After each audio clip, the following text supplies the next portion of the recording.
301. Parenting.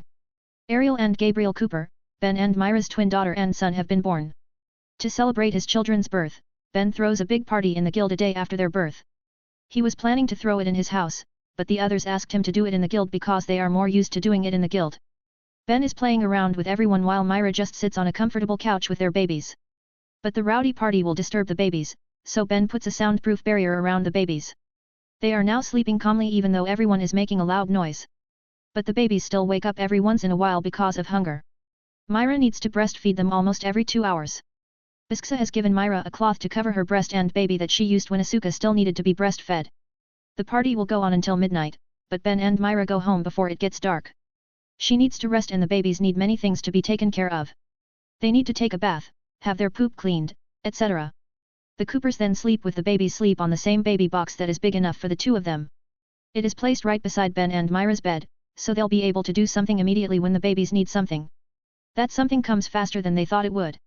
Not even an hour has passed since they slept, Gabriel suddenly cries. His cry wakes his sister and she also cries, waking up Ben and Myra immediately. Both of them are hungry, so Myra breastfeeds them together. Ben checks their diapers and luckily they are clean.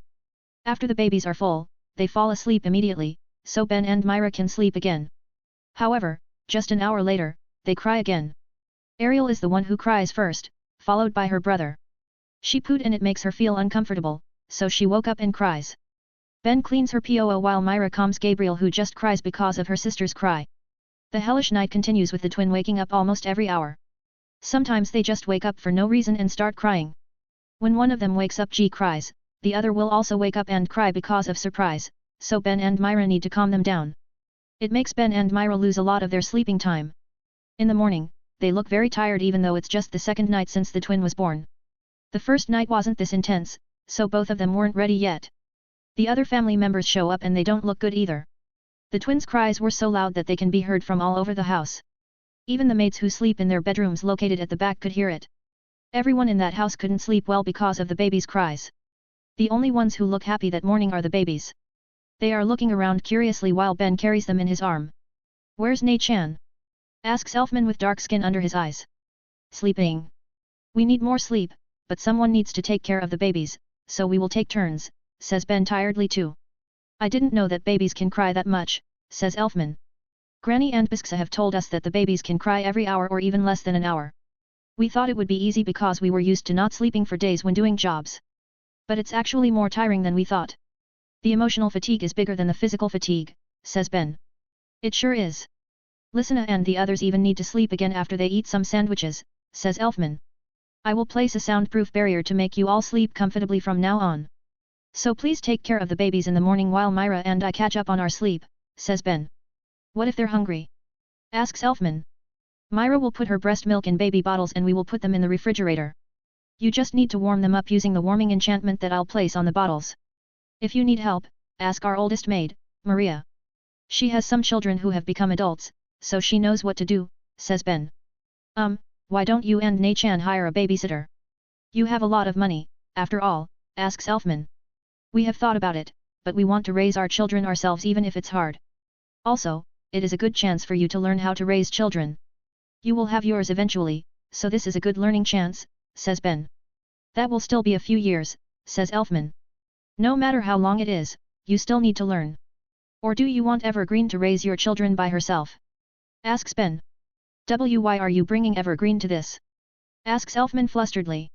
The babies suddenly cry, so Ben calms them down and checks what they need. He doesn't answer Elfman's question because the babies are his priority. The babies are hungry, so Ben takes 2 bottles from the refrigerator and warms them up using his magic before giving them to his babies. That day, Ben and Myra just stay in their home to take care of their babies. They only take the babies out to their yards and garden every once in a while. Both of them are still learning to take care of their babies, so they don't dare to walk around the town yet in case their babies need something. Poor Lyusika comes every day to check on the babies.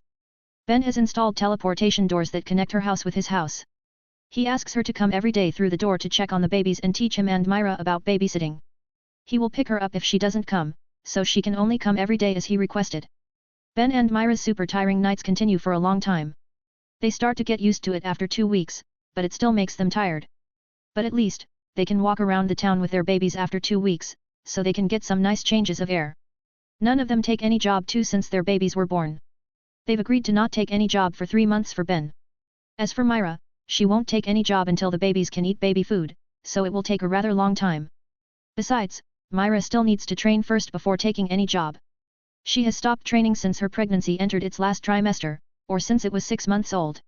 It's not a full stop, she still did light exercises, but her skills have surely gotten a little rusty because of that. When the babies become 1 month old, they start trying to flip. Ben, Myra, and their family are very excited to know who will be the first to flip over.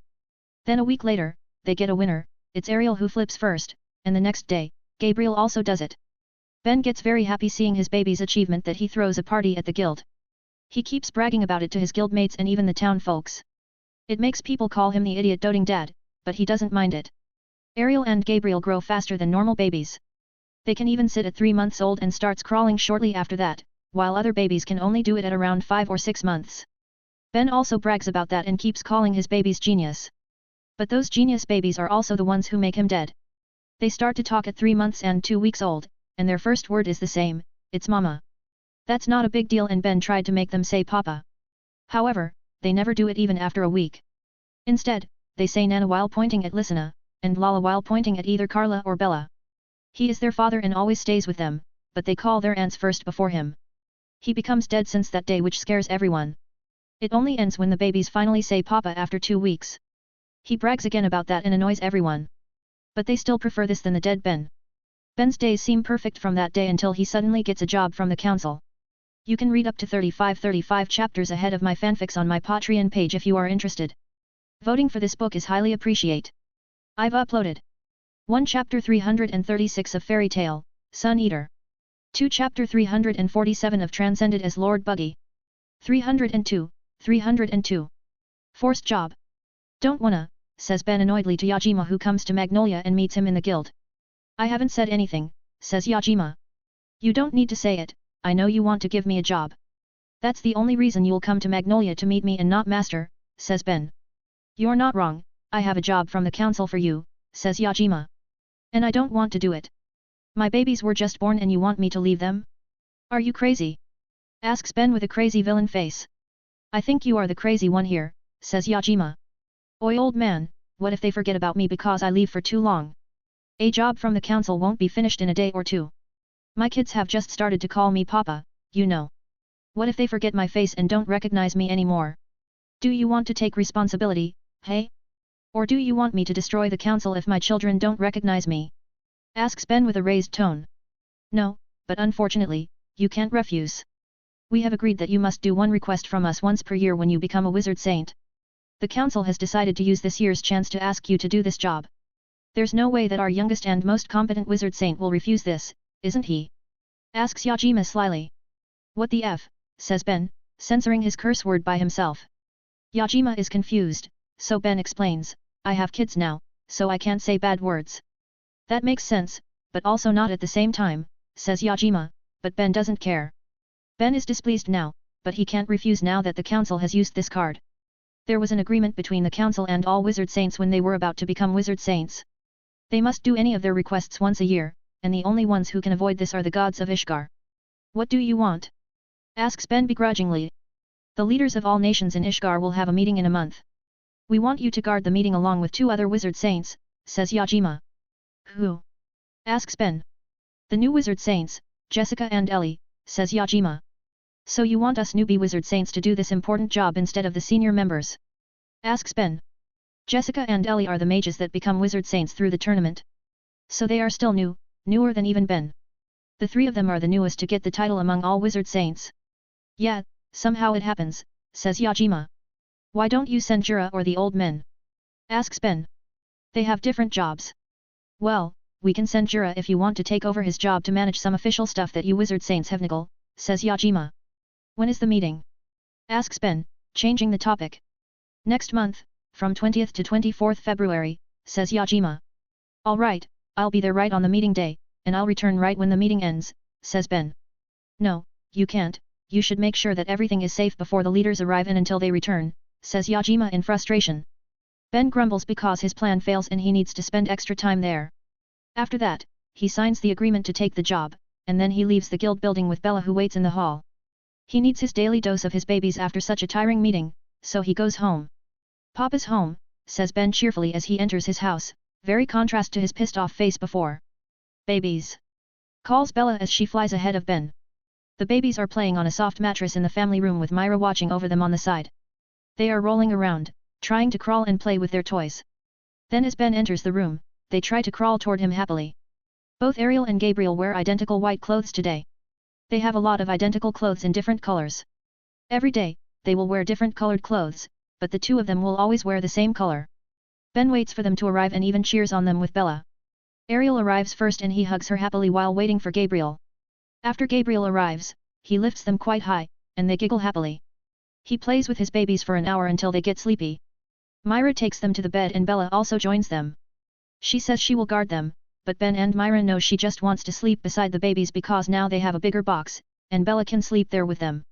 While the babies go to sleep, Ben goes to his workshop behind his house. It's his personal workshop where he used to do many things. Right now, he has an important project that is almost finished. In the middle of the room filled with tools and boxes is a big table. On the table is a 30x30 cm square metal cube with many magic letters engraving on it. Ben touches the cube and flows his magic power into it, then the letters glow blue. The cube suddenly gets separated into 8 parts on each corner of the same size. The parts are floating close to each other and being connected by blue light threads. Then in the center of the 8 parts is a blue ball which is a lacrima crystal. The 8 metal cube parts with magic letters engraved on them are floating around a glowing blue crystal ball. It just looks like some alien technologies made in a sci-fi movie. And Ben is very satisfied when he looks at it because who won't? Anyway, Ben stops admiring his unfinished work and starts to resume his work. He takes apart the cube parts that are actually composed of many smaller parts of different materials too. Then he starts to add or modify the magic letters on these parts. This project has been running for almost a year now. He started it after Myra get pregnant, but it hasn't finished to this day because he was very busy, and there are many things to do. It has entered its final phase and Ben needs to finish it before he leaves for the job. AI chip, run a simulation using all these changes, asks Ben. AI chip runs a simulation in Ben's head and points out many things using all its data. It even gives some advice that Ben takes note of. But Ben also finds some things that can be improved that aren't detected by AI chip. Even if AI chip is amazing, it is still a tool to help Ben. All its processes are based on the data it has. But it doesn't have things that Ben has like feeling, instinct, senses, etc. That's why Ben can find things that AI chip can't by using his senses or feelings, and AI chip can find things that Ben can't by using all its data. They are working together to get the best result. For the next few days, Ben keeps working on the cube while also spending time with his family. He still can't get satisfying results even after days. But he keeps working and finally he gets the result he wants a week before the meeting begins. Everyone in the Cooper family's house is gathering in the front yard. They all are looking at Ben who is standing on the highest roof point. Ben takes out the metal cube that he has been working on for a year and raises it to the sky. Ben flows his magic power into the cube and then creates many magic circles of different sizes around the cube. Then the cube gets separated into 8 parts with a lacrima crystal in the middle like before. It is such a complicated process that no one there understands what he does. Ben suddenly says, AI chip, start the connection. Performing connection to the cube. Connection formed. No problem is detected. Ben grins and says, activate spell, AI clone. Activating AI clone starts. Activation succeeds, AI clone has been made. Please input a code name. Ben smiles and says, Jarvis. You can read up to 35 chapters ahead of my fanfics on my Patreon page if you are interested. Voting for this book is highly appreciate. I've uploaded 1 Chapter 337 of Fairy Tale, Sun Eater. 2 Chapter 348 of Transcended as Lord Buggy. 303. Jarvis. BZZT buzzing sounds are heard from the cube. Then suddenly, a robotic man's voice can be heard from the cube. Jarvis has been activated. Greeting, Master. A.N, is for AI chip, is for Jarvis. Ben is smiling while everyone else is surprised to suddenly hear a man's voice from the cube. They all are wondering what kind of thing Ben has created again. Jarvis, how is your connection with AI chip? Asks Ben. Connection with main AI is stable. All needed data has been transferred. No problem is detected. Good, now activate the home security system, says Ben. Activating home security system. Suddenly, all the fence walls around the house start to glow blue. It's not the walls themselves that glow, the invisible magic letters engraved on them are the ones that glow. No one except Ben knows that the fence walls have all those magic letters because he made them secretly. Then, bright blue barriers come out of the fence walls. The barriers then merge, forming a big and tall square dome that covers the whole area of the Cooper family's house. Then after glowing brightly for a few minutes, the square barrier dome disappears. It doesn't really disappear though, it just turns invisible. The barrier itself is still there and will do its job as a barrier to protect the house. Ben has installed a lot of protection layers in the barrier, so it will protect the house and the people inside from many kinds of dangers. Jarvis, do a thorough scan over the house, says Ben. Command received. Initiating scan. Jarvis's cube suddenly blinks at a second interval with a sound effect too. Then Jarvis releases invisible magic power using one of the spells that Ben has installed in the cube. The magic power that spread around the house is very faint and only Ben can feel it because of his super strong senses. It takes 5 minutes for Jarvis to finish the scan because he is very thorough. Also, this is his first scan, so everything is new, and it makes the scan slower. But 5 minutes isn't that long and Jarvis can detect anything in the house now. Detecting many unwanted forms of life. Checking database. Results: rats, cockroaches, birds, worms, spiders. Jarvis keeps listing the small life forms that are found around the house and even in the soil. Ben sighs and commands Jarvis to ignore the ones that aren't damaging his house. The ones that damage his house like rats and roaches are being eliminated though. Ben then does more setups and checks on Jarvis's functions. His family and workers can only look at him on the roof confusedly. Luckily, Ben finishes soon and comes down to explain things to them, although his long explanation just makes them confused. Well, to put it simply, Jarvis is the brain of this house. It controls the security systems like the barrier that you've seen before. It can also help you find missing items because it has access to every place in the house. Personal spaces like bedrooms or bathrooms are exceptions though. He can only access it with the room's owners, so don't worry, it won't spy on you. Well, if you have a problem with it watching over your activities, you can leave my house, says Ben without any care. This is his house, so they need to follow his rules as the owner. Also, this is all for his family's safety, especially the children. They all know that and his family members don't have a problem with that because they know Ben won't harm them. But the workers don't know Ben that deeply and they think Jarvis's supervising will disturb them. 4 older workers who already have families and live for a long time decide to just accept it. They know they'll adapt eventually, and they don't have anything worth worrying about even if they get watches. However, the 5 younger workers feel like their privacies are being violated. So they tell Ben that they can't work in such situation. Ben doesn't mind it and asks them if they want to quit, which they answer with unsure nods. I won't force you to stay if you really can't stand it. You can leave and I will pay your wages this month, full. Now the ones who want to quit, take your stuff, and come back here, says Ben firmly. The young ones look at each other and they all think for a while. Then of 5 young workers, 3 decide to leave, while the other 2 want to try it first before quitting, which Ben agrees to. The 3 are a gardener, and 2 young maids. They take their stuff and Ben gives them this month's wages. So now, Ben's family only has 6 workers. The 2 young ones are a maid and a cook. While the older ones are a gardener, a butler, a maid, and a cook. We need to recruit workers again. We have 15 workers when Myra was pregnant, right? But 6 left right after their contracts ended 2 months ago. They don't want to extend their contracts like you, so we were already short on people, and now it's getting worse. Andre, search for workers to fill the empty positions. This house is very big, so the 6 of you won't be enough, says Ben at his butler. That's why I told you that this is not simply a house, master. This is a mansion, says Andre, the middle-aged butler. Whatever, just find more people. Jarvis doesn't have hands and feet, so he can't do your work, says Ben. Understood, says Andre while bowing before he leaves the house. Ben sighs and then gives everyone a tour to explain Jarvis's functions. Real practice will make them understand it more than just words. Jarvis is connected to every place in the house, so they can use him anywhere. They all are surprised when Ben tells them that Jarvis can control the magic enchantments that Ben has installed all over the house.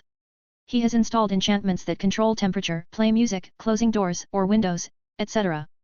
Hehe, I feel like Tony Stark now, thinks Ben smugly. Hey Ben Nii, can Jarvis wake Elf Nii-chan in the morning? Asks Lysina. Yeah, just tell him the time, and he will wake him up. He doesn't need that useless alarm clock again, says Ben. Hey, it's not useless, says Elfman in protest. It is useless, for you, says everyone in unison. Elfman is taken aback, but he can't say anything because they are correct. He never woke up even though the alarm clock worked perfectly. He's always turned it off and slept again. Lysina is the one who always wakes him up. Jarvis, you need to keep annoy him until he leaves the room. Set Elf Nii-chan's alarm clock at 6 am, says Lysina. Lysina, that's too early, says Elfman in protest. No, you need to wake up at that time because you need to start training in the morning from now on. If you don't get stronger, Evergreen will leave you, says Lysina. Why are you guys keep mentioning her to me? Asks Elfman. Is this guy for real, thinks everyone. Enough about Elfman, I want to tell you guys that it will feel weird at first. But you will adapt to Jarvis slowly and you'll know how useful he is, says Ben. Alright, we will try to adapt soon. So you can go to rest now. I know you've been working hard to make Jarvis these days. So go to sleep now. The babies are worried about you too, says Myra while looking at the babies in her hands. Ben looks at them and they don't seem worried about him at all. They are just sleeping soundly in Myra's arms. I see, they look very worried, says Ben sarcastically. Myra giggles and says, well, this means you can sleep with them. She gives the babies to Ben and he goes to the bedroom with them. The others stay to try Jarvis's functions again. Then days later, the time for Ben's Wizard Saint job finally comes. You can read up to 35 chapters ahead of my fanfics on my Patreon page if you are interested. Voting for this book is highly appreciated. I've uploaded 1 Chapter 338 of Fairy Tale, Sun Eater. 2 Chapter 349 of Transcended as Lord Buggy. 304. Reluctant. The meeting of Ishgar's national leaders will be held tomorrow. So Ben needs to go today and prepare a few things for the meeting location.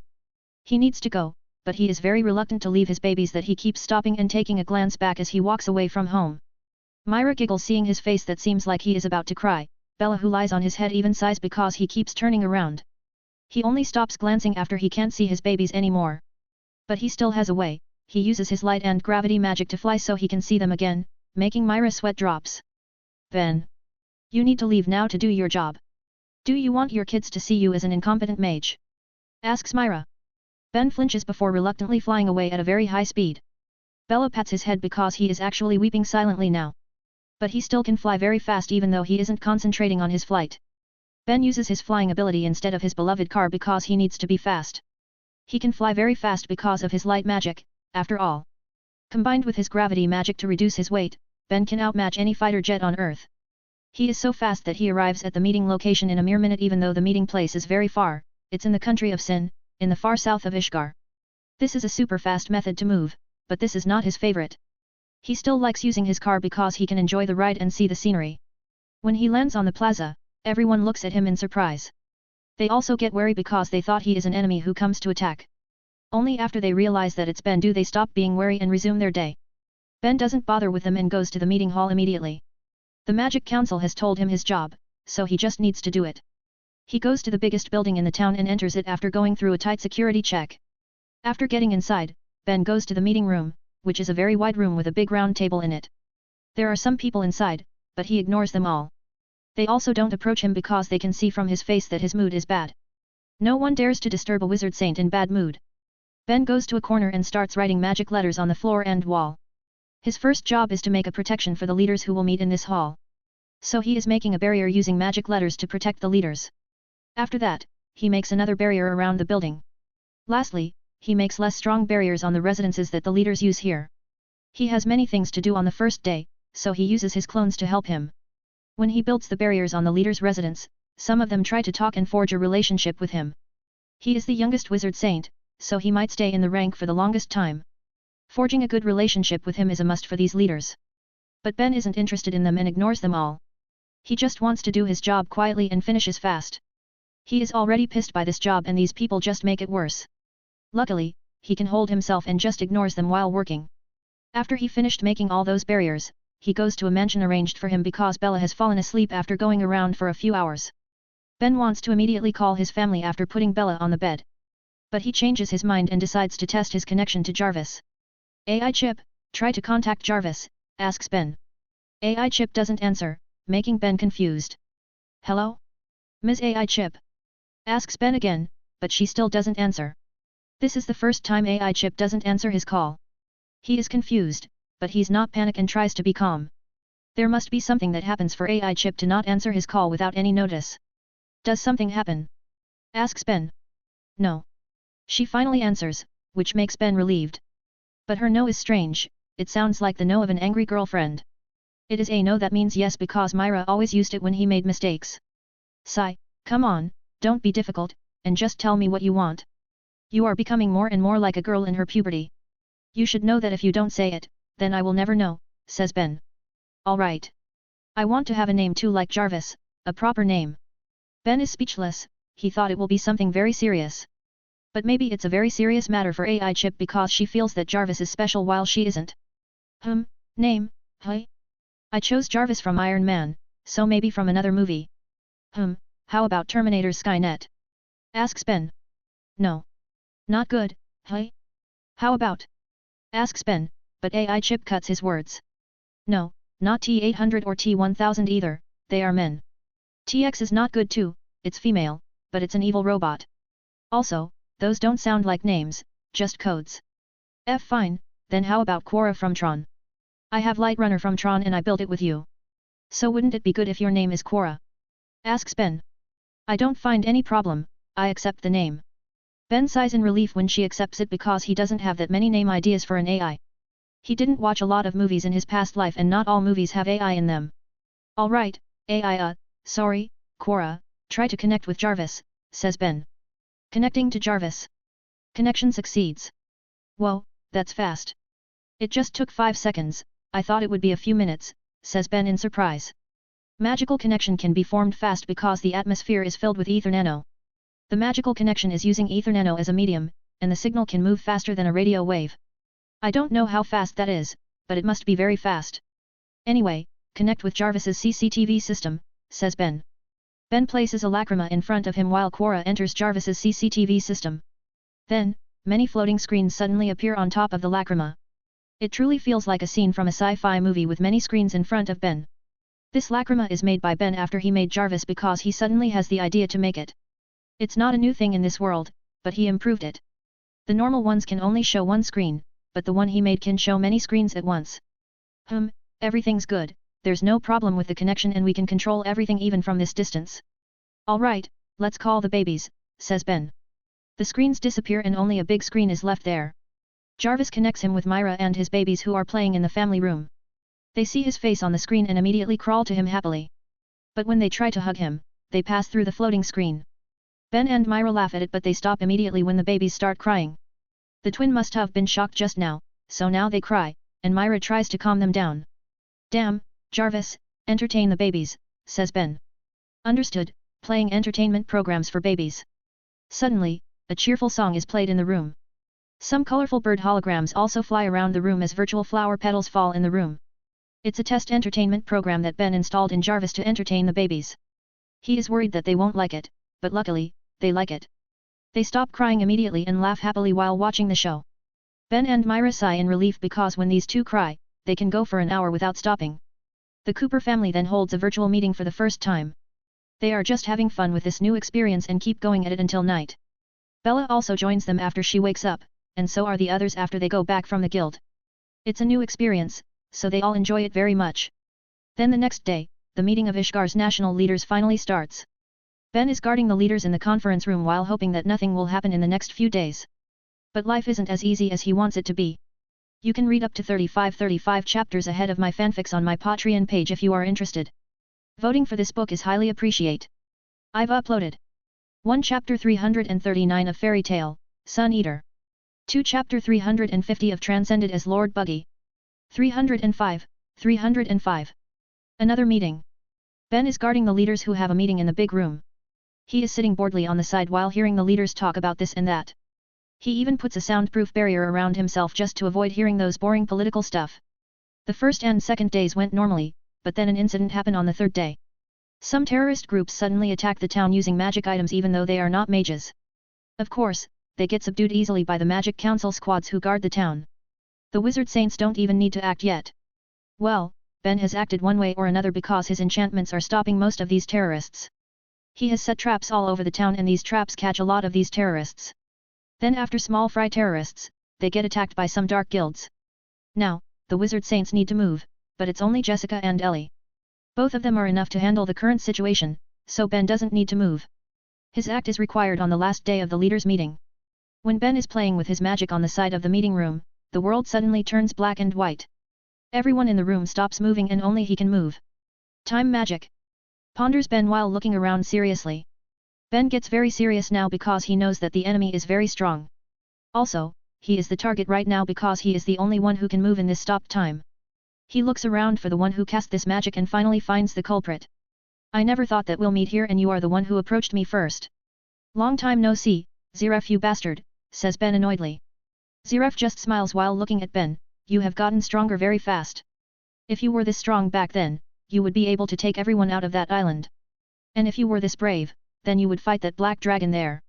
But you were too afraid and chose to run away. So much for someone who has lived for hundreds of years and has immortality. You took your time to kill Hades, but you didn't even try to fight Aknowledge, says Ben. I have my reason, says Ziref. And I don't care, says Ben. Both of them get silent and only look at each other as the tension rises. Suddenly, Ziref says, I wonder if you will be able to reach that level. What level? Asks Ben curiously. Ben doesn't attack Ziref at all for now because he knows it will be useless. He is in Ziref's time domain now, so Ziref will be able to do anything.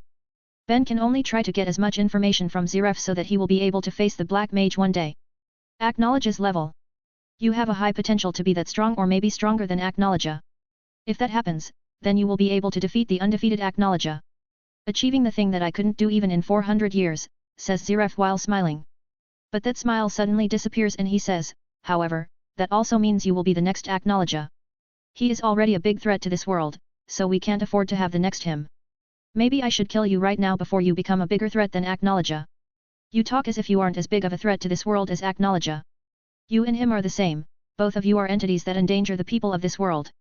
Your demons are causing destruction everywhere, your empire is trying to invade this continent which will kill many people, and you also have killed many people in your 400 years of life.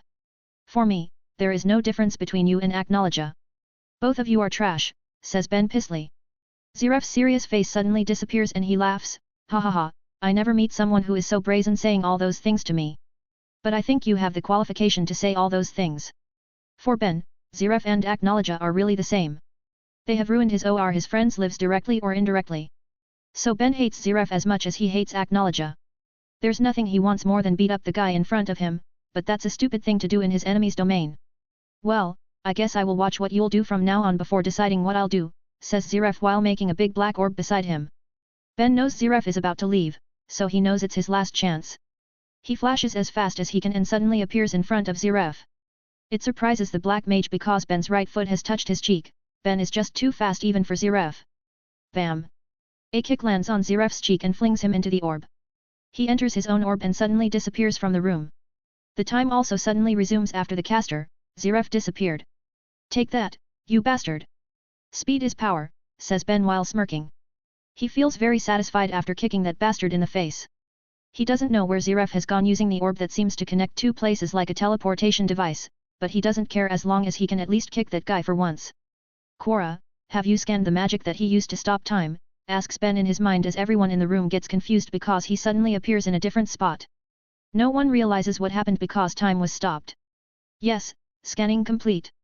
After comparing it to our data, I concluded that he used Anksarim black magic. A type of black arts granted by the god of life and death, Anksarim, through his curse. The curse of Anksarim, right? That god has done unnecessary things. He was cursing those who play with life and death. But that curse is creating more problems instead, grumbles Ben in his mind. Ben then remembers that Mavis also gets cursed by Anksarim.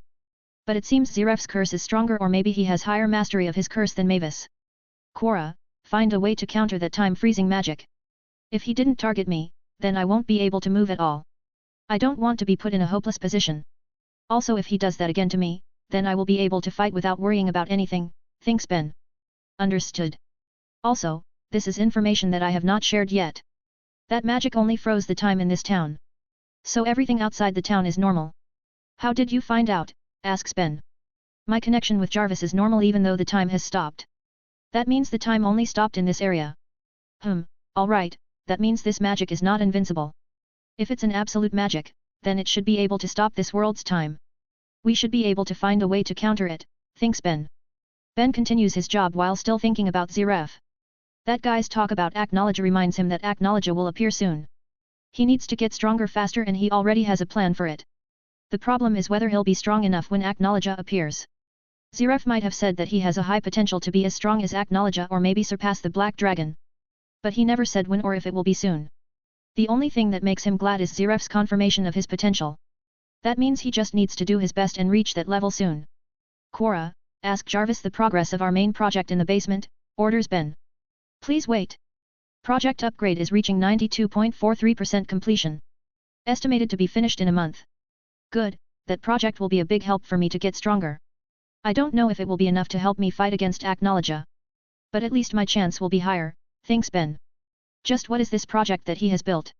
You can read up to 35 chapters ahead of my fanfics on my Patreon page if you are interested. Voting for this book is highly appreciate. I've uploaded 1 Chapter 340 of Fairy Tale, Sun Eater.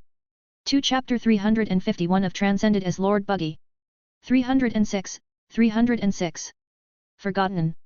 After Zeref's appearance, there's another problem that appears. Right when the leaders start to return to their nations, a lot of dark mages suddenly appear. They try to attack the airships of these national leaders. Their attacks annoy Ben so much because his job is about to finish. Even Bella is annoyed by their appearance because she also wants to go home soon. But these guys just need to show up and do these annoying things while he is there. At least they can do it after his job is finished. Swish bam bam bam. The dark mages suddenly fall to their knees and then lay flat on the ground. Ben uses his gravity magic on all of these dark mages. He raises the gravity a few times to suppress them at the same time. His gravity isn't the same for everyone, he uses it based on the power that he sensed from them. So the strong dark mages get stronger gravity while the weaklings get weaker gravity. This is a very hard thing to do because there are hundreds of these dark mages. Ben's gravity magic is enough to pin them on the ground. But it's not enough to injure or even kill them. He is still holding back despite being annoyed so much. Ben isn't a cold-hearted person who'll kill just because he is annoyed. Get them, Ben orders the council's mages. But your magic, says someone before stopping when Ben looks at him. Don't make me repeat my order, says Ben with a very intimidating face. Everyone shivers, even Jessica and Ellie who are also wizard saints like him. He doesn't use any magic, but they all feel intimidated by his gaze. He's really on a different level. His power has grown so much since the first time I fought him 4 years ago, says Jessica while looking at the mages who scattered to capture the dark mages. None of the council mages are affected by Ben's gravity magic. His control over his magic is so good that it won't affect those who aren't his targets. How strong do you think he is? Asks Ellie. I don't know for sure. We can't measure those who are stronger than us precisely. But if I just need to guess, then maybe he's as strong as the 4 gods of Ishgar. Although I don't know at whose level because you know those 4 have big gaps between their ranks. Still, I know for sure that he is stronger than other normal wizard saints, says Jessica. So he is ranked 5? Asks Ellie. I think so, unofficially. We need to make a proper assessment to be sure of that, says Jessica. How will we asses is it by fighting? Asks Ellie with a hint of fear in his voice. Yeah, but I will never participate in it, says Jessica while smiling bitterly. Me too, I accept the lowest rank as long as I don't need to fight that monster, says Ellie hastily. The council mages finish their job very fast because there's no resistance from the dark mages. Then the national leaders leave the place immediately because Ben is looking at them with an intimidating look as if he's telling them to scram now. They finally left. Jessica, Ellie, we'll go first, says Ben. Bye-bye, says Bella while waving her hand. Yeah, thanks for your help, says Jessica while Ellie nods. Ben and Bella go home immediately using teleportation magic. He doesn't use his flight magic again, he just teleports there because he knows the exact coordinate of his house. By using teleportation, he can save more magic power for an instant movement. However, he can't teleport right inside his house's area. It's because Jarvis's security system blocks any teleportation magic, even if it's Ben who uses it. So he teleports in front of the gate that doesn't get blocked. When he appears in front of the gate, he sees some people are standing there. His guildmates are gathering in front of his house gate. They are standing there with amazed expressions as Lysina introduces Jarvis to them. Oh, Ben Nii, you've returned, says Lysina. Yeah, what happens here? Asks Ben curiously. Hehe, they all are curious about Jarvis, so I showed it to them. Elf Nii-chan was telling everyone about this, so they want to see it. Some people have seen it in the last few days. But those who were working and have just returned want to see it too, says Lysina. Oi Ben, can you make one for my house too? Asks Gildarts who also joins in the crowd. You've just returned after a few months and you don't even greet me first. Asks Ben. Oh, cough. Hey Ben, I've returned. Now, can you make one for my house too? It's so cool, says Gildarts excitedly. Ben thinks for a moment before saying, no. Come on, I will pay you, I have a lot of money from doing big jobs, says Gildarts. No, I don't need it, I have more money than you anyway. It's also not because I don't want to, it's because I can't. Jarvis is very complex and I used a part of my soul and mind to build it. Do you want me to use more parts of my soul and mind? And before you say that I can use yours, just let me tell you that only the soul and mind of the crafter can be used to make it, says Ben. Gildarts looks disappointed, but he doesn't pursue it anymore. He can see that Ben is serious right now, so it must be true. Besides, Gildarts doesn't really need it, he just thinks that it's a very cool thing to have. Ben also doesn't lie, technically. Jarvis is a clone of Quora, which is a part of his soul and mind. So he really needs to use a part of his soul and mind to make Jarvis, and if he makes another Jarvis, then it will still connect to him, that's why it can't be used in others' houses. Well, even though I can't make it for you, you can enjoy it at my house. Listen, bring them in, and show them what Jarvis can do, says Ben. All right, answers Listen. Ben leaves the group as Listen gives them a tour around the house. He runs very fast because he wants to meet his family soon. Jarvis, where are my babies? Asks Ben. Young Master Gabriel is in the bathroom with Madam after wetting his pants. Young Miss Ariel is playing in the family room with Miss Wendy and Miss Carla. Ben goes to the family room and sees Ariel playing in a small playing maze without a roof that Jarvis made using blue barrier magic. It is a simple and short maze as a game for babies, a function that Ben made in Jarvis's system. Ariel, Papa's home, says Ben while standing beside the small maze. Ariel can see him because there's no roof on the maze. But then she ignores him and continues to crawl in the maze. Ben's body gets stiffened instantly and the others can see his soul leaving his body. Bella pulls his hair but he still doesn't react, so she sighs and goes down, ignoring him. Myra, who returns with Gabriel, sees Ben standing like a statue there before asking Wendy what happened. Wendy explains it shortly and Myra sighs before trying to give Gabriel to Ben. Ben moves slightly and is about to grab Gabriel, but suddenly he cries, so Myra pulls him again to calm him down. Now, Ben doesn't just get petrified, he falls on the floor like a dead person and his soul really leaves his body, making his body turns white. He just left for a week, but his babies don't recognize him anymore. His daughter ignored him and his son even cried seeing him. Taking that job was truly a big mistake, he shouldn't have left. Ben Nii-san, maybe you should take a shower first. You have many kinds of smells in your body, so maybe they don't like it. Ariel and Gabriel have sensitive noses, after all, just like you, says Wendy. Really? Asks Ben so suddenly. Ben suddenly stands up after hearing Wendy's words. He immediately goes to the bathroom to take a shower.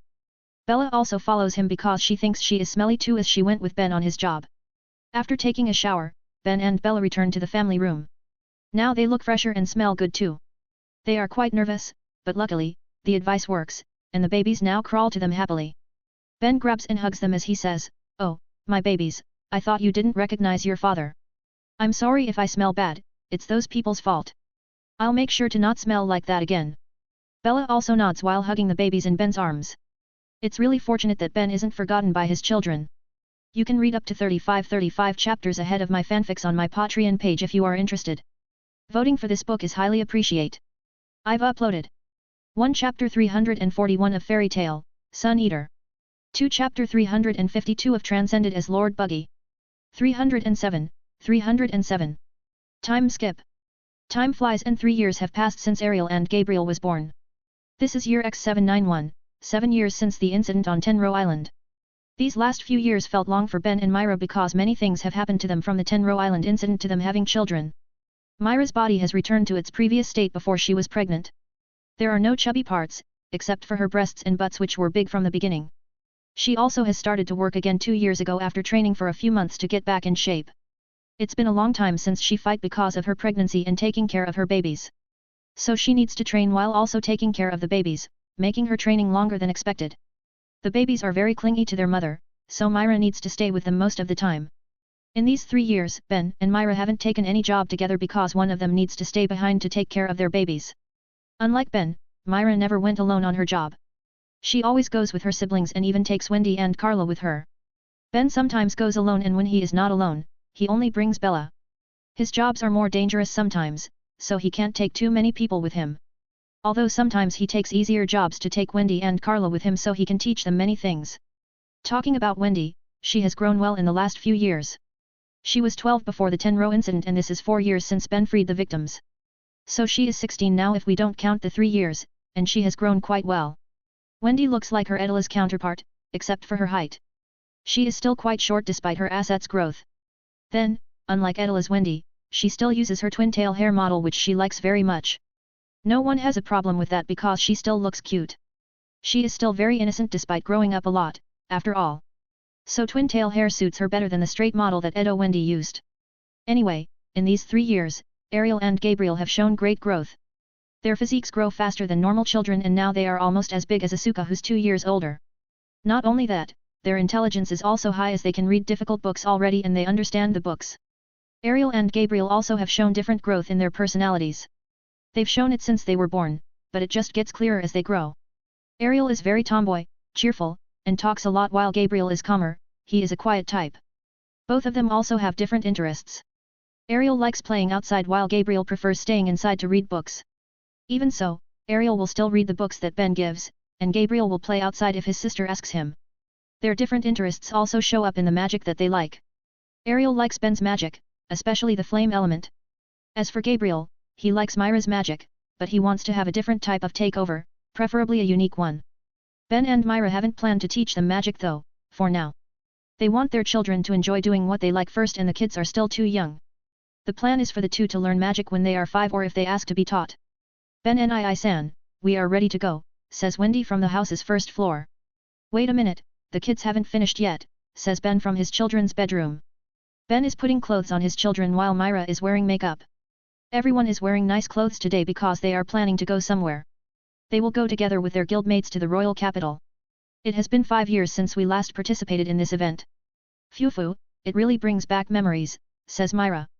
Sigh, I don't really want to participate anymore, but the situation is different now. Those people who I've never heard of before just need to say something unnecessary last year. It won't be a problem if it's just that, but their words have affected us a lot, says Ben. Last year at the Grand Magic Games, the winner of that tournament did something that affect Fairy Tail. The winner was Saber-Tooth Guild, a new guild that have just been formed a few years ago. They won the tournament last year and did something unnecessary. Saber-Tooth was mocking Fairy Tail for not participating in the last 5 years. They said that Fairy Tail was looking down on the tournament by not participating. Fairy Tail was also looking down on other guilds and even the kingdom that holds the tournament. The kingdom gets provoked by that because this tournament was made to find the best guild in Fiori. However, even after Fairy Tail didn't participate anymore, the guild was still acknowledged as the best guild because of its high job completion rate. The rate went higher after the Tenro team returned. They took more difficult jobs and finished almost all of them. The only problem was they caused some damage to towns or villages, but it was lower than in the past, so the people still trust them a lot. But because of Saber-Tooth's provocation, the kingdom started to reduce their request to Fairy Tail. So they only received personal quests with low rewards. There's no way they can take this any longer, so they decided to participate in this year's tournament. Fairy Tail also couldn't do anything because the right to choose which guilds will receive their quests is solely on the clients. Even Ben's big name couldn't affect the kingdom's decision. If they try to force the kingdom, it will just worsen their reputation. Saber-Tooth's provocation didn't just affect Fairy Tail though. It affected a lot of magic guilds that didn't participate last year or the previous years. That's why many magic guilds are participating this year, making it the Grand Magic Games with the highest number of participants. Ben and his family then go to the guild because they all will go together. After arriving at the guild, they wait for everyone to gather before going to the river behind the guild. They gather at the river bank and Ben activates the magic circuit hidden on the ground. A massive metal box suddenly comes out of the river. It's the guild's airship hangar that can only being summoned by Ben and Makarov's magic power.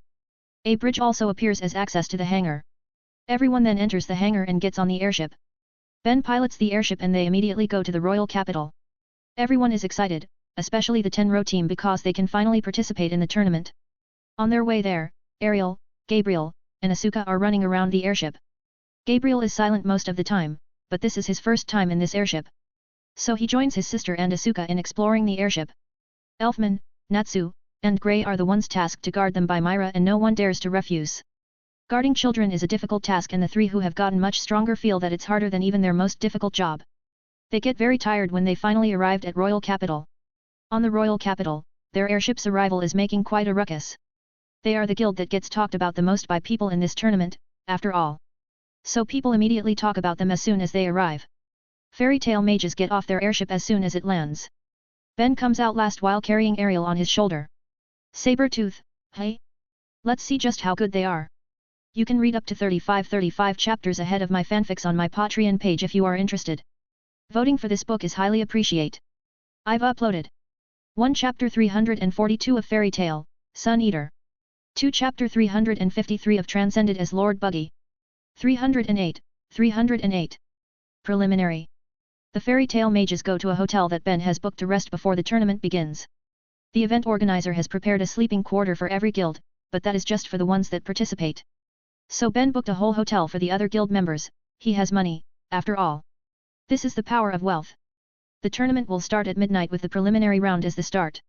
It's still noon now, so Ben takes his family to go around the royal capital.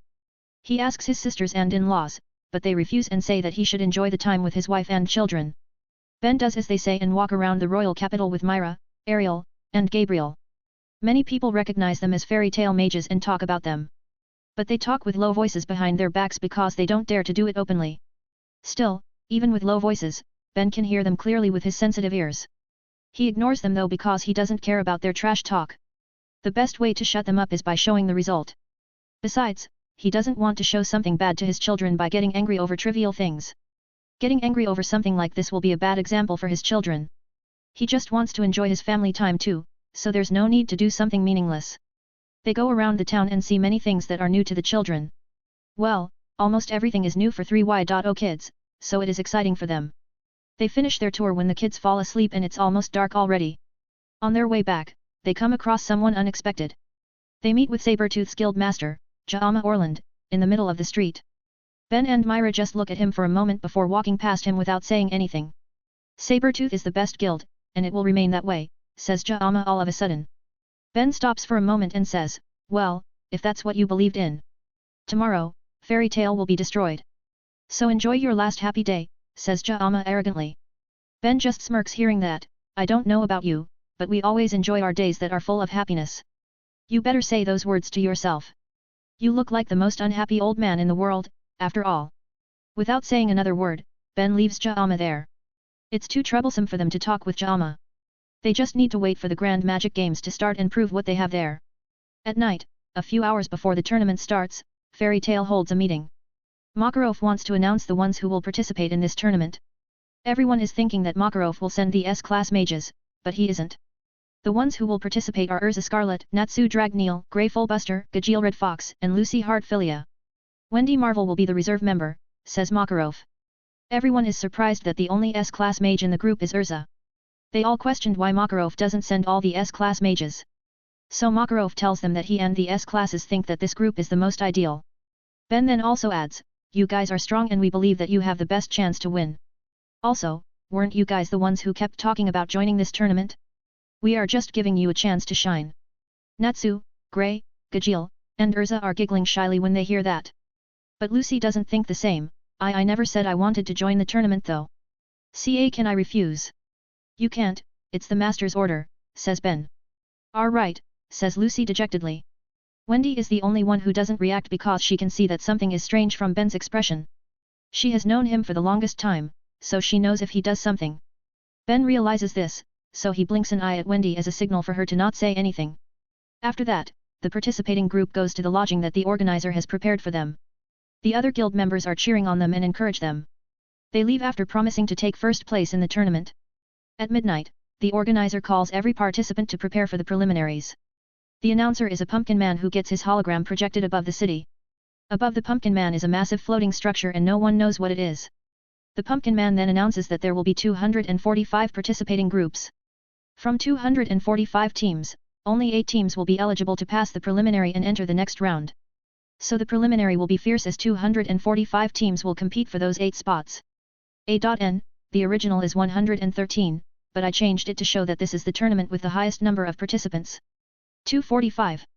That means there are almost 1,500 people who participated if we also count the reserves. But it's strange. There's no way Fiori has 245 legal guilds, so what's with the number? Asks Lucy. The organizer must be up to something. But it doesn't matter, our goal is still the same, winning this tournament, says Urza. Soon, the pumpkin man tells the participants to get ready as the preliminary round is about to start. Suddenly, the participants' lodgings start to raise. Then stairs that connect their lodgings to the floating structure which is called the Sky Labyrinth appear. All teams need to enter the labyrinth and reach the exit. The first 8 teams who find the exit will go to the next round. So it will be a race where no one knows the route. It's quite an exciting start for this tournament. The preliminary starts and Gajeel immediately grabs his Natsu and Grey before running on the stair despite their protest. Urza then follows him with Lucy in her arms and now they are running fast to the labyrinth. They enter the sky labyrinth shortly after that, and now they can see the structure inside. It is far bigger than they thought and there are many paths made of stairs or bridges. The group talks for a moment and decides to explore the labyrinth first to make a map. They immediately go after deciding it and it is harder than they thought. Even after running around and trying different paths, they still can't find the exit. It gets harder as the labyrinth is rotating, so they can fall when it flips. But then, they meet other teams that also try to make a map like them. It makes them think that they can take other teams' maps to complete theirs. So they start targeting other teams to steal their maps. They find some small guilds teams like their neighbor, Twilight Ogre to be attacked. After working hard and defeating many teams, the group finally complete their map. They go to the exit hastily before other teams also find the exit. Too bad though, the Pumpkin Man says that they reached the exit as the 7th team. At least they still pass. The next round starts at day after a few hours of rest. Everyone gathers at Domus Flaw, a big arena that will be the main location for the tournament. It was the arena that has been strengthened by Ben and Jura, but it has been modified to look better. Before the next round starts, the organizer announces the teams that passed the preliminary. They haven't announced it to the public, after all. So they announce it now, starting from the last place. The 8th place is Scarmaglione Guild which reached the exit sometime after Fairy Tail. The crowd is cheering on them, but they suddenly booed the Fairy Tail team that get the 7th place. It's such a strange thing for them to cheer on the 8th place, but booed the 7th place. Their guildmates are cheering on them though, and their voices are loud, so they can match the thousands of people's boos. They get surprised when Mavis suddenly appears though. She has returned to Tenro Island, after all, but she says she is bored, so she comes here. The next teams then get introduced. 6th place is Quattro Cerberus, 5th place is Mermaid Heel, 4th place is Blue Pegasus, and 3rd place is Lamia Scale. The crowd is already confused now because Lamia Scale that usually 2nd is 3rd. A.N. Ben has destroyed Raven Tail, so they aren't here. Then they get very surprised when Sabertooth Guild comes out next. Sabertooth is in 2nd place and their arrogant faces are nowhere to be seen now. There's only shame and anger in their expressions because they failed to get 1st place in the preliminary. Everyone is now curious about which team gets 1st place. You can read up to 35 chapters ahead of my fanfics on my Patreon page if you are interested. Voting for this book is highly appreciated. I've uploaded 1 Chapter 343 of Fairy Tail, Sun Eater. 2 Chapter 354 of Transcended as Lord Buggy. 309. First game. Soon after the Sabertooth team came out, the team that got 1st place finally comes out. The crowd and the 7th place Fairy Tail team are surprised to see the team that comes out. The commentator, Chapati Lola then introduces the 1st place team. Ooh, what a big surprise this is. The 1st place in the preliminary round is Fairy Tail Team B. Fairy Tail Team B, the one that got the 1st place in preliminary. It is what everyone will call a dream team. Fried Justine, Kana Alberona, Laxus Driar, Myra Jane Cooper and the youngest wizard saint, Ben Cooper. It's a team composed of Fairy Tail's S-class mages, truly Fairy Tail's strongest team, comments Chapati excitedly. The 5 members of Fairy Tail Team B are smiling widely. Kana stands in the middle front, on her left are Fried and Laxus, while on her right are Myra and Ben. All of them are S-class mages, which make it Fairy Tail's strongest team. Fried and Kana have become S-class in these 4 years. Kana became one first 2 years ago after being trained by Guildarts since they returned from Tenro Island. While Fried became one last year after failing in the previous years. He was trained by Ben after losing to Kana, so his letter magic has improved significantly, and he succeeded in last year's exam. What? Team B? Isn't that team made out of monsters? IT should be called Fairy Tail Monster Team, shouts Natsu who gets very surprised. Won't they win immediately with that setup? Comments Lucy with wide eyes. Gajeel and Grey are also surprised, but they are too speechless to say anything. Urza is surprised too, but she suddenly becomes depressed. A team of S-classes? Why did they leave me out? Are they not seeing me as a friend? Or maybe they think that I'm just a burden. Phew, it's not like that, Urza. It's just that among all S-class mages in our guild, only you know and can handle these guys very well, says Myra who approaches her while pointing at Natsu and Seo.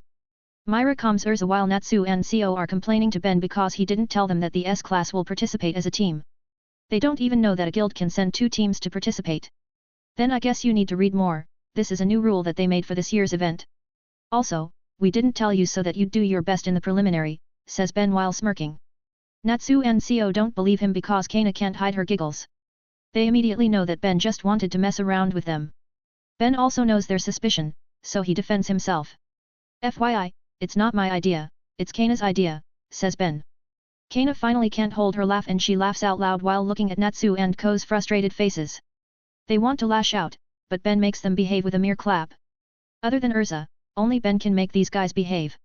Look, Ben can handle them, so why was it me who get left out? Asks Urza dejectedly. Well, it's because Master wanted to put 2 Dragon Slayers in each team. We have 5 Dragon Slayers, but Ben is an anomaly, so we put Wendy as your reserve, says Myra. Is it to anticipate Sabertooth's twin dragons? Asks Urza. Maybe, says Myra. Urza sighs and stops complaining, it has been done, after all. Now they can only focus on winning this tournament. It's time to show the world that they shouldn't mess with Fairy Tail. While the Fairy Tail teams talk, the commentator is asking whether having 2 teams give Fairy Tail an unfair advantage. But then, Yajima who joins the commentator says that the rule allows a guild to send 2 teams. So if Fairy Tail can get their 2 teams into this round, then they deserve such privilege. After that, the commentator tells everyone about the tournament's program. There will be 2 programs each day, starting with an event and followed by battles. Shortly after that, the first game starts, and it's a game called Hidden. There's no clear explanation about the game, so each team needs to send a member without really knowing what they'll face. Although it is quite clear from the event name that this will be a kind of hide-and-seek game. Fairy Tail A sends Grey, Fairy Tail B sends Kana, Mermaid Heel sends Beth, Blue Pegasus sends Eve, Lamia Scale sends Lion, Quattro Cerberus sends Jaeger, while Sabertooth sends Rufus. Scarmaglione sends a girl named Dora. It's not that important though because this guild only passes the preliminary by tailing Fairy Tail A, not using their own strength, so they aren't really strong. All 8 participants enter the arena and suddenly, many buildings start to appear. A city is summoned inside the arena, it is truly an impressive feat. Although Ben realizes that it's a kind of space magic combined with illusion magic. Though the illusion is very good that it is close to reality. But it's still far from the level of illusion magic that Mavis or Rubal reached. Even so, it is enough for this tournament, and it still can fool the majority of mages. Soon afterward, the organizer finally explains the game and its rules. It is truly a variation of the hide-and-seek game with a lot of changes. The basic is still the same though, all participants need to find their competitors and attack them to gain points. However, it won't be that easy because suddenly clones of each participant appear. The clones are there to confuse the participants. And if they attack a clone or get attacked, they will lose points. So it will depend on whether they can find their real competitors or not. All participants have different reactions from calm, panic, or even don't care. Kana is among those who don't care at all. She just keeps drinking her alcohol from its bottle while walking around the fake city. The hidden game finally starts and the participants start to move using different strategies. There is a time limit of 30 minutes, so they all need to be fast. Some hides, some move to find the others, while someone just keeps drinking alcohol. It has started. Asks the drunk Kana. What did Ben say before? Right, says Kana before taking out 7 cards on each hand. Kana inserts her magic power into the cards before merging the 14 cards into 7 cards that float in front of her. Detect and chase my enemies, homing missiles. She chants that before throwing the cards to the sky. The cards stay still in the air for a moment before they fly away in different directions. But a card doesn't move at all and Kana knows the reason. Sigh, as I thought, it won't chase Grey because I don't consider him as an enemy, says Kana before drinking he alcohol again. The 6 cards are flying toward the mages from other guilds. Kana's cards have detected their magic power which is obviously different from the clones. But just like what Kana has said, no card chases Grey because this spell can only target those she considers as enemies. Everyone who gets targeted sees the card that comes toward them. The cards fly fast, so they reflexively get away to evade the cards. However, these are homing cards, so they keep chasing the mages who tried to run away. Then, all the chased mages do the same thing, they attack the cards using their magic. Their magic hits the cards and then the cards explode. They all scoff at it, but then they widen their eyes when their bodies suddenly get electrocuted. Only Rufus from Sabertooth realizes that a lightning bullet was shot from the exploding card. The bullets were small and they move very fast. The explosion of the cards was distracting them from seeing the lightning bullets. Even so, he isn't fast enough to avoid the lightning bullet. WWW, what has just happened? 6 participants suddenly get electrocuted after destroying Kana Alberona's cards, comments Chapati Lola. She must have hidden a lightning spell under her cards. The spell must be very fast too because everyone gets electrocuted right after the explosion, says Yajima. Everyone is surprised to see Kana has gained 6 points just a mere minute after the game started. Ben smirks and says, the game has truly started now. You can read up to 35 chapters ahead of my fanfics on my Patreon page if you are interested. Voting for this book is highly appreciate. I've uploaded 1 Chapter 344 of Fairy Tale, Sun Eater. 2 Chapter 355 of Transcended as Lord Buggy. 310. Strategy. Kaina repeat her attack a moment after the first attack. Everyone who has been attacked was respawned in another area. But only 2 have recovered, which are Rufus and Lion. So the other 4 are still lying on the ground. Her attack can still find them, although because the first attack has marked all of them. Rufus and Lion can get away from the cards while the other 4 get hit immediately without any chance to evade the cards' attacks, which are just weak shockwaves. However, even the 2 who can evade the cards can't truly be safe yet. They are still being chased by the cards, so they need to take care of the cards soon. Rufus and Lion then destroy the cards again, but now they stay concentrated because a hidden attack might come out again. They are right, another hidden attack comes out of the exploding cards. But it is a lot faster than the previous attack and both of them can't evade it. What comes out now is a black bullet that makes a small explosion upon contact. That's another 6 points for Fairy Tale B. Just what are those unavoidable attack? Comments Chapati after Rufus and Lion get hit. This attack is faster than the previous one, so maybe Kaina has marked them using her first attack. She also used a spell with higher speed because she knew that her opponents would have anticipated the same attack pattern.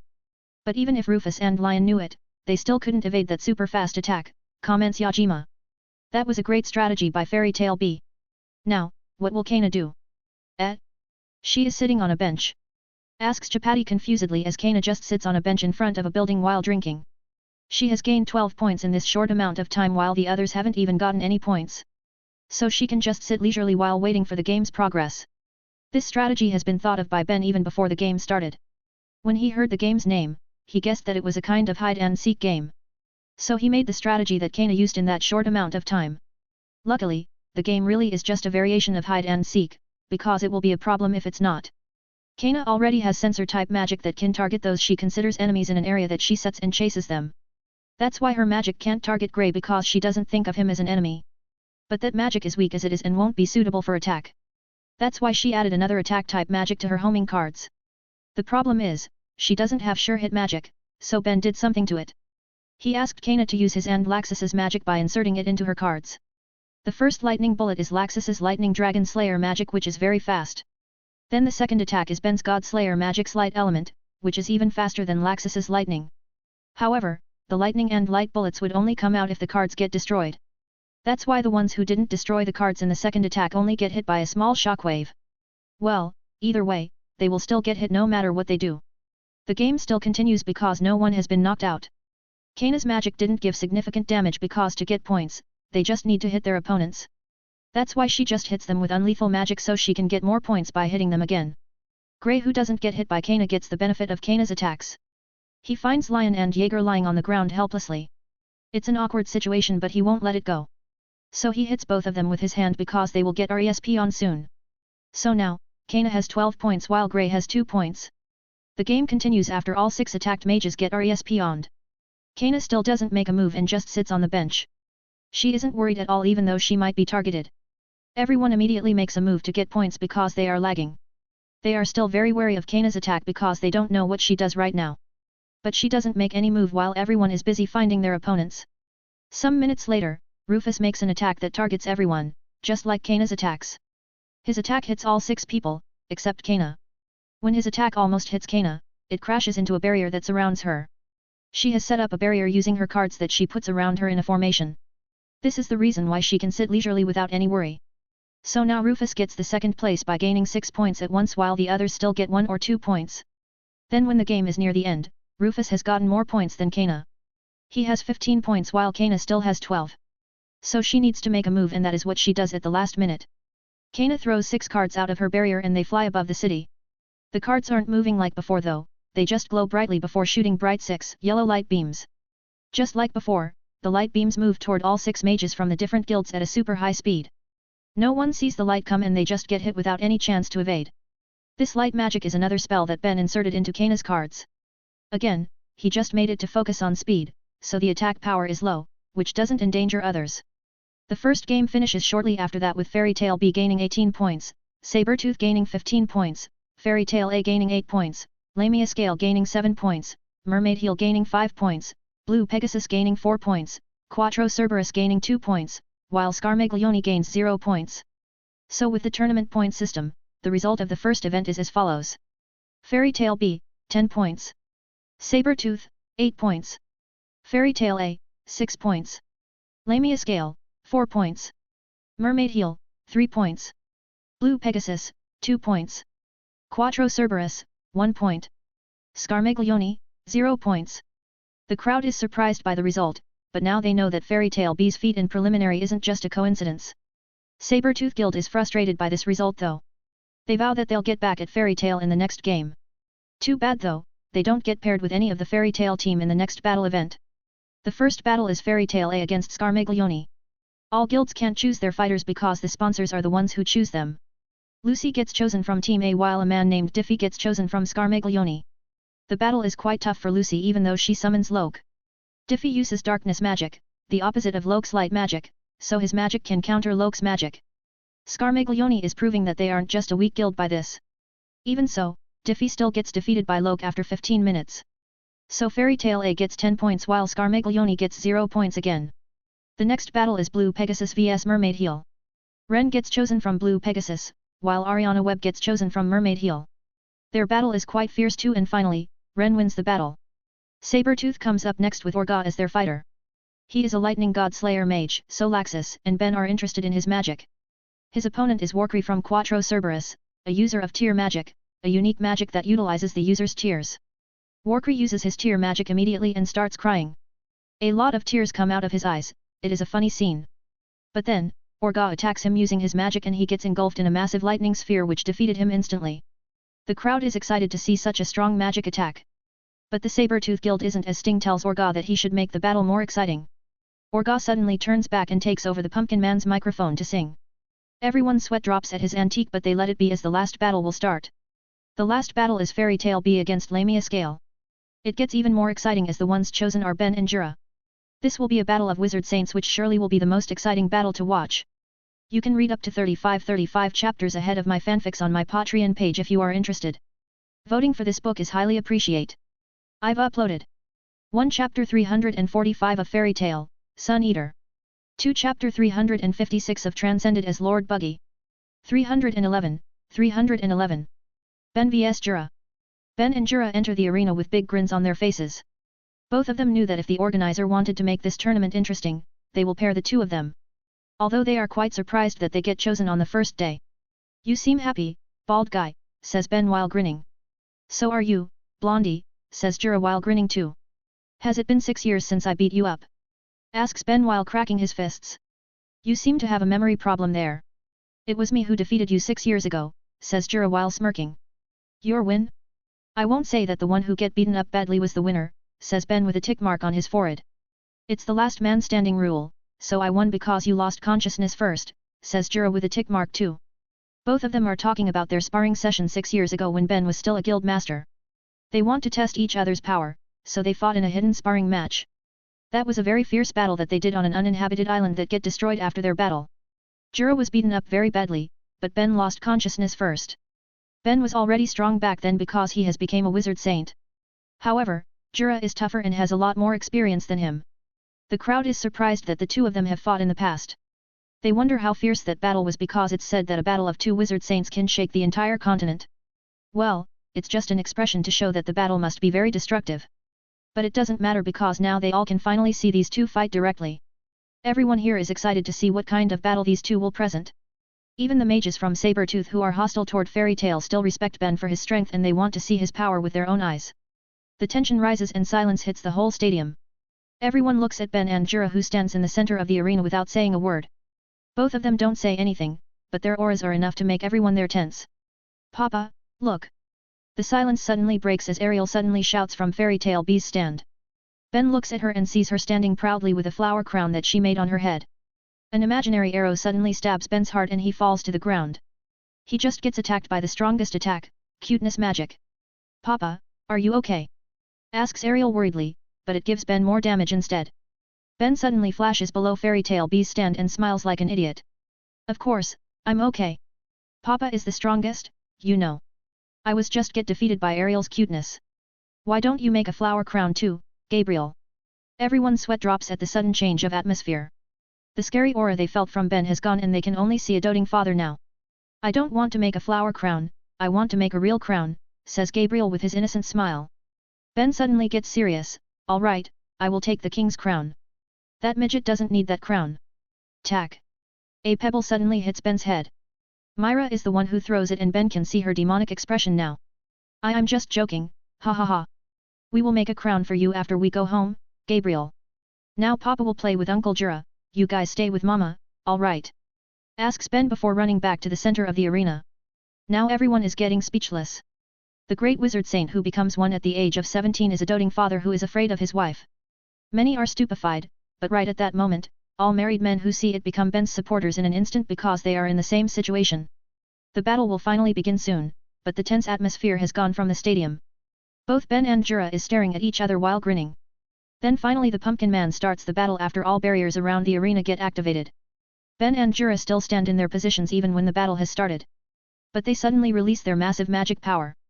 The clash of their magic power shakes the entire city even though there are many barriers around them. Let's skip the nonsense and start it right away, Ben, says Jura while raising his hands in front of him. Exactly what I think, says Ben while lowering his body while grinning widely. The massive magic power release is suddenly gone as the two of them get ready for a real fight. Jura's hands glow white before he suddenly slams them to the ground. Numerous rock spikes come out of the ground below Ben. Ben moves to the side to avoid the rock spikes, but they still chase him. So he runs at high speed as Jura's magic keeps chasing him. Jura suddenly pours a lot more magic power and now rock spikes come out everywhere, covering the whole arena. So Ben jumps up to avoid them. But then the ground on his left and right gets cut into square shapes and they move toward him. The spiky squares will sandwich him, and it is very dangerous with all the spikes there. You were the one who gave me the idea to make this spell, Ben.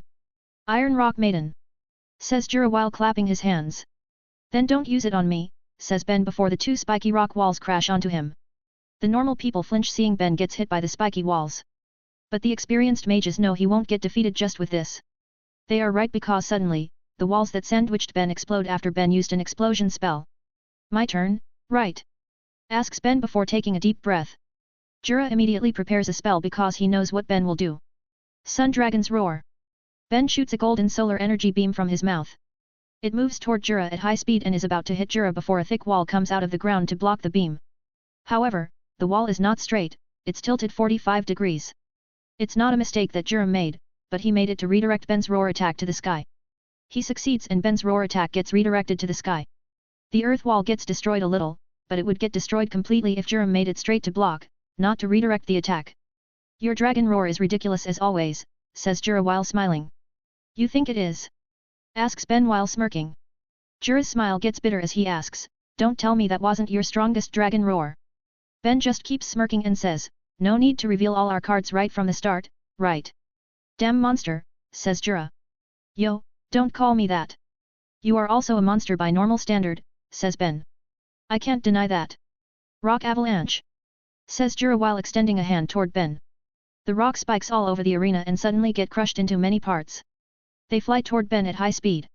It's an unavoidable attack from all angles that will hit the target. But that's not the case for Ben because he can evade the rocks with his speed. It won't be interesting though, so he won't evade, he will destroy them all. Ben covers his whole body with his Sun Dragon's golden solar energy. Then he focuses on his senses and starts attacking the incoming rocks. Bam bam bam. Ben hits the rocks that come from all sides using his whole body. Fists, claws, elbows, feet, knees, and even his head. He moves around to hit every rock that comes his way and his movements are very fast that those who can't see such speed can only see flashes. No rock hits Ben's body even after Jura sent all the rocks he made. Everyone is speechless when they see the stack of destroyed rocks around Ben.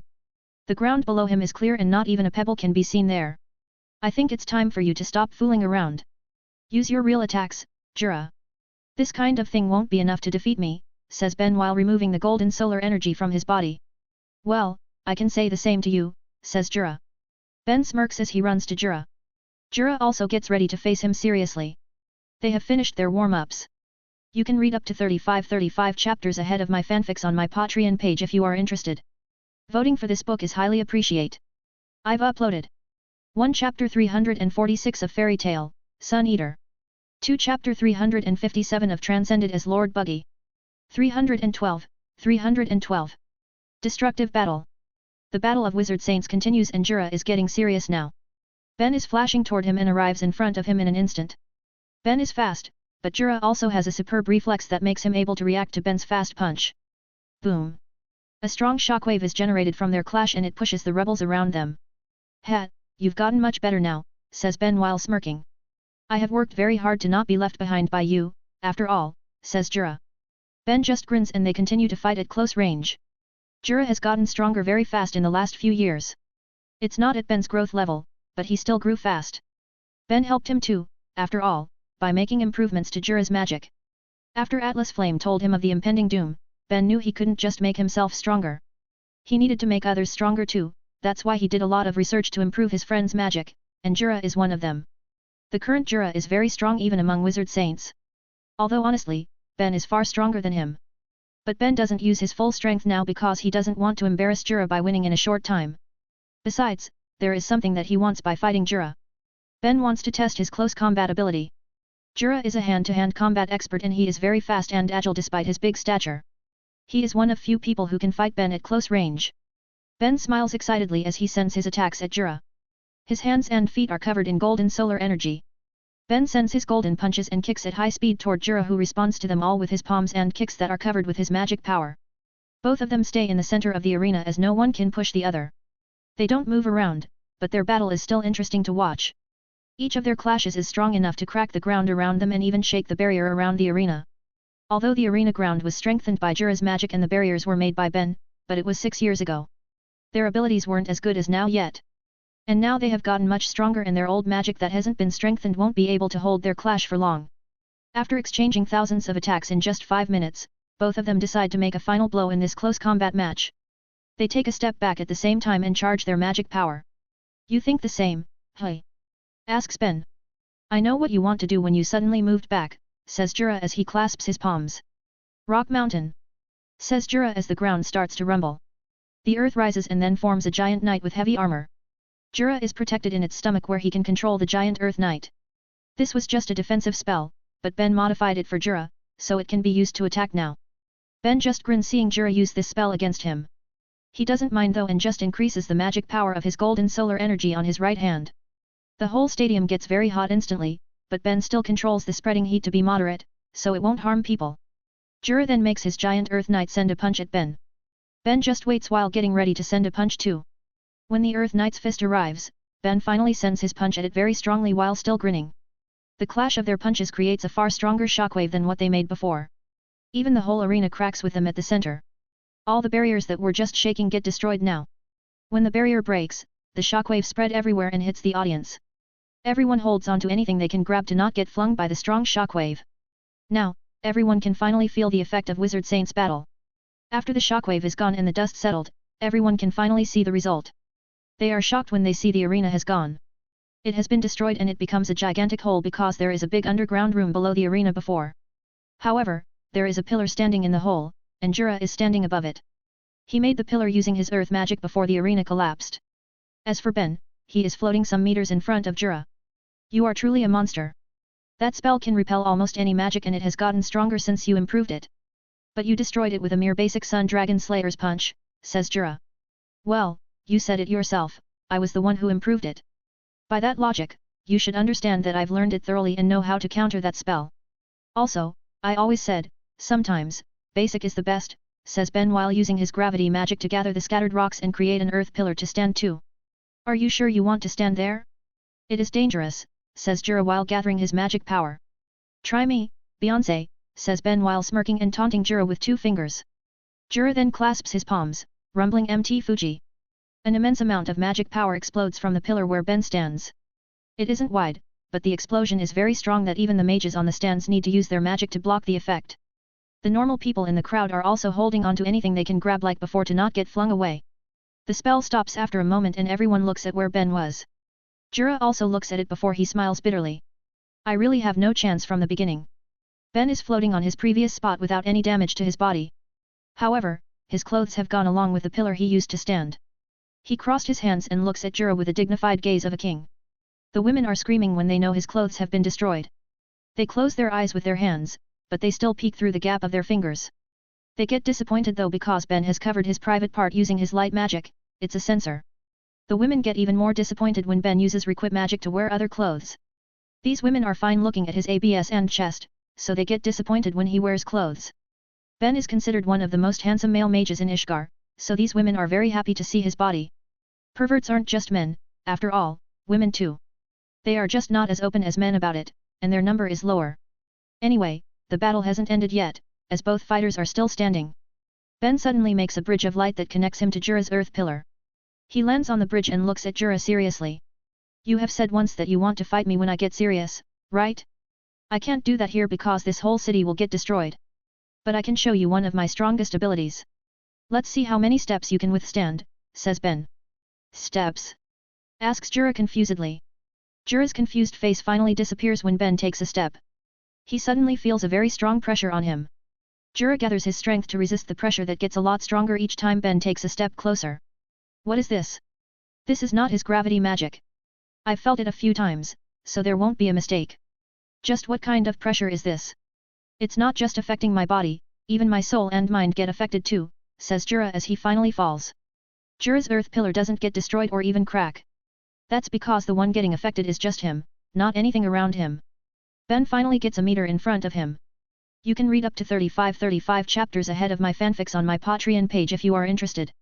Voting for this book is highly appreciate.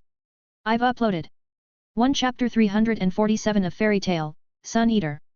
2 Chapter 358 of Transcended as Lord Buggy. 313. Chariot. As Ben stands in front of Jura, he says, "You really don't disappoint me, Jura. The only one who has withstood 30 steps so far is Gildarts.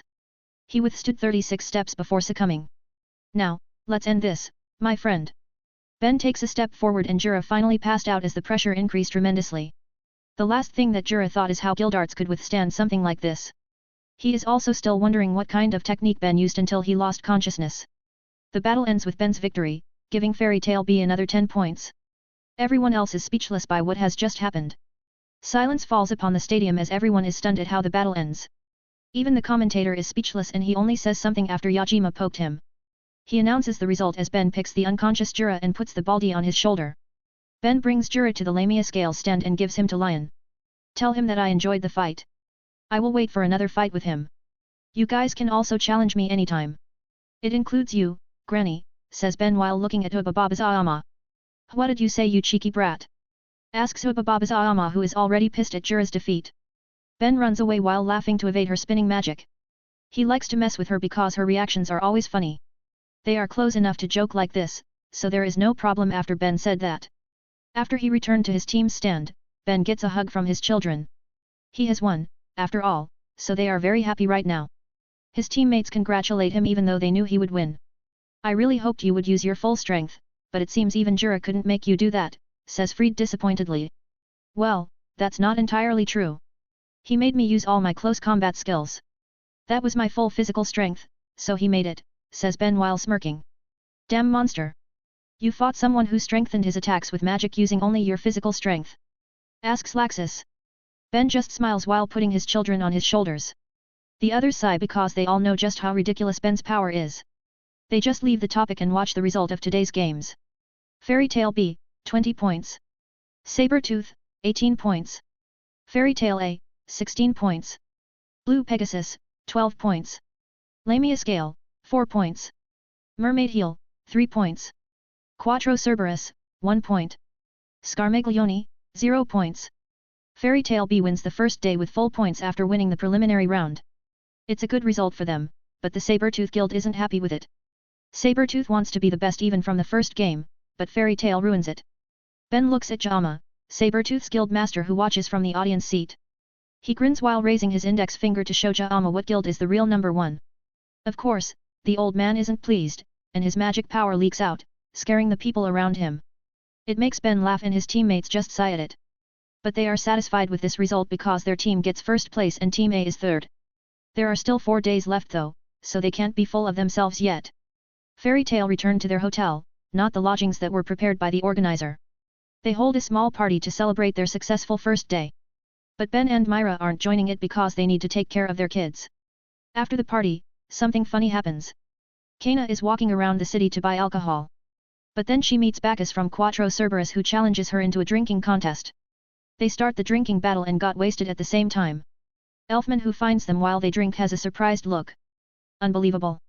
He can match Kana who has gotten even better at drinking after being trained by Gildarts. Did he train her to drink alcohol? Asks Evergreen while sweat dropping. Elfman and Evergreen are having a secret date that is not really a secret. Their guildmates have seen them, but they don't say anything. Anyway, Elfman and Evergreen take Kana back to their hotel and leave Bacchus on his own. Day changes and the second day of Grand Magic Games begins. The first event is a game called Chariot that has no further explanation again. Ben thinks for a while before sending Fried to compete in the first game. Are you sure? This sound like a race, so shouldn't we send you or Laxus which are the fastest among us? Asks Fried. That's exactly why I send you. If it's me or Laxus, then this will not be a competition anymore. Also, from the game's name, it might be a race using vehicles. Laxus sucks at driving, says Ben. Hey, no need to say that, says Laxus pissly. Yeah, everyone knows it, so no need to say that, says Kana while smirking. Laxus gets even more pissed and tries to knock Kana's head, but she evades. They keep bickering on the back while Ariel and Gabriel cheer on them from Myra's arms. Ben ignores them and tells Fried the basic strategy. Listen, this could be a racing game, right? But this is a race of mages. So it's not all about speed, it's also about how you hinder your opponents. You know what I mean, right? Asks Ben. Fried seems to get enlightenment and he nods while thinking of what he should do. Ben doesn't need to say anything else because Fried must have known what he meant. Fried is smart, so he understands what Ben wants him to do in this game. Some minutes later, the second day's game starts. Every team's representative comes out and Fairy Tail B is getting speechless by what they see. Fairy Tail A has sent Natsu in a game that might involve vehicles. I don't know what to say, says Ben. He must have done it selfishly again. Look, Gajeel must have also wanted to do it, but Natsu went first, says Myra. Two dragon slayers with motion sickness are trying to compete in a game that might involve vehicles. That's a very fairy tale thing. Our guild will lose if not for our team, says Laxus. But hey, Sabretooth also sends their dragon slayer, says Kana. They all look at Sting who represents Sabretooth in the game. It makes them confused at first, but they understand it fast when they see Sting's look at Natsu. He must have joined this game because Natsu also joined it. Well, at least we won't get the last two places, says Ben as the game starts being explained. The game is really a race, but instead of driving the chariots, they will run on interconnected chariots.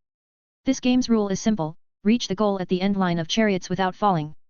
There's no other rule except for the competition's basic rules. Fried smirks when he hears the rules because it means his plan will work.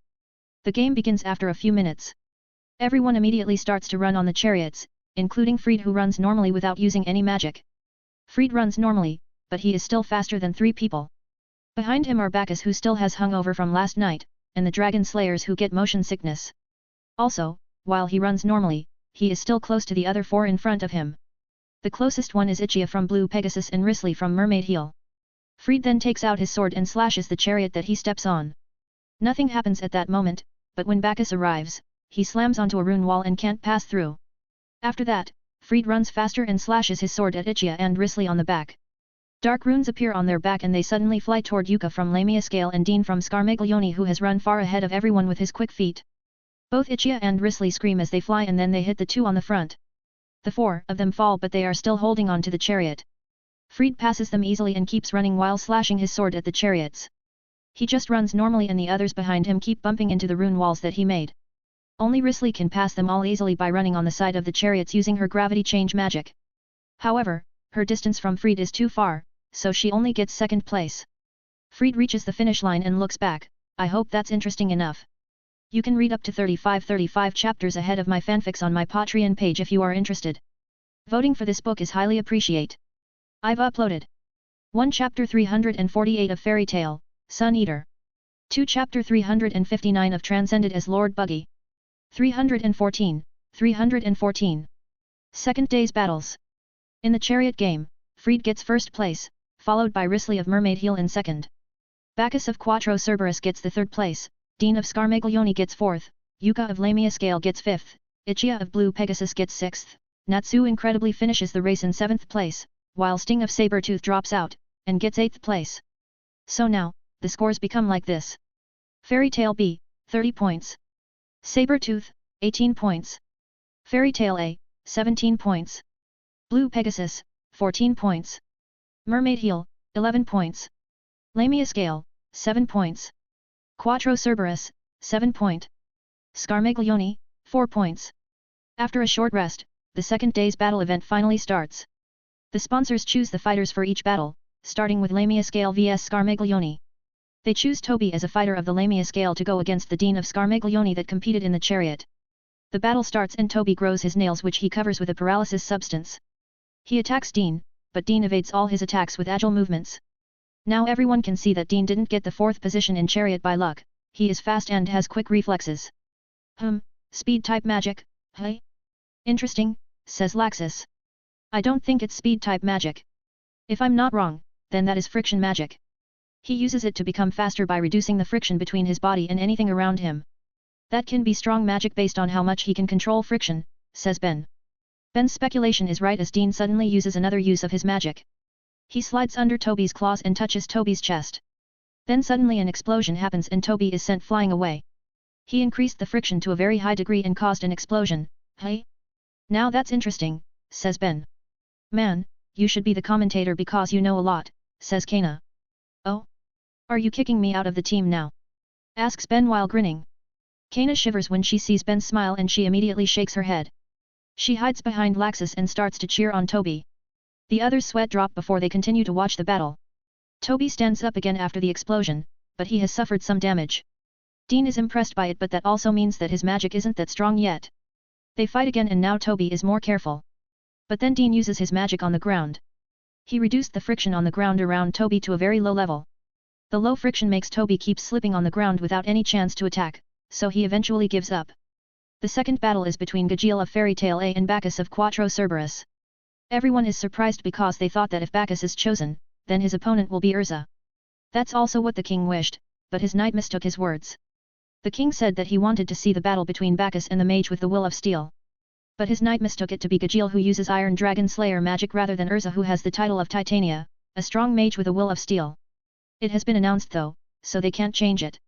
Gagiel is very excited by this fight because he can finally do some action. He wanted to join the chariot, but Natsu beat him to it. Both fighters enter the arena and Bacchus is drinking alcohol again. He then lays sideways on the ground while looking at Gagiel with a smirk.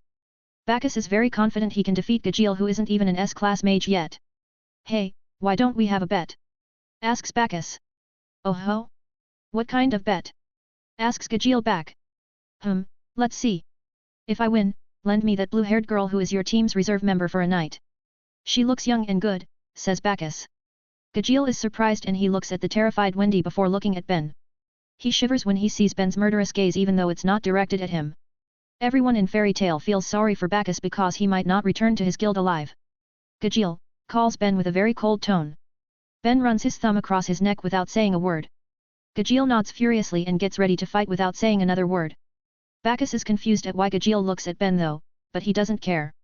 The battle finally starts and Bacchus makes the first move. He runs fast toward Gagiel and attacks with his palm magic. A few impacts hit Gagiel, but he has transformed his skin into iron scales, which protected him. Gagiel then attacks Bacchus using his Iron Dragon Roar, but Bacchus can evade it. Bacchus is fast and agile, he can evade every attack that Gagiel makes after that. He isn't Quattro Cerberus's S-class mage for nothing. The battle goes on and Gagiel can't land any hit on Bacchus. He keeps getting hit instead, but his iron scales protect him from most damage. It doesn't mean he doesn't get hurt though, he is just very durable and persistent. But his tough iron scale is also hurting Bacchus's palms. Bacchus's attacks get weaker over time even though Gagiel never hit him. After almost half an hour, both of them get exhausted, and Bacchus gets noticeably slower. Gagiel knows it's his chance, so he counters Bacchus's attack. He uses his Iron Dragon Sword to hit Bacchus who attacks his face. Both of them hit each other and fall to the ground. Then they stand slowly before they collapse to the ground. But Gagiel still can hold himself and only falls on his knees while Bacchus falls on his back before he lost consciousness. With this, the battle ends with Gagiel's victory. He has many injuries though, so he needs to be sent to the infirmary after the battle. Will he be okay? Asks Fried. He'll be fine. A Dragon Slayer has a high recovery rate. Also, we have Wendy who can heal him. He won't be fine if he loses though. Someone will kill him along with Bacchus, says Laxus while looking at Ben who is still eyeing Bacchus. Hold yourself, Ben. Quattro Cerberus is our ally. We won, so there's no need to make things complicated. He has been defeated by Gajeel anyway. Wendy is fine too, and you don't want to show something bad in front of your children, right? Asks Myra while grabbing Ben's hand. Ben sighs and says, there won't be next time though. I know, everyone will support you if it happens again, says Myra in relief even though she is also angry. If Ben attacks Bacchus, it might turn into a guild war, after all. So it's a relief that he can hold himself. The tournament continues and it's Fairy Tail B's turn now. Myra is chosen as a representative and her opponent is Jenny of Blue Pegasus.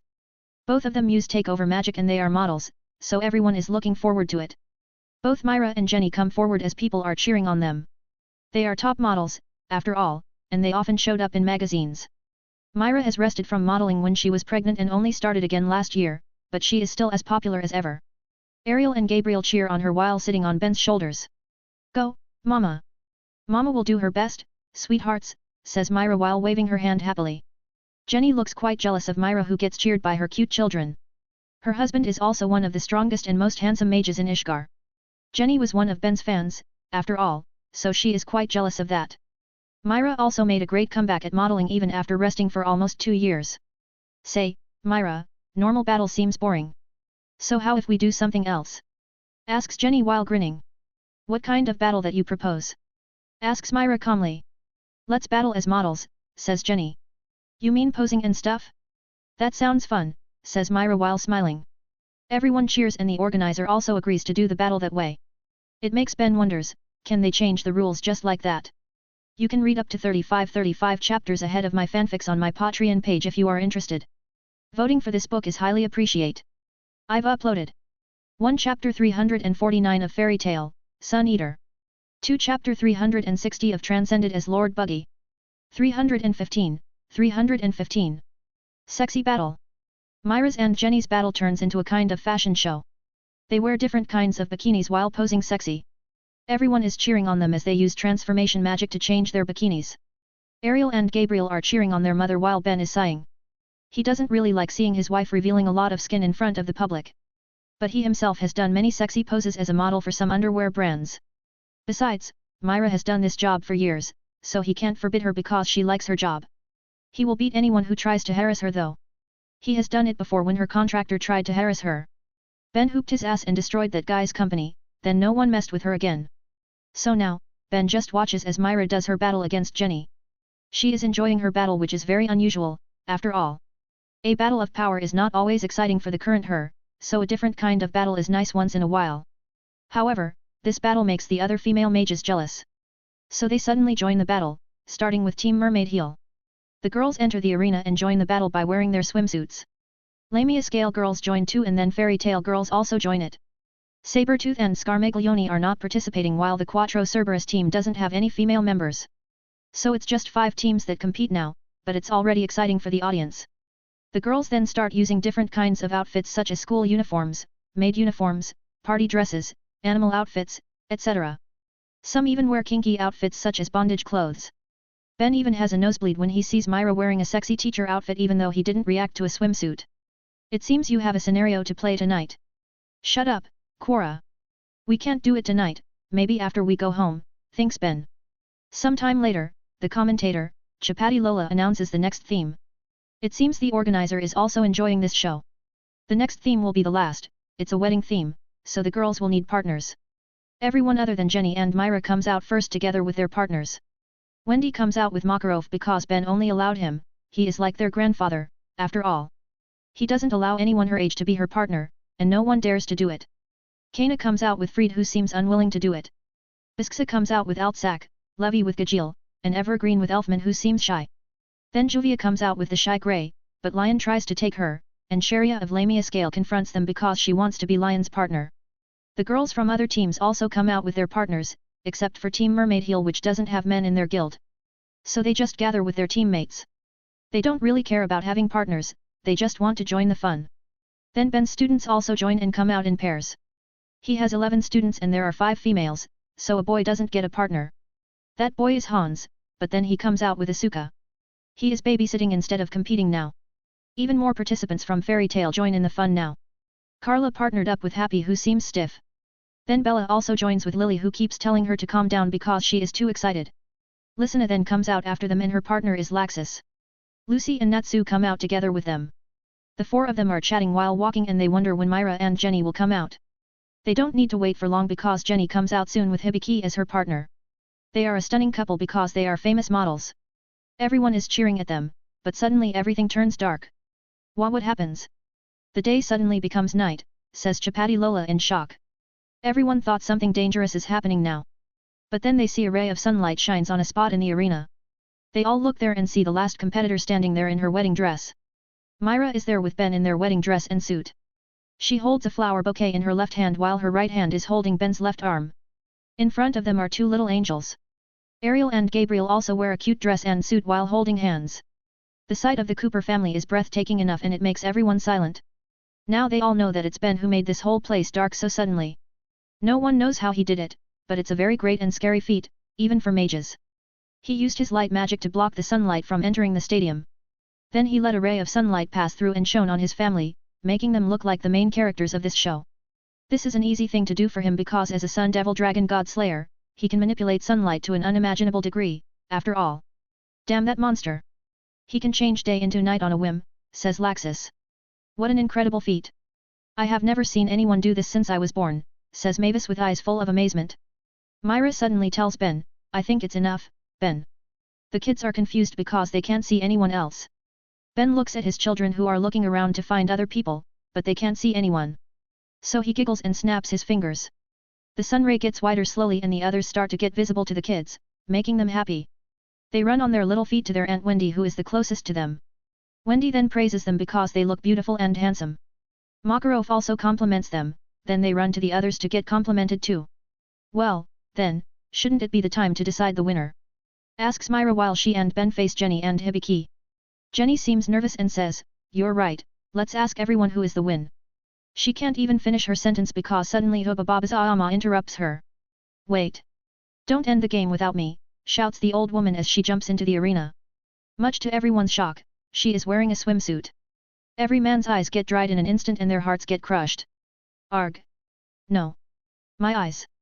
Shouts every man at the same time. I think we need to stop this, says Lion after coughing up blood. Even he doesn't want to see his old guild master in a swimsuit. Everyone agrees and they leave the arena immediately. Only Jenny and Myra stay behind and both of them are wearing their initial clothes now. There's no winner in the previous fashion show battle, so they will do the normal battle. But Jenny has another idea. Say, Myra, how about we make a bet? What is it now? Asks Myra. She fell for it, thinks Jenny before she says, let's make a bet. Whoever loses this battle will pose nude in the next weekly Sorcerer magazine. Everyone is surprised by her proposal, including fairy tale mages. But their thoughts are different from other people who think it's an exciting bet. Fairy tale mages think that Jenny is just digging her own grave and they pity her. Sure, let's do it, says Myra without hesitation, which surprises Jenny. She accepts it that easily. We will, no need to worry. The judges will prefer an innocent-looking girl to be nude rather than me who always poses sexy, thinks Jenny. Soon, the real battle starts and Jenny uses her takeover magic. She transforms using her takeover, Machina Soul which allows her to absorb any machine. Her whole body is now covered by dark magenta armor that she called a battlesuit. Myra just smiles before she transforms to, take over. Satan Soul, Citri. Myra transforms into her Citri form which makes Ben wonders why she needs to use her current strongest form. This won't even be a battle if she uses this form, and he is right. Myra defeats Jenny with one strike, surprising those who don't know Myra's power. But they are now looking forward to seeing Jenny's nude pose next week. The poor girl is crying now, but she was the one who made the bet, so it's her own fault. Myra just smiles as she returns to her team's stand. Why did you use Citri? Asks Ben curiously. Well, because it's the best looking form that I have, says Myra while smiling. Ben's sweat drops and says, so it's still a fashion show battle till the end. You can read up to 35 chapters ahead of my fanfics on my Patreon page if you are interested. Voting for this book is highly appreciate. I've uploaded 1 Chapter 350 of Fairy Tale, Sun Eater. 2 Chapter 361 of Transcended as Lord Buggy. 316. Big bet. The battle round continues and now it's the battle of Sabertooth against Mermaid Heel. The fighter from Sabertooth is Yukino while Kagura represents Mermaid Heel. Both girls enter the arena to start the battle. Unexpectedly, Yukino proposes a bet to Kagura because the previous battles also did it. Kagura accepts it, but to make it more exciting, she asks to bet their lives. Yukino accepts it confidently, which surprises everyone. It seems they are very confident in their abilities, says Ben. Well, they are one of the best in their guilds, after all, says Myra. The battle starts soon and Yukino makes the first attack. Lucy is surprised when Yukino uses Gold Key to call Pisces. She is a celestial spirit mage who holds Gold Key like Lucy. Two giant fishes appear and attack Kagura from two different angles. But Kagura can evade their attack by jumping high. Then Yukino surprises everyone again by using another Gold Key while the other one is still active. She calls Libra to change the gravity on Kagura to make her fall. The gravity on Kagura increases, but then she uses her own gravity magic to nullify Libra's gravity. Then Kagura evades the giant two fishes' attacks and it surprises Yukino. Yukino thought that the combination of Pisces and Libra will be enough. But it doesn't, so she decides to use another key. Ben and Lucy are surprised when they see the key that has a black snake figure wrapping it. The 13th gate, Ophiuchus, says Ben in surprise. A giant black snake with many mechanical parts appears above the arena. It's the one and only known black key, Ophiuchus. So someone has found the black key and made a contract with it, hey? Finally, I can see what a black key can do, says Ben excitedly. His excitement disappears soon though because Kagura suddenly cuts Ophiuchus into many parts using her sword. What the F, says Ben, censoring his curse word. Kagura then rushes at Yukino and attacks Yukino using her sword, defeating Yukino in an instant. Ben complains in his mind because Kagura could at least let Ophiuchus show some of its abilities first. But he can't say anything because it's not his fight. Luckily, Kagura doesn't kill Yukino even though they bet their lives. Although she says that now Yukino's life belongs to her. Yukino says she will honor their bet before Kagura returns to her team's stand. Ben feels sorry for Yukino, but it's the consequence of her action. Then he looks at Jaama who looks furious now. He knows it won't end well for Yukino later, but it's their guild's business. After the battle round, the scores become like this. Fairy Tail B, 40 points. Fairy Tail A, 27 points. Mermaid Heel, 21 points. Sabertooth, 18 points. Blue Pegasus, 14 points. Scarmaglione, 14 points. Lamius Gale, 7 points. Quattro Cerberus, 7 point. Later that night, Yukino really gets expelled from her guild. Ben knows it's not his business, but he just can't stop being worried because he knows just how cruel Jaama can be. He stands on a rooftop outside of Sabertooth's lodging. After waiting for some time, he sees Yukino comes out of the building, naked. He is very surprised by it and immediately flashes to her. Without even asking, Ben takes Yukino to the rooftop and puts a blanket on her. She is scared, but then she calms down when she realizes that it's Ben. She doesn't know him, but she knows that he doesn't have bad intentions. He looks very worried, after all, as if he is looking at his family. Are you okay? Asks Ben worriedly. Yes, thank you, says Yukino. I won't ask what happened because it seems you have gone through a difficult time. Go to Fairy Tales Hotel and tell my wife that I send you there. You can stay there until you find a place to stay, says Ben. Yukino seems surprised and asks, is that okay? Yeah, don't worry about it, says Ben while patting her head out of habit. Yukino blushes and asks again, why? Why are you helping me? Why? Well, I have some sisters, a wife and a daughter. It's just my selfishness, but I can't stand a young girl around my sister's age being humiliated. Also, a gentleman won't let a lady walk naked on the street, says Ben while smiling. Yukino wants to say something else, but Ben teleports her outside of Fairy Tales Hotel. His smile suddenly disappears and it turns into a cold expression. He looks at Sabertooth's lodging with that cold gaze. Such a guild is a legal guild? It seems the council's standard for legal guilds is very low, says Ben. Ben then flashes to the front of Sabertooth's lodging. He hears Jaama talk, well, scolds his guild members. They don't get any point today, after all, so he is very furious. But it doesn't justify what he just did to a young woman. Without hesitation, Ben kicks the door and enters the building, surprising everyone there. They get alerted and get into their battle stance. But when Ben takes his first step, everyone there feels a strong pressure on their bodies. The weaker guild members instantly fall flat while the stronger ones can resist. But with every step that Ben takes, the pressure also increases. He uses the same magic that he used on Jura right now. Among the strongest members, Rufus falls first after the 10th step. Sting and Rouge falls after 11 steps while Orga falls on the 15th step. Minerva then falls on the 18th step and lastly, Jaama falls on the 25th step. 25 steps, you're not as strong as I thought, old guy. And you thought your guild is the strongest. How could it be the strongest if the guild master can't even hold 30 steps like Jura, says Ben coldly. You, why are you here?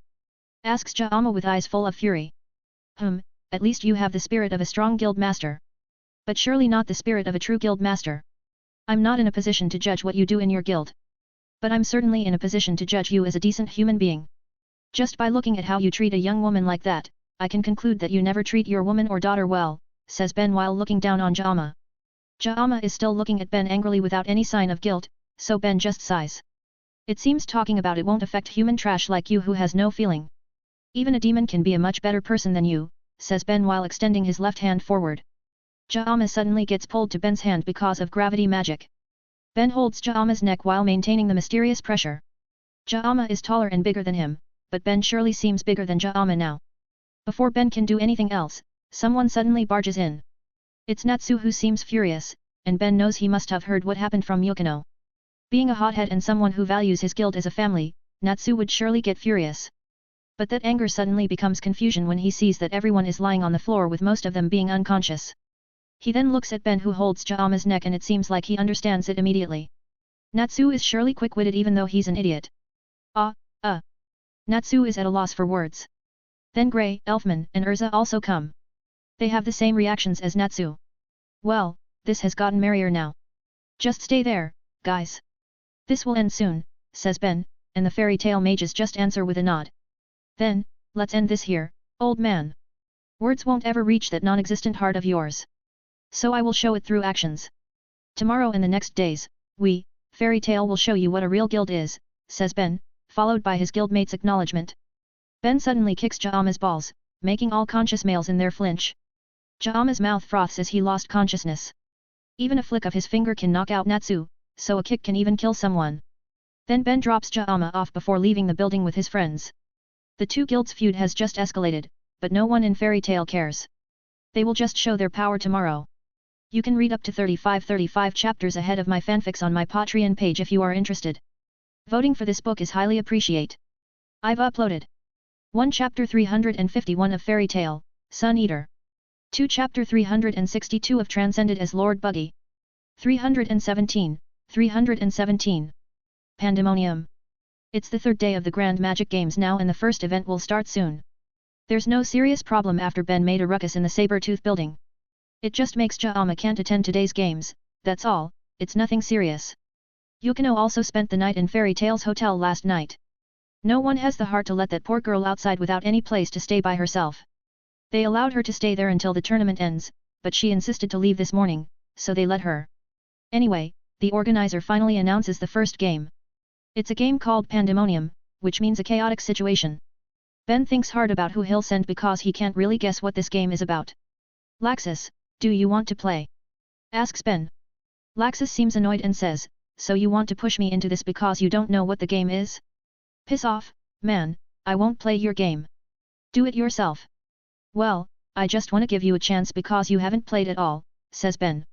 I will play tomorrow if I don't fight in today's battle. I told you I just want to fight, right? I don't want to play these game events and want a proper battle, says Laxus. Fine, do as you please, says Ben before he jumps to the arena. He looks at Fairy Tail A and they send Urza who hasn't played. There's also a change in Team A's lineup. Wendy is now joining the team because Gajeel is still recovering after his battle yesterday against Bacchus. Strangely, he has just felt all his injuries last night. He didn't feel it right away yesterday and only felt stiff. That's why he joined the bride and groom theme contest with Levi because he still felt fine even though he was covered in bandages. Poor Lyusika said that his adrenaline was still high at that time, so he didn't feel the pain. But when he get relaxed last night, all the injuries that he received finally come up. Wendy has healed most of his injuries, but he isn't fit yet, so he's forced to rest today. Anyway, the other teams also send their members to compete. Surprisingly, Lamia Scale sends Jura, so this will be the second time Ben competes with Jura in this tournament. It makes him quite excited even though they might not fight each other. Sabertooth sends Orga, Blue Pegasus sends Hibiki, Mermaid Heel sends Miliana, Quattro Cerberus sends Nobarley, while Scarmaglione sends a short man named Glock. Orga is quite wary of Ben but he doesn't care and just stands there silently. I heard you made a ruckus last night, says Jura while walking toward Ben. Really? I was just greeting and cheering them because they looked down after they failed to get any point yesterday, says Ben nonchalantly. And your idea of cheering them is by making their guild master stay in hospital? Asks Jura. Ben just looks away while whistling, making Jura sigh. He then ignores Ben because nothing will change even if they continue to talk. Jura knows just how stubborn Ben can be when he believes what he did is right. After they stop talking, the Pumpkin Man comes and tells them about the game. When he starts talking about the Pandemonium game, a massive building comes out from the sky. It comes out upside down and it covers the sky. This is Pandemonium, which has 100 monsters inside it. The monsters are categorized into different ranks from D to S. Each rank gives a different point when you defeat it. You choose the number and rank of monsters that you'll challenge in turns. Please think carefully of the monsters that you'll choose because the strongest monster here can even rival a wizard saint, says the Pumpkin Man, making the crowd excited. Ooh, you hear that, Jura? There's a monster as weak as you in there, says Ben while giggling. Jura gets pissed by Ben's mockery and then he tries to hit Ben, but none of his attacks land. He knows Ben said that because he is weaker than Ben. But it still pisses him off. A mockery is still a mockery, it will piss the one who gets mocked. The Pumpkin Man then resumes his explanation, ignoring the two wizard saints. Then he takes out a draw lot made of some straws with a number on them. Jura finally stops chasing Ben so they can take the straw. Ben keeps giggling as he takes a random straw, but suddenly his giggle stops. He gets number 8, the last number, which will give him a disadvantage. Now, it's Jura's turn to laugh because he gets number 2, which makes Ben's expression gets dark. Everyone reveals their number and the first one who will go is actually Urza. Ben grins seeing that because this will be better than he thought. He knows Urza's personality very well, so he knows what she'll do. Urza doing it will give more impact than me doing it. No one will be surprised when a wizard saint achieves something great, after all, says Ben. Urza doesn't make him disappointed because she challenges all the monsters. She challenges 100 monsters in the Pandemonium. It surprises everyone and it makes Fairy Tale Mages smile because this is what they expected Urza to do. She enters the building without any hesitation despite the warning from the Pumpkin Man. Then soon after she enters the first room, some D and C rank monsters appear. They are big and look strong even though they are at the lowest levels here. What are you doing? Asks Jura at Ben who is setting up a beach chair and table in the arena. I just want to enjoy the show, says Ben nonchalantly before he sits and takes out a box of popcorn. Ben even summons one of his contracted Nakora to watch with him. The one who comes is the yellow Nakora, which he named Dio. He puts Dio on his lap and they start eating popcorn together, making the others sweat drop. But their attention suddenly changes to Urza again as the battle finally starts. The monsters finally attack her and she starts using her Requip magic. Urza changes her armor and weapons a few times to judge the enemy's power. After she understood the monster's power a little, she increases her pace. Urza starts massacring the artificial monsters at a fast pace. The monsters get stronger as she climbs the Pandemonium. But none of them pose any real threat to her and she kills them quite easily. She doesn't even look tired after fighting so many monsters. Well, if she gets tired just because of this, Ben will give her hellish training again. Ben has trained almost everyone in the guild one way or another. He also focused on training the ones who participate in this tournament before it started. So he has trained Urza too and he knows she can do this game well. Urza really does it well and she kills the D to A rank monsters in just a few minutes. She doesn't receive many injuries and she still not looks tired. Now, there's only an S-rank monster left which is said to be as strong as a wizard saint. The S-rank monster is surprisingly the eyeball creature that kept following her and taking videos of the battles. Urza then fights it and it is a strong monster. But to say it can rival a wizard saint is an overstatement. It can give a rather tough fight to a wizard saint, but it isn't at their level at all. Well, at least for the current wizard saints who are stronger than the previous generations because of the yearly wizard saint tournament that forces them to keep improving themselves if they want to keep their titles from challengers. Anyway, Urza defeats the monster and clears the Pandemonium by herself. Just like what Ben thought, the impact of her victory is big. People finally see Fairy Tale as a very strong guild again and it's not because they have been, it's because their members are strong. You can read up to 35 chapters ahead of my fanfics on my Patreon page if you are interested. Voting for this book is highly appreciate. I've uploaded 1 Chapter 352 of Fairy Tale, Sun Eater. 2 Chapter 363 of Transcended as Lord Buggy. 318. MPF. With Urza killing all monsters in Pandemonium, the other contestants don't have any monsters to fight anymore. So the organizer decides to make another game to decide the rank. They will decide the rank by measuring their attack's magic power. The organizer places a tool made of a big lacrima ball. It will measure their attack's magic power named Magic Power Finder or MPF. The mages will attack it and it will measure the magic power of their spells. Miliana of Mermaid Heel goes first and she scores 365 points. It's a good score based on Lahar, a Magic Council officer who joins as a commentator. That score is as high as a squad captain of Magic Council's Rune Knights. Nobarley of Quattro Cerberus comes up next and scores 125 points. Hibiki of Blue Pegasus comes up next and scores a whopping 95 points. Next, Glock of Scarmaglione scores 58 points, which makes Hibiki a little happy. That happiness is short as Orga of Sabertooth scores 3,825 points using his Lightning God Slayer magic. It shocks the crowd and Lahar comments that he never saw a score that high. Getting a score higher than 1,000 is very difficult, after all. But the one who comes up next is Jura, who walks forward and says, "Such a high score. Then I think I need to be serious too." "Well, I can only be serious considering who comes up after me." He says that while peeking at Ben, who is still playing with his Nakora. Everyone's sweat drops at that sight and Jura just sighs because Ben is still not taking this seriously at all. Jura then uses the same magic that he used on Ben during their battle before getting defeated. His attack surprises everyone as he scores 9,362 points. It might be lower if his magic didn't get improved by Ben. But it might just be lower by around 1,000 points at most. It would still defeat the other contestants though. Still, Jura isn't happy about it because the one who will come up next is Ben. Ben walks forward and puts Dio, his yellow Nakora, in front of him. "Hey, do you want to try attacking it, little guy?" Pio asks Dio confusedly. "Come on, it will be fine. Raise your hands to the front," says Ben. Dio is still confused, but he still raises his hands in front of him toward the MPF. Everyone then gets speechless when they see a small golden magic circle appears in front of the Nakora. It rotates before forming a small golden ball the size of a golf ball. Ben is the one who makes it though, but Dio seems very excited and his eyes are glittering. Then he says Pio, which no one understands what he means. But maybe it means fire. Because the golden ball suddenly flies toward the MPF device.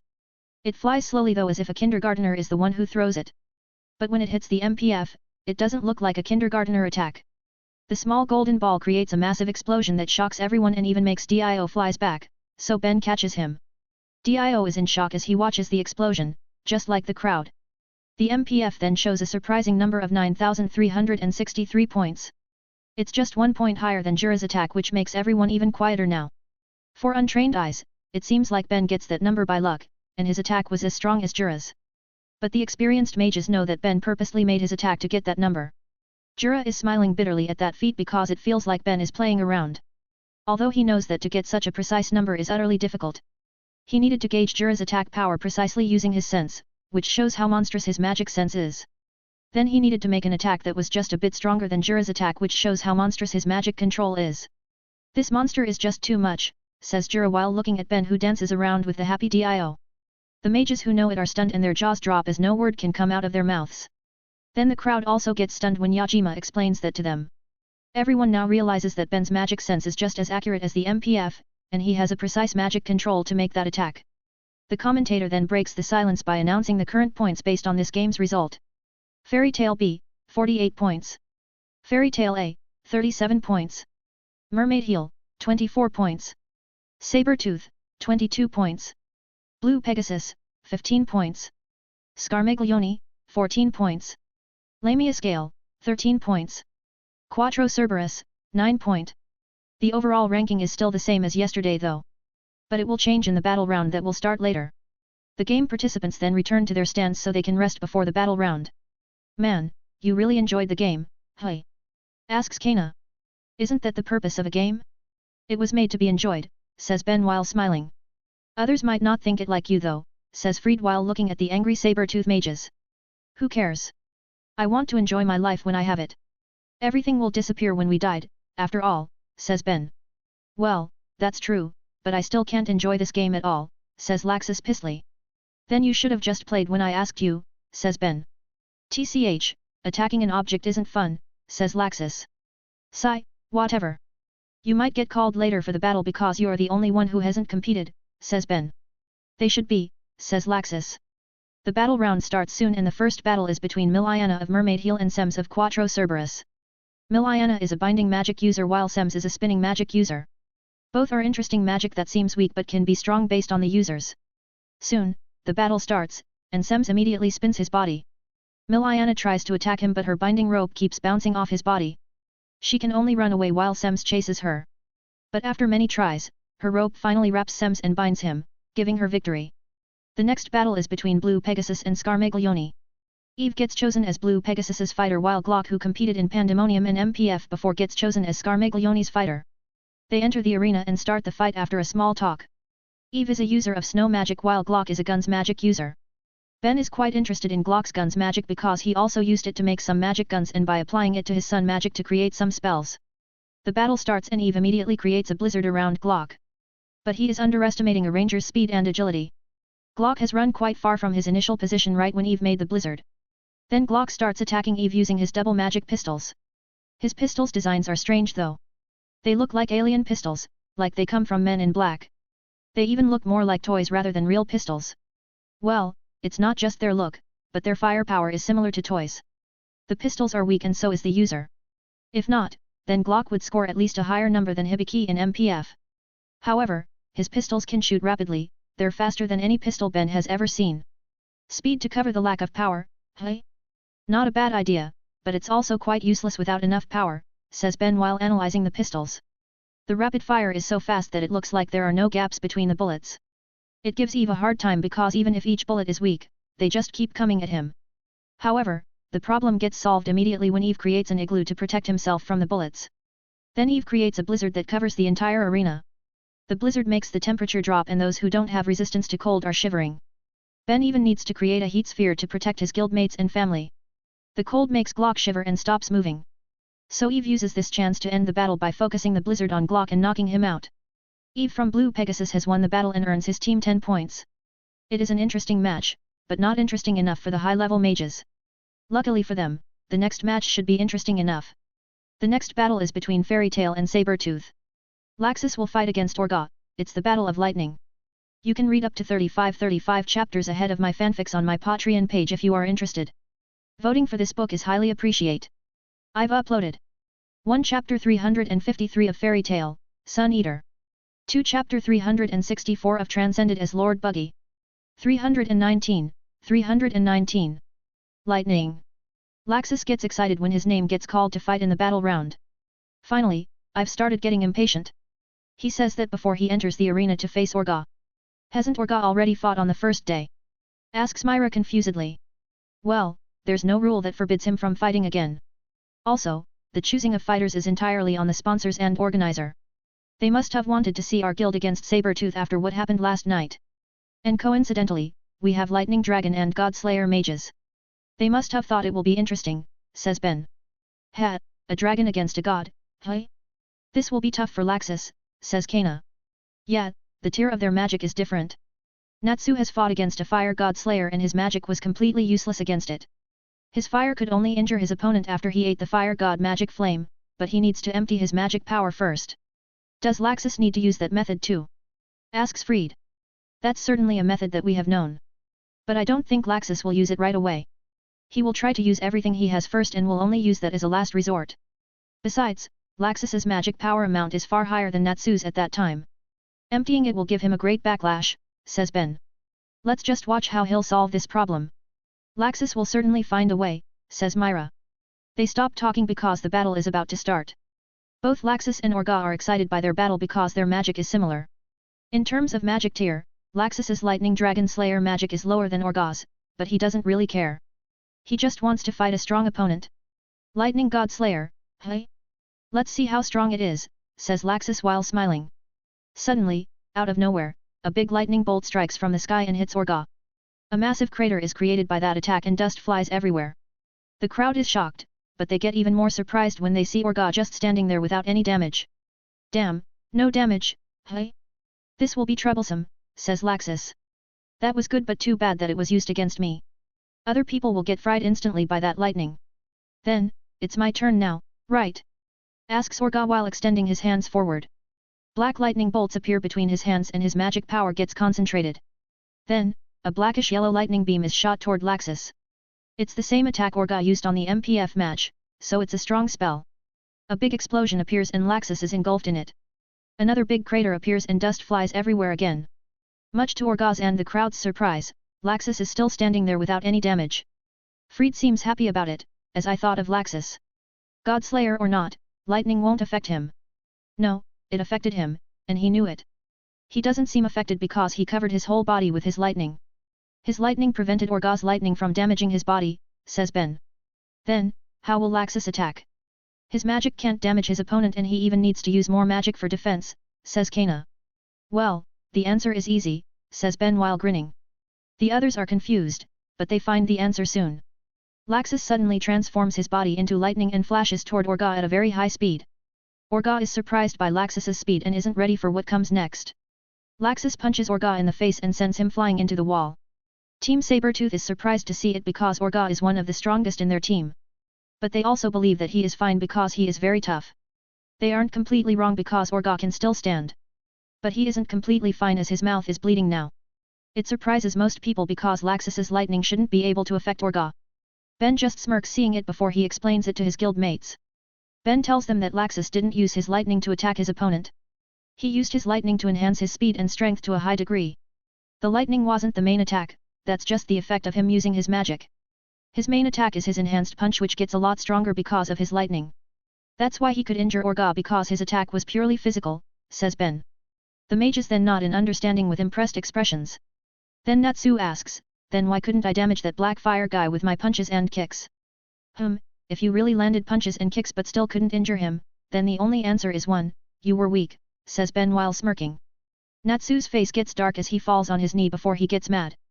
This guy really shows his emotions like clear water, so Ben really likes to tease him. That's why he just said that Natsu was weak and didn't say that his opponent was very tough. Their attention then shifts to the battle again that has continued. Orga tries to attack Laxus using God Slayer's signature attack, Lightning God's Bellow. Laxus answers it using Dragon Slayer's signature attack, Lightning Dragon's Roar. Their attacks collide and the impact is massive.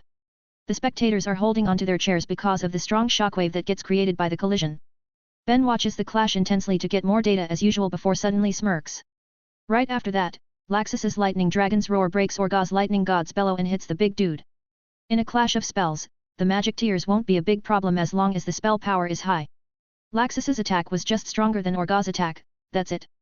Although the tears advantage shows up immediately when Orga appears without any damage again. Laxus's attack might have broke Orga's attack, but it still couldn't break Orga's immunity to lower tier lightning magic. It will be easy from now on though because Laxus is obviously stronger. Also, Laxus is fast, very fast. He immediately flashes toward Orga and attacks the guy with his lightning enhanced physique again. Orga is also a lightning mage like Laxus and his magic is even one tier higher. However, his mastery over his magic seems to be far lower than Laxus. He can't even use his lightning to increase his speed, or maybe he is just focusing on power, so his speed is lacking. With lower speed, he just becomes a punching bag for Laxus. Orga can't defend Laxus's barrage of attacks that fly toward him at an unimaginable speed. Among everyone watching, only one person can see Laxus's fast attack, it's Ben. He grins as he watches Team Sabertooth looks very shocked right now. Most people think that the only super strong mage in Fairy Tail is Ben. But they've seen Urza's feat against 100 monsters, and now they see Laxus overwhelming Orga despite his lower magic tier. It's over, says Ben right on time before Laxus sends a finishing blow. Laxus jumps toward Orga and sends a punch to Orga's face from a higher position. His punch sends Orga sliding to the ground and then hits the wall. Orga falls unconscious and the referee announces Laxus as the winner. Everyone cheers as Laxus walks back to his guild's stand. The medical team moves fast to check on Orga under Sabertooth's disbelief gazes. Then they remember Ben's words last night about showing the power of a real guild which makes them clench their hands. How is it? Asks Ben at Laxus. That is interesting magic, but there seem to be restrictions too. I found some things that can help me improve my magic though, says Laxus. He was also observing Orga's magic to improve his own magic. Good, I will beat you up if you get nothing after prolonging your fight for this long, says Ben while smirking. But it's you who always said that I need to use all my battles to learn, says Laxus, which gets ignored by Ben as the last battle finally gets announced. Wendy finally gets a chance to compete as she will fight against Sharia of Lamia Scale. You can read up to 35 chapters ahead of my fanfics on my Patreon page if you are interested. Voting for this book is highly appreciate. I've uploaded 1 Chapter 354 of Fairy Tail, Sun Eater. 2 Chapter 365 of Transcended as Lord Buggy. 320. Sky. Wendy is chosen to fight in the last match of this battle round. Her opponent is Sharia from Lamia Scale and Ben thinks that it's an interesting matchup. He knows Sharia's magic and he has told Wendy about it before. Another match of a Dragon Slayer and a God Slayer, hey? The organizer really knows how to make things more interesting, says Ben. That girl from Lamia Scale is a God Slayer. Asks Kana. Yeah, Sky God Slayer, says Ben. Isn't that the same type as Wendy's? Then, this will be difficult for Wendy, right? Her magic won't be able to damage her opponent who has higher tier magic. Does she need to use physical attacks like Laxus? Asks Kaina. Well, let's just see it. If it comes to that, then I'm sure it won't be a problem for Wendy. Don't forget who has raised her until now. If it's just a physical fight, then Wendy will be better than you, says Ben while smirking. Kaina seems surprised, she's that good. Yeah, she is very talented. The only problem is she doesn't like fighting that much. Wendy is not a timid girl, she just hates hurting people. But she will not back down from a fight if she needs to do it, says Ben. Both Wendy and Sharia enter the arena, but then Sharia trips and falls. Wendy asks her if she is okay and wants to help her, but she also trips and falls. These two surely have similarities other than their magic, their clumsiness. They laugh it off as they stand and then they greet each other. After taking a better look, they realize that they also have similar height and body size. Both of them are quite short but still have good curves. Well, anyway, the two girls get ready to fight with high determination. Both of them haven't met each other but they've heard of each other from their guild mates. So they know they have similar magic and that this will be a tough battle. The battle starts soon and Wendy starts it by giving herself 2 buffs. She uses arms and vernier spells to enhance her attack power and speed. Then she attacks Sharia using Sky Dragon's wing attack that creates a pair of rotating winds after she swings her arms in circles. But Sharia evades it with a swift movement before she casts a spell. Black wind covers her hands and she shoots a strong black whirlwind toward Wendy. Wendy creates a wind that moves up from the ground to redirect the black whirlwind to the sky. Right after Wendy redirects that spell, Sharia suddenly appears in front of her. She casts a spell that creates a spiral black wind gust. The spell is made to send the target flies upwards, so she is trying to send Wendy flies. However, Wendy has anticipated such an attack. She has seen this kind of strategy many times since her childhood. Ben used this surprise attack many times when he trained her, so she is always ready for this situation. Wendy evades Sharia's spell by generating wind under her feet. She propels herself backward right when the spiral black wind appears. So she escapes at the last moment, but she escapes nonetheless. Sharia is surprised when Wendy evades her surprise attack because this strategy always works. She gets even more surprised when she sees Wendy has prepared an attack spell. So she needs to make a spell immediately too. Wendy swipes both her hands down diagonally, shaping an X. She uses Sky Dragon's claws using her hands even though it was originally a spell made using feet. But Ben has modified it so she can use it with her hands or feet based on the situation. Sharia doesn't have enough time to make a spell for defense. So she just gets into a defensive stance and gets hit by the wind claws. It sends her flying and she gets damaged by Wendy's attack. Shouldn't she be immune to Wendy's magic because she is a Sky God Slayer while Wendy is a Sky Dragon Slayer? Asks Fried confusedly. Well, if you just look at the name, then it might be true. However, if you look into their magic carefully, you'll notice something. Their magic is not just lower and higher tier magic like the case with Laxus and Orga or Natsu and Zhang Crow. Sky Dragon and God Slayer magic have unique properties that make them similar but also different, says Ben. So complicated, just explain it shortly so I can understand, says Natsu while holding his pained head. You know that they are Sky God and Dragon Slayer, not Wind God and Dragon Slayer, right? We don't know about Sharia, but we know that Wendy's magic doesn't just use wind, says Ben while smiling. Ah, she also uses heal and some support type spells, says Gray. Correct, and Sharia must have some other spells too. However, their other spells must be different, and it's because the characteristics and properties of their magic are different even though they are similar. The differences of their magic are the ones that made Wendy's Sky Dragon Slayer magic able to damage Sharia's Sky God Slayer body, says Ben. The idiots in the guild nod and smile smugly after Ben finished his explanation and they say, I still don't understand. Those who understand sigh or laugh at them while Ben just says, well, you just need to know that Wendy's magic works on her, so she has many ways to fight. They continue to watch and they get surprised when they see Sharia heals her injuries. It's something that Sky Dragon Slayer magic can't do as Wendy can't heal her own injuries. But Wendy can buff herself and others. This is the difference between their magic properties. Although Ben has improved Wendy's healing spell so she can heal herself, it is still not on par with Sharia's Sky God Slayer magic self-healing spell. Sharia then takes a deep breath and Wendy also does the same. Both of them then use their magic signature attack, Sky God's Bellow and Sky Dragon's Roar. The black and bluish tornado collide and creates a massive impact. Both of their spells seem to be even as they cancel each other. Wendy's attack has stronger attack power, but it still can only match Sharia's attack. The tier differences really affect the effect here. Wendy will need more power to defeat Sharia's spell. But Wendy still has other skills that she hasn't shown, hand-to-hand combat. She propels herself forward at high speed using wind under her feet. Then she covers her hands with her magic and attacks Sharia. Sharia also does the same and they start having close combat. They seem to be even at first, but Wendy starts dominating the fight. Ben has trained Wendy in this kind of battle for years, so her close combat skills are very high. Wendy's moves are very swift and she can move around agilely. She utilizes wind to help her move around and evades Sharia's attacks. Her buffs also increase her power and speed, which makes her attacks even stronger and faster. Sharia doesn't hold a candle against Wendy's close combat skills.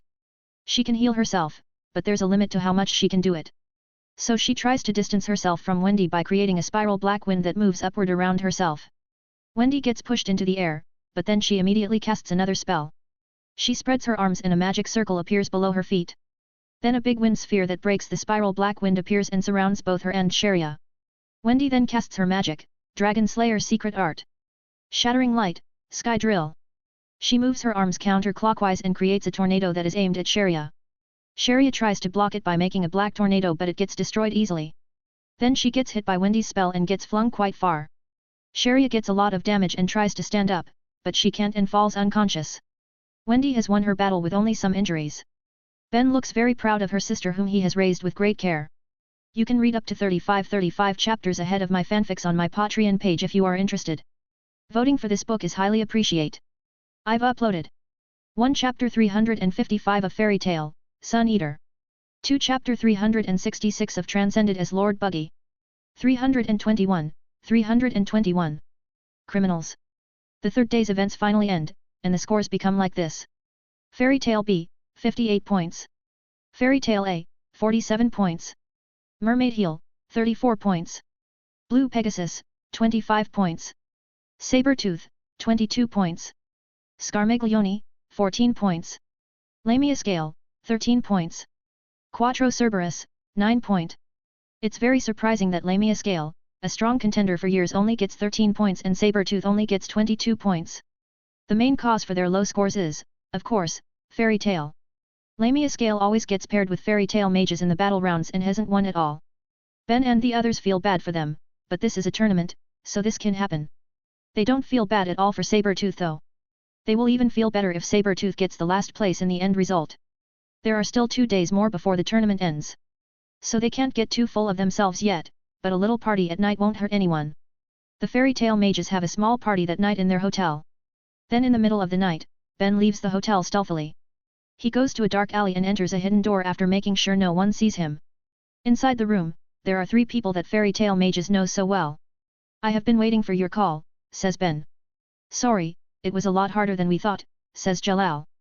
The one waiting for Ben in the room is Jalal, Altair, and Mirti. These 3 have formed a group named Crime Sorcière. It's an independent guild that they made with the purpose of eradicating dark guilds to atone for their sins. Jalal should have been imprisoned now, but Altair and Mirti rescued him. Then they made this guild and start their mission to eradicate dark guilds affiliated with Zeref. Their guild has eradicated many dark guilds in the last few years, unlike the Magic Council which always stays passive. 2 years ago, they made a secret deal with Fairy Tale. Makarov agreed because he knew capturing these 3 and giving them to Magic Council won't do them any good. It's better to watch over them while also letting them attack dark guilds. Then in this Grand Magic Games, they got information about Zeref's involvement. It might be Zeref himself or his worshippers, but it's dangerous anyway. So they are investigating it right now. Ben is in charge of exchanging information with them. He will also help them if they meet a dead end. But they haven't contacted him at all in the last few days and have just called him tonight. So, what did you find? Asks Ben. We found some indications that the royal family might get involved in this. We want to confirm it, but it's very difficult to enter the palace. The security there is very tight, says Altair. I don't know how the royals get involved, but they might know something. I will find a way to help you investigate the royal capital. But for now, I want you to watch over Lucy and Wendy. I've been keeping an eye on my guildmates because Sabertooth might do something. For the last few days, I kept getting a feeling that the 2 of them were being watched. But I couldn't find who they are. I want to investigate it further, but I have other things to do. So I want you to do it in my stead, says Ben. All right, leave it to us, and we'll leave the royal family to you, says Altair. Good, with my status as a wizard saint, it will be easy to enter the palace, says Ben. Jalal nods before asking, Urza doesn't know about us yet, right? No, but you better tell her sooner or later. Also, there are some more people who need your explanation, says Ben. Miliana, hey? I don't think she will let me talk to her, but I will find a way to at least apologize to her. I really owed her and the others an apology, says Jalal. Well, it will be hard, but you will be relieved after doing that.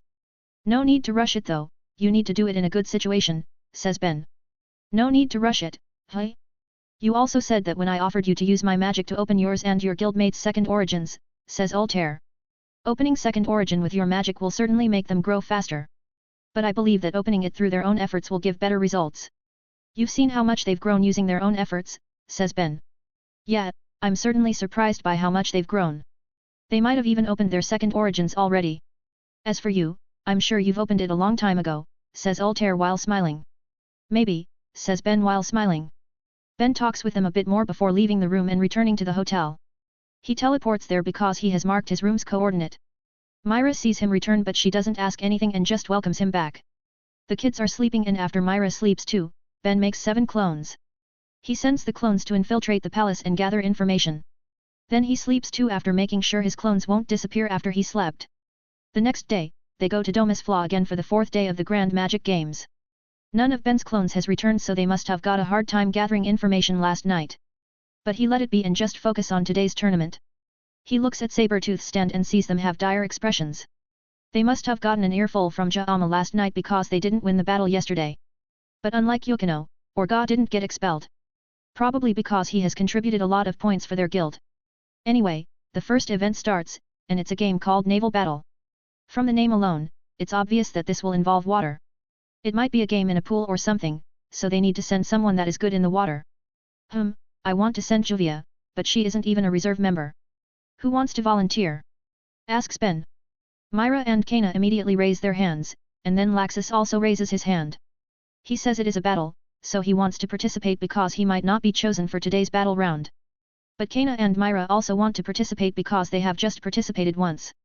How about you, Freed? Asks Ben. No thanks, I don't want to wear a swimsuit in public, says Freed. Well, let's draw some sticks, says Ben. Ben takes out a cup with sticks in it and he takes out 3 sticks. He holds the 3 sticks in his hand, hiding the tips that have different colors. The one who gets the red tip will participate, says Ben. Laxus, Myra, and Kana take the sticks immediately after Ben finished talking. It's Laxus who gets the red tip while Myra and Kana get the blue. Laxus smirks and laughs as he enters the arena, leaving the dejected girls. Sigh, he shouldn't participate in this game. He will just electrocute everyone, says Myra. Or he will get short-circuited, says Ben jokingly. Kana suddenly booed Laxus after hearing that. Boo. Laxus, boo. You will get short-circuited in the water. Laxus just smirks and sends a small lightning bolt at her bottle of alcohol. It gets destroyed and Kana screams before shouting angrily at Laxus. Everyone's sweat drops at their petty fight right before the game. They ignore it soon though because the other participants are entering the arena too. Fairy Tail A sends Lucy, Lamia Scale sends Sharia, Blue Pegasus sends Jenny, Mermaid Heel sends Risley, Quattro Cerberus sends Rocker, while Sabertooth sends Minerva. Laxus and Rocker are the only men in this game, which isn't that surprising since they heard it's a naval battle. For the women, this is also another kind of battle, after all, just like Myra's battle against Jenny. The organizer finally announces the game's rules. They will compete in a big water sphere that gets summoned to the arena. The ones who leave the sphere lose and the last one who remains is the winner. Then soon, the game finally starts. You can read up to 35 chapters ahead of my fanfics on my Patreon page if you are interested. Voting for this book is highly appreciate. I've uploaded 1 Chapter 356 of Fairy Tail, Sun Eater. 2 Chapter 367 of Transcended as Lord Buggy. 322. Naval Battle. All participants enter the water sphere in their swimsuits. Of course, the spectators prefer to see the women in bikinis rather than the men. Luckily, there are just 2 men in this game, so the crowd is happy. The naval battle finally starts and Lucy immediately makes a move. She summons Aquarius, who is displeased to get summoned. Aquarius gets mad at Lucy and creates a large-scale attack that spins the water. Lucy has expected it, so she swims to not get hit by the strong water current. The others who aren't ready get thrashed by the raging water. Then Dora of Scarmaglione gets thrown out of the water sphere. Some people follow her, starting with Rocker, who gets thrown around in the sphere before finally gets out of it. Jenny gets thrown after him, followed by Risley and Sharia. The raging water finally stops after some time and only 3 people are left inside the sphere. Minerva and Laxus didn't get affected by the raging water. Laxus has expected it, so he transforms into lightning and moves around in the sphere. He was actually the one who pushed Risley, Jenny, and Sharia while moving around. As for Minerva, she protected herself with a kind of magical sphere. Her sphere didn't get affected by the raging water, so she was safe. Laxus also didn't attack her because he targeted those who get thrown around. The crowd is surprised by the fast development which makes them speechless. They look at Lucy with surprised expressions because they thought she was weak. Well, compared to Yukino's gigantic Pisces and Ophiuchus, Lucy's celestial spirits don't look that great, after all. Laxus smiles satisfiedly seeing Lucy get the limelight. Just like Ben, he wants to show that his guild is full of strong mages. So now Laxus stays at the side to give Lucy a chance to show her power once more by fighting Minerva. But then Lucy gets scolded by Aquarius, which makes everyone's sweat drops. Aquarius suddenly leaves after saying she wants to go on a date. So now Lucy can't summon her again, she can only use other spirits now. Minerva and Lucy are looking at Laxus now because they see him as the biggest threat now. But he tells them to not mind him and have a fight. Both of them think for a while and they think that it's better to fight Laxus last. Will you really let us fight? Asks Lucy. They strangely can talk even though they are underwater. Well, the water sphere is a magic spell, and it was made so that everyone can breathe inside it. Yeah, I won't intervene with your battle, says Laxus while grinning. Ha, you better keep your words, says Minerva. I will try, says Laxus. So they look at each other and Lucy grabs one of her keys. However, there's nothing on her waist, none of her keys are there. She looks at Minerva in surprise as her keys are in Minerva's hand. Then suddenly, Lucy gets attacked by a heat attack from Minerva despite being underwater. But she endures it and swims toward Minerva to attack the latter. However, she suddenly gets teleported in front of Minerva and gets hit by Minerva's punch which is coated by a magic sphere.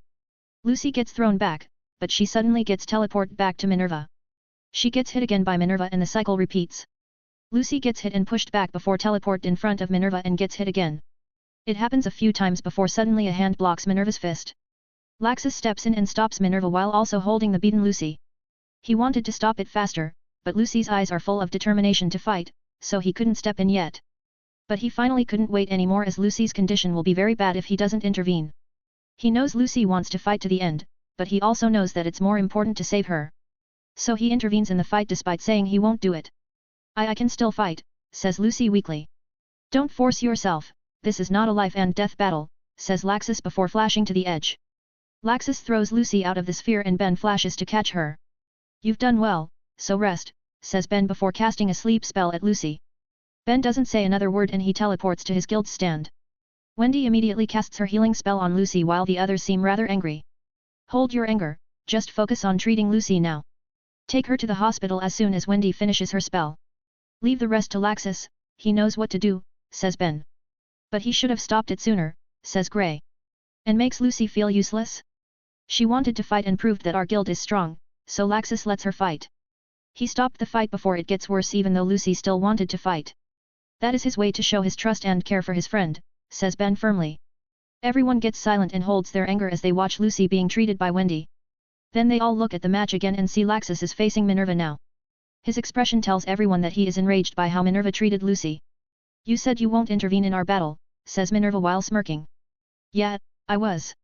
But that was not a battle, you just wanted to humiliate her, says Laxus while covering his body with lightning. So what if I was? There's no rule that forbids that, says Minerva while extending her hand toward Laxus. Suddenly, many small blackish rainbow spheres appear around Laxus. He doesn't react to them and they suddenly explode. Massive explosions happen in the water sphere and Laxus takes them directly. People are surprised and thought that Laxus won't survive that attack. The saber-tooth mages are smirking and also think the same as the crowd. They know Minerva's power very well and it's terrifying. Minerva also smirks because even if Laxus can withstand that, he will still get a lot of damage. But then her smirk disappears and her eyes widen to the max. Laxus suddenly appears right in front of her without any injury. You called those explosions? I've taken far more powerful ones many times, this is a child's play. Let me show you what a real attack is, let me show you the power of fairy tale that Lucy wanted to show, says Laxus coldly. Minerva wants to get away, but Laxus is a lot faster than her. He punches her stomach with his lightning-covered fist very hard. Minerva coughs the air in her lungs before she gets shot out of the sphere at a high speed. She flies very fast toward her guild stand and her guildmates move to catch her. The 4 saber-tooth team members catch her, but they get pushed 2 meters back.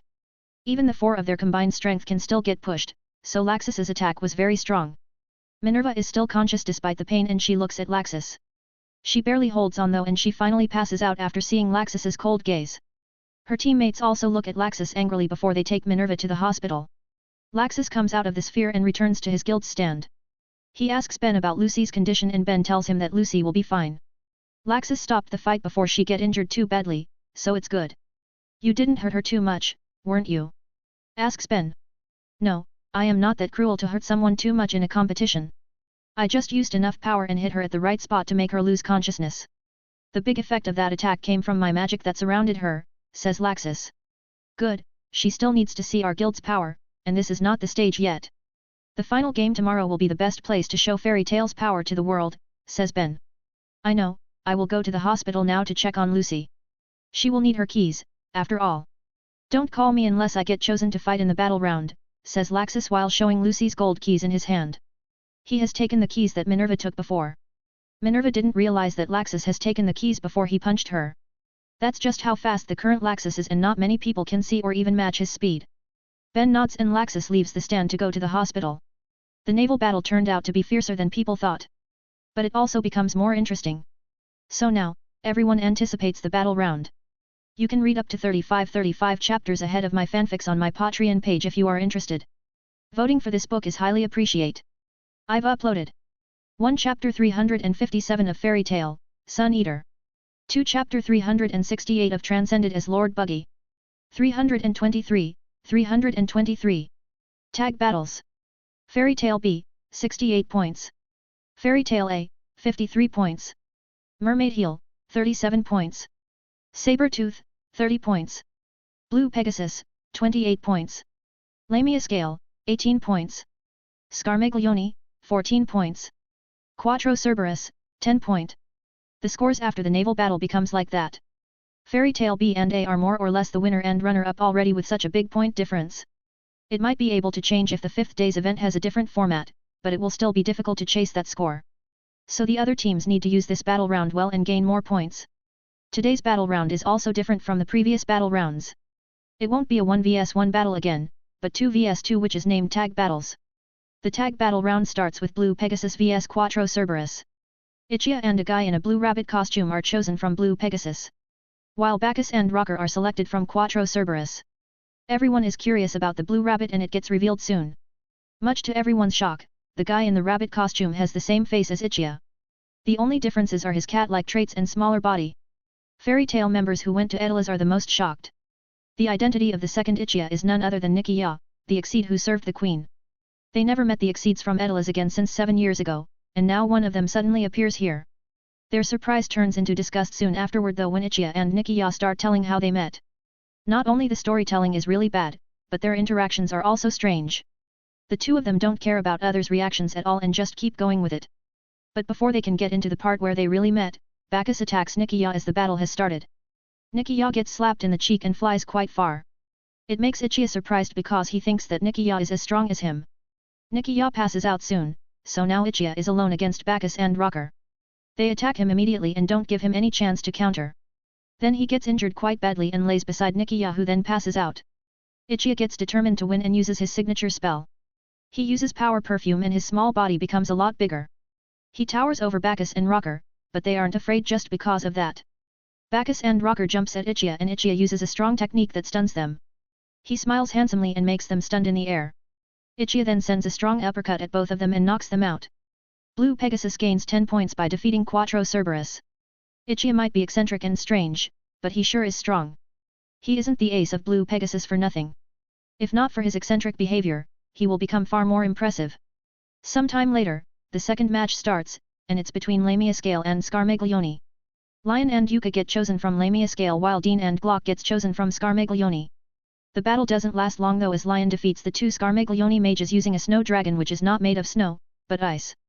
Then the third battle starts soon afterward with Fairy Tail B fighting against Mermaid Heel. It's the battle of women as Myra and Kana get selected from Fairy Tail while Kagura and Miliana get selected from Mermaid Heel. This match really makes the male spectators happy. Both Kagura and Miliana are quite wary of Myra and Kana.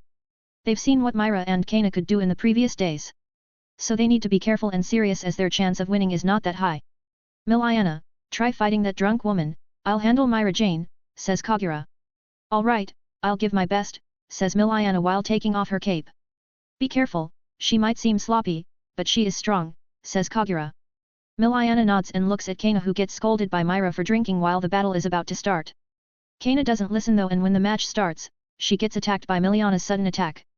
A long whip wraps around her hand and pulls her strongly. She gets flung very fast and crashes onto the wall.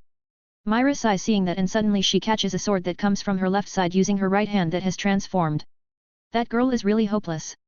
Don't you think so, Kagura-chan? Asks Myra while smiling at Kagura, who swung the sword at her. Kagura clicks her tongue before backing away from Myra. Who are you calling hopeless? I am just enjoying my life, says Kana while standing up. Her bottle of alcohol has been destroyed though, so she sighs and throws the broken glass away. She then gets caught again by Miliana's whip, and now she gets pulled toward Miliana at high speed. Then when she gets close, Miliana jumps to attack her. Miliana sends claws attacks at Kana, who can't dodge it. Kagura smiles seeing that, and so is Miliana. They're sure she has landed some clean hits at Kana, but then they get surprised when they see Kana standing there without any injury. Hey, can't we start by talking like the previous fights? Asks Kana with a helpless tone. Kana used her cards to block Miliana's claws, so she is fine. She covers the area that Miliana targeted with her cards. The cards get ripped into many parts though because of Miliana's sharp claws. Miliana doesn't get discouraged and starts attacking Kana again. She is very agile and fast, but Kana can see all her movements. Kana moves according to what she predicts and evades all of Miliana's attacks. She is strong, isn't she? She might not look like it, but she is really good at close combat, says Myra while still smiling calmly without transforming fully. Kagura attacks her again, but Myra dodges it by jumping backward. Then Kagura attacks her again, but Myra can keep dodging them. Even without transforming, Myra is fast and agile enough to evade Kagura's fast attacks. Tisk, why aren't you transforming? Are you looking down on me, says Kagura. Ah, no, I never look down on you. It's just that I haven't decided on which form should I take, says Myra while pondering. Kagura points her sword at Myra and says, use your strongest form. I want to see how strong the famous Myra Jane is, and I'll show you what I'm capable of. Are you sure? Asks Myra. Kagura doesn't budge, so Myra says, well, if you insist. Myra then uses her takeover magic and transforms into her current strongest form, Satrai. She used it in her battle against Jenny, so Kagura has seen it once. The power that Myra shown in that battle is overwhelming, so Kagura knows she needs to use all her power too. Kagura gathers her magic power and starts to attack Myra. She moves very fast and her blows are very strong too. However, all her sword attacks are getting blocked by Myra's hands, which are protected by metal gauntlet-like claws. No matter how fast and how strong Kagura attacks, Myra can always block everything. Myra hasn't even moved from her initial position, meaning that Kagura can't even push her. It surprises everyone in Mermaid Heel, and Kagura is getting frustrated too. Myra catches Kagura's sword again and says, you said you would show me your power. But you are still holding back even after attacking me so many times. I don't know what you are planning now, but I don't like being played around like this. You know my nickname, right? I'll show you why I was called the demon. Ben sighs seeing Myra getting pissed. She has become much calmer than years ago, but she still has that personality inside her that comes out rarely. Now, that personality appears again because of Kagura. Myra finally moves and she is very fast, faster than when she defeated Jenny. Kagura can't see her movement at all and she only realizes it when Myra catches her face. Myra then slams Kagura onto the ground very strongly and causes a big impact. Kana, stop playing around, I'm tired, says Myra, who stands beside the unconscious Kagura. Kana looks at Myra and laughs nervously. She is playing with Miliana using a cattail and Miliana keeps chasing it like a real cat. When Myra calls Kana, Miliana finally realizes that Kagura has been defeated, so she gets surprised. Miliana wants to attack Kana seriously now, but 4 cards have surrounded her already. Magic ropes come out of the cards and bind Miliana's body. She tries to escape, but the ropes don't even budge. The referee then concludes that both Kagura and Miliana can't resume the match, so it's Fairy Tail B's win. You can read up to 35 chapters ahead of my fanfics on my Patreon page if you are interested. Voting for this book is highly appreciate. I've uploaded 1 Chapter 358 of Fairy Tail, Sun Eater. 2 Chapter 369 of Transcended as Lord Buggy. 324. 4th Tag Battle. After the 3rd tag battle finished, Myra gets asked by Ben. Why were you getting angry at her? Asks Ben. Angry? I wasn't angry at her at all. I just didn't like the arrogance in her eyes that feels like she can do anything. It wasn't exactly the same, but it's still somewhat similar and that reminded me of my past a little, which made me afraid. She might lose something precious if she keeps that attitude, says Myra. So you slammed her to the ground? Asks Ben. Well, I wanted to show her that the strength she is proud of is still nothing. Whatever it is that stays in her heart are blocking her growth. Unless she removes it, she will not be able to pass her limit, says Myra. Whatever, it's not really my problem. Anyway, we have a real problem now, the kids are in the hospital, says Ben. Hey? Why are they there? Asks Myra. They want to treat Lucy, so they went with Wendy just now. Laxus is also there, but I'm not sure if any of them can handle the kids, says Ben. Why don't you stop them? Asks Myra rather angrily. Well, I don't want them to see their mother bully someone, says Ben. Myra sighs before she leaves the stadium and goes to the hospital. Ben can't leave because he is the team's captain. Kana and Fried also need to stay because it won't be a team if everyone leaves and Ben is the only one here. The fourth match gets announced and it is between Garytail A and Sabretooth. The ones chosen are the Dragon Slayers, which isn't that surprising for Ben. He knew that the organizer wants to put the most anticipated match last. Most people are anticipating the battle of Sabretooth's twin dragons against Fairy Tail's dragons. They are quite famous, after all, even though they aren't the strongest in their guilds. But they seem to be the most entertaining bunch. Sting and Rogue against Natsu and Gajeel, it's the battle of 4 original dragon slayers. These 4 were taught by real dragons, unlike Ben and Laxus. Well, Ben got his magic from a real dragon, but he wasn't taught by the dragon, he is a self-learner, while Laxus uses a dragon lacrima. So a battle of 4 little dragons is more interesting than a battle of wizard saints, hey? Asks Ben jokingly. The battle of dragon against god also seems to be less entertaining, says Fried while remembering Laxus's battle against Orga, and Wendy against Sharia. What are you talking about? Asks Kana. We talk about the battle schedule. They usually put the most exciting battle last, so the previous battles must be less entertaining than this one, says Fried. Oh, is that so? That sucks, says Kana. Ben and Fried sweat drop because they don't know if she gets it or not. They ignore it though and continue to watch the battle that's about to start. Ben is very curious about what these little dragons are capable of. The 4 fighters enter the arena and the twin dragons look excited by this match. It seems they have personal reasons to fight against Natsu and Gajeel. Not a problem though, it will just make this battle more interesting. Gajeel has been healed totally from his injuries in the second day's battle against Bacchus. His injuries weren't that bad actually, but poor Lyusika still forbade him from joining the third day's games. He accepted easily though because Levi was taking care of him. Anyway, the 4 dragon slayers are having a conversation before the match. Sting and Rogue talk about how they've heard of Natsu and Gajeel, and their ambitions to surpass the 2. They also talk proudly about how they've killed their dragon parents, something that Natsu and Gajeel don't like at all. After the talk, the match finally starts, and to the spectators' surprise, it's Sting and Rogue who get defeated in the first clash. Natsu kicks Sting in the face, while Gajeel punches Rogue. The twin dragons slide across the arena before stopping quite far away. Sting then sends his Dragon Slayer's signature attack, White Dragon's Roar. But his roar is not big and wide as the other dragons' roars. Sting's roar is narrow and fast like a laser, which almost hits Natsu by surprise, and then he moves it to Gajeel. Gajeel can avoid it and then he blocks a slash attack from Rogue who suddenly appears there using his Iron Dragon Sword. Gajeel then sends Rogue flying between Natsu and Sting. Natsu runs and grabs Rogue's face before pushing him toward Sting. The twin dragons are standing side by side and then Natsu arrives in front of them. He covers both his arms with fire and then attacks the 2 with his arms. The twin dragons get sent flying with that blow, and the audience gets more shocked. But different from them, Ben is interested in something else. White dragon? I can understand the shadow dragon, but what about the white? What are its magic properties? White isn't a power, it's a color. He said it's a holy power, but is that all? Also, if there's white dragon, there might be blue dragon that used blue magic, and other colored dragons that use color magic. Please refrain from thinking uselessly and just focus on the current event. Ben clicks his tongue and thinks, well, doesn't matter what his magic properties are.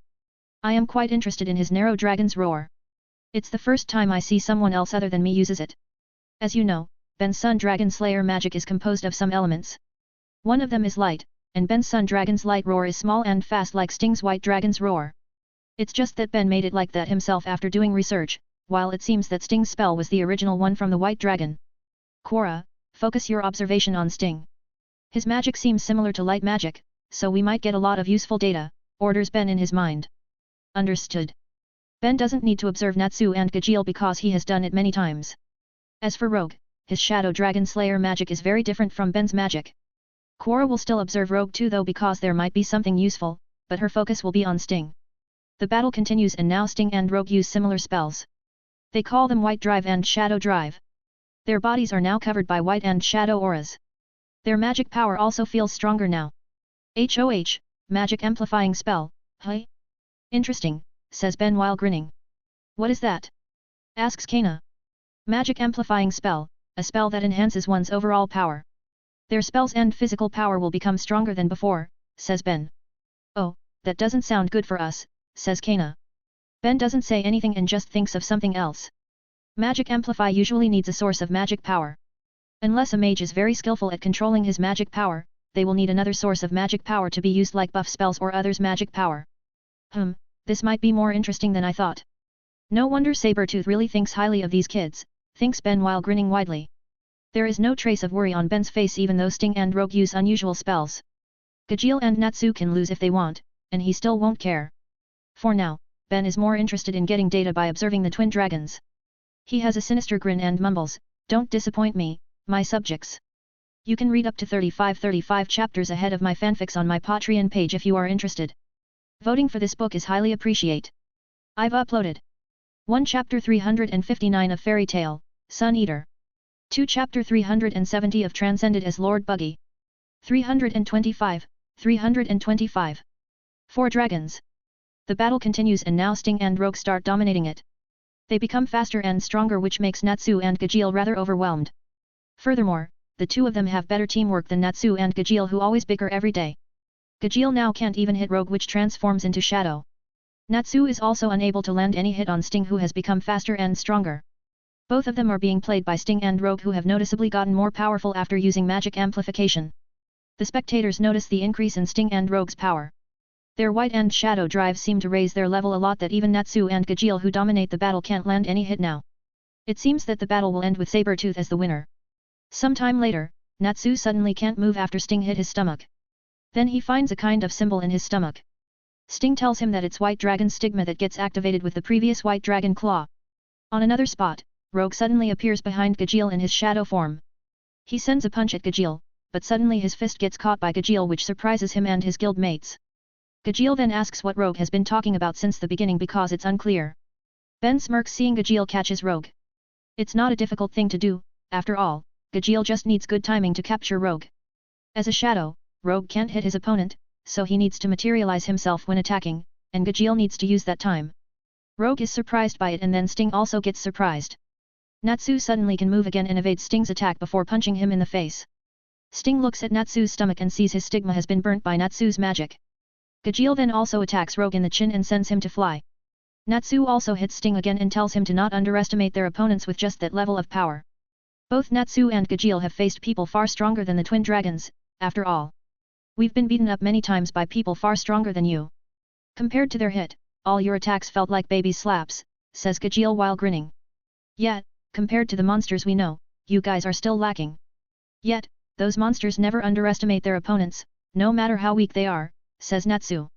Ben gets interested in what they say and asks his guild mates, "Hey, who are the monsters that they mean?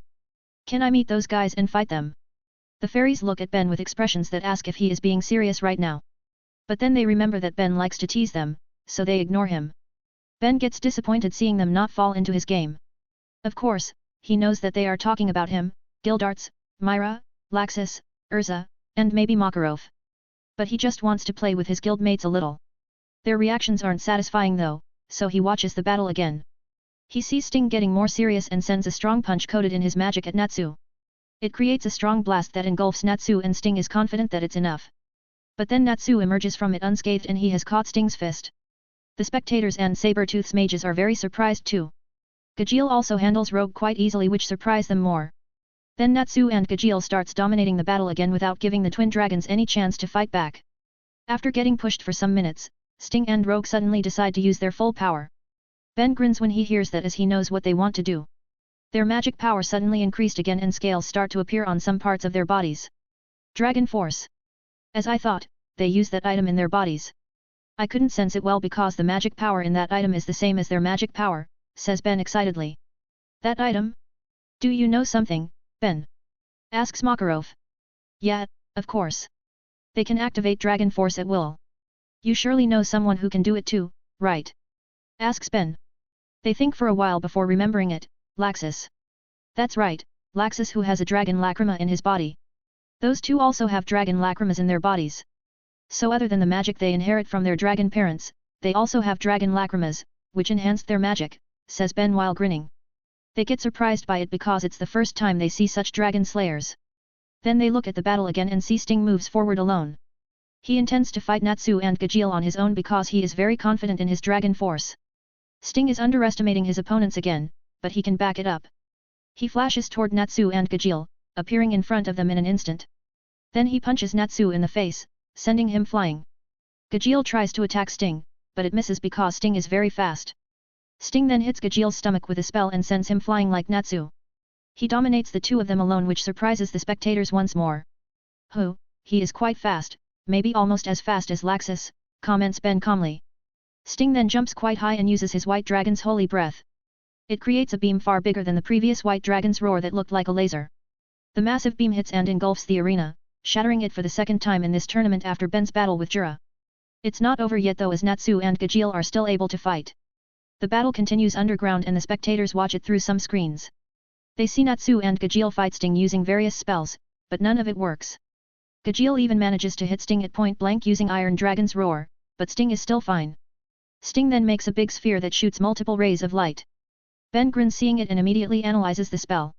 The battle then becomes close combat and the three fighters use their hand-to-hand combat skills. Sting still overpowers them though, and soon he knocks down both Gajeel and Natsu. He stands in front of them proudly while raising his arm. The saber-tooth mages think that it's over, just like Sting and Rogue. The fairies cheer at Natsu and Gajeel, asking them to stand up again. Only Ben and Mavis are calm about the situation. Ben even still has a grin on his face. Then, much to the saber-tooth mage's surprise, Natsu and Gajeel stand up again. Ben is still grinning like before because he knew they are fine. They have sparred against him many times and get beaten up more than this, so something like this won't take them out. Both Natsu and Gajeel don't even feel like they've gotten beaten up.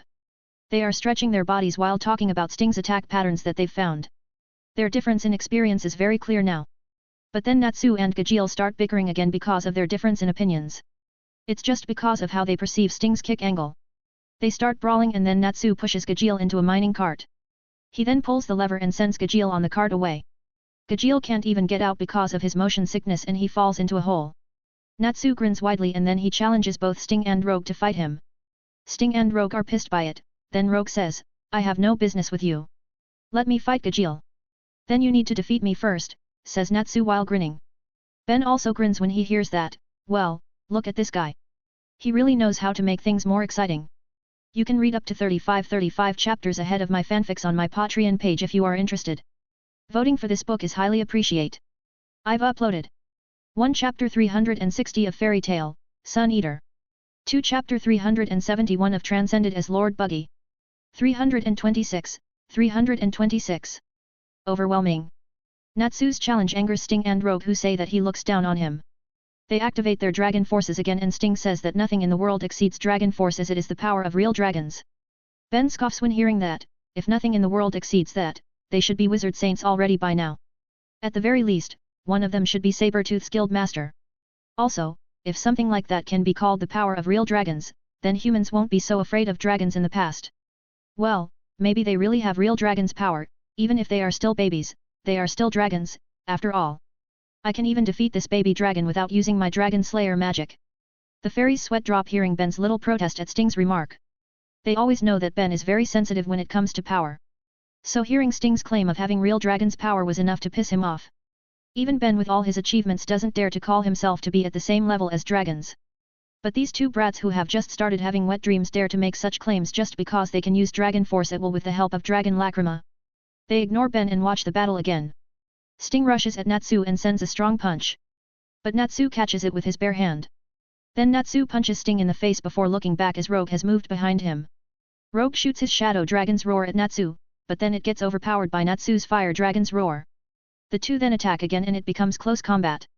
Natsu still dominates the fight and the twin dragons can't land any hits on him. Sometime later, Sting and Rogue stand side by side and creates a pair of big magic sphere behind them. The experienced mages can feel the change of magic power in the stadium because of their spells. Ben gets even more excited when he sees the two spells start to merge. Unison Raid. Now that's interesting, says Ben excitedly. They are really in sync, huh? Unison Raid is something that's very difficult to do. Most mages can't even master it their whole life, says Makarov. Yeah, that's a hard thing to do for two people. It's easier when only one man does it, says Ben. You say as if Unison Raid can be done by just one man, says Makarov. Well, it's not that hard because they can control the two spells' power perfectly if they do it alone, says Ben as if it's an obvious thing.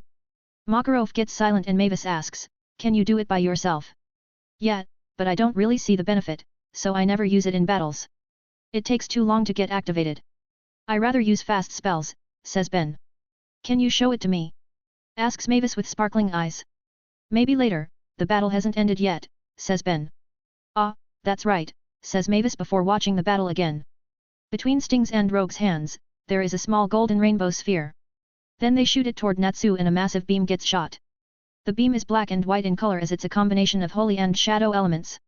Holy Shadow Dragon Flash Fang. Sting and Rogue shout their combination spell name. Ben cringes hearing that name. Ugh, such a cringe name. Natsu doesn't move away and waits for the attack to come. He intends to face it head-on and he lowers his body while placing his hands on his right side. Then he covers his arms with fire and then shoots it in a spiral motion. Dragon Slayer Secret Art.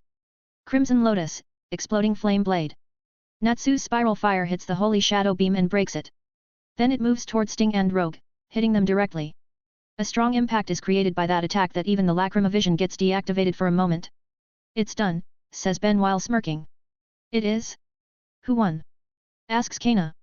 Ben doesn't need to answer as the Lacrimavision gets activated again.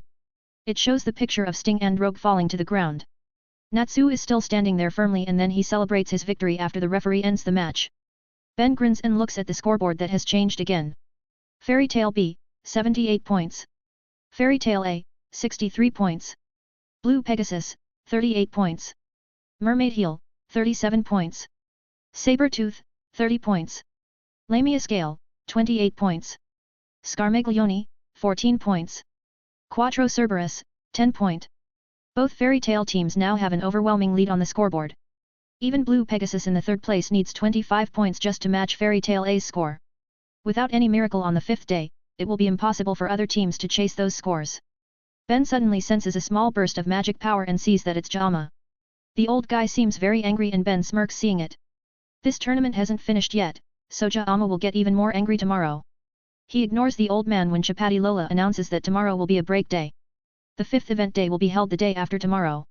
So all teams can prepare for the last event and rest after 4 continuous event days. Chapati Lola also announces the last day's event immediately. It will be a survival game that involves every member of the team. So it will be a battle royale, obviously with some rules that haven't been explained. An all-out war, hey? Interesting, that means we will face each other, Team A hehe, you better come to me or I'll come to you, says Ben while grinning. The Team A members shiver when they hear that and immediately decide to not face him. They know his power and they know how much he enjoys battles. Fighting him will just be a waste of time in this competition because they'll never win anyway. Ben gets disappointed by their reactions and decides to leave the stadium. He goes to the hospital where his wife and children are. Bella jumps on his shoulder to join him because there's nothing else to watch here. In the hospital, Ben finds his kids are playing tag games in Lucy's room. No one even bothers to tell them so stop playing in a hospital. Ben looks at them and guesses from their expressions they have given up on doing that.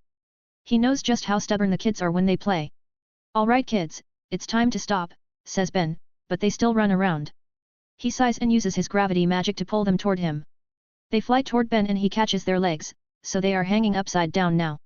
Then they look at their father's rather angry face and immediately stop moving. Good, now be good and stay silent in the hospital or I will confiscate your toys for a week, says Ben. The twin nods fearfully as they remember Ben really confiscated all their toys for 3 days a few months ago when they didn't listen to him. Those 3 days felt so long, yet now he will take their toys for a week.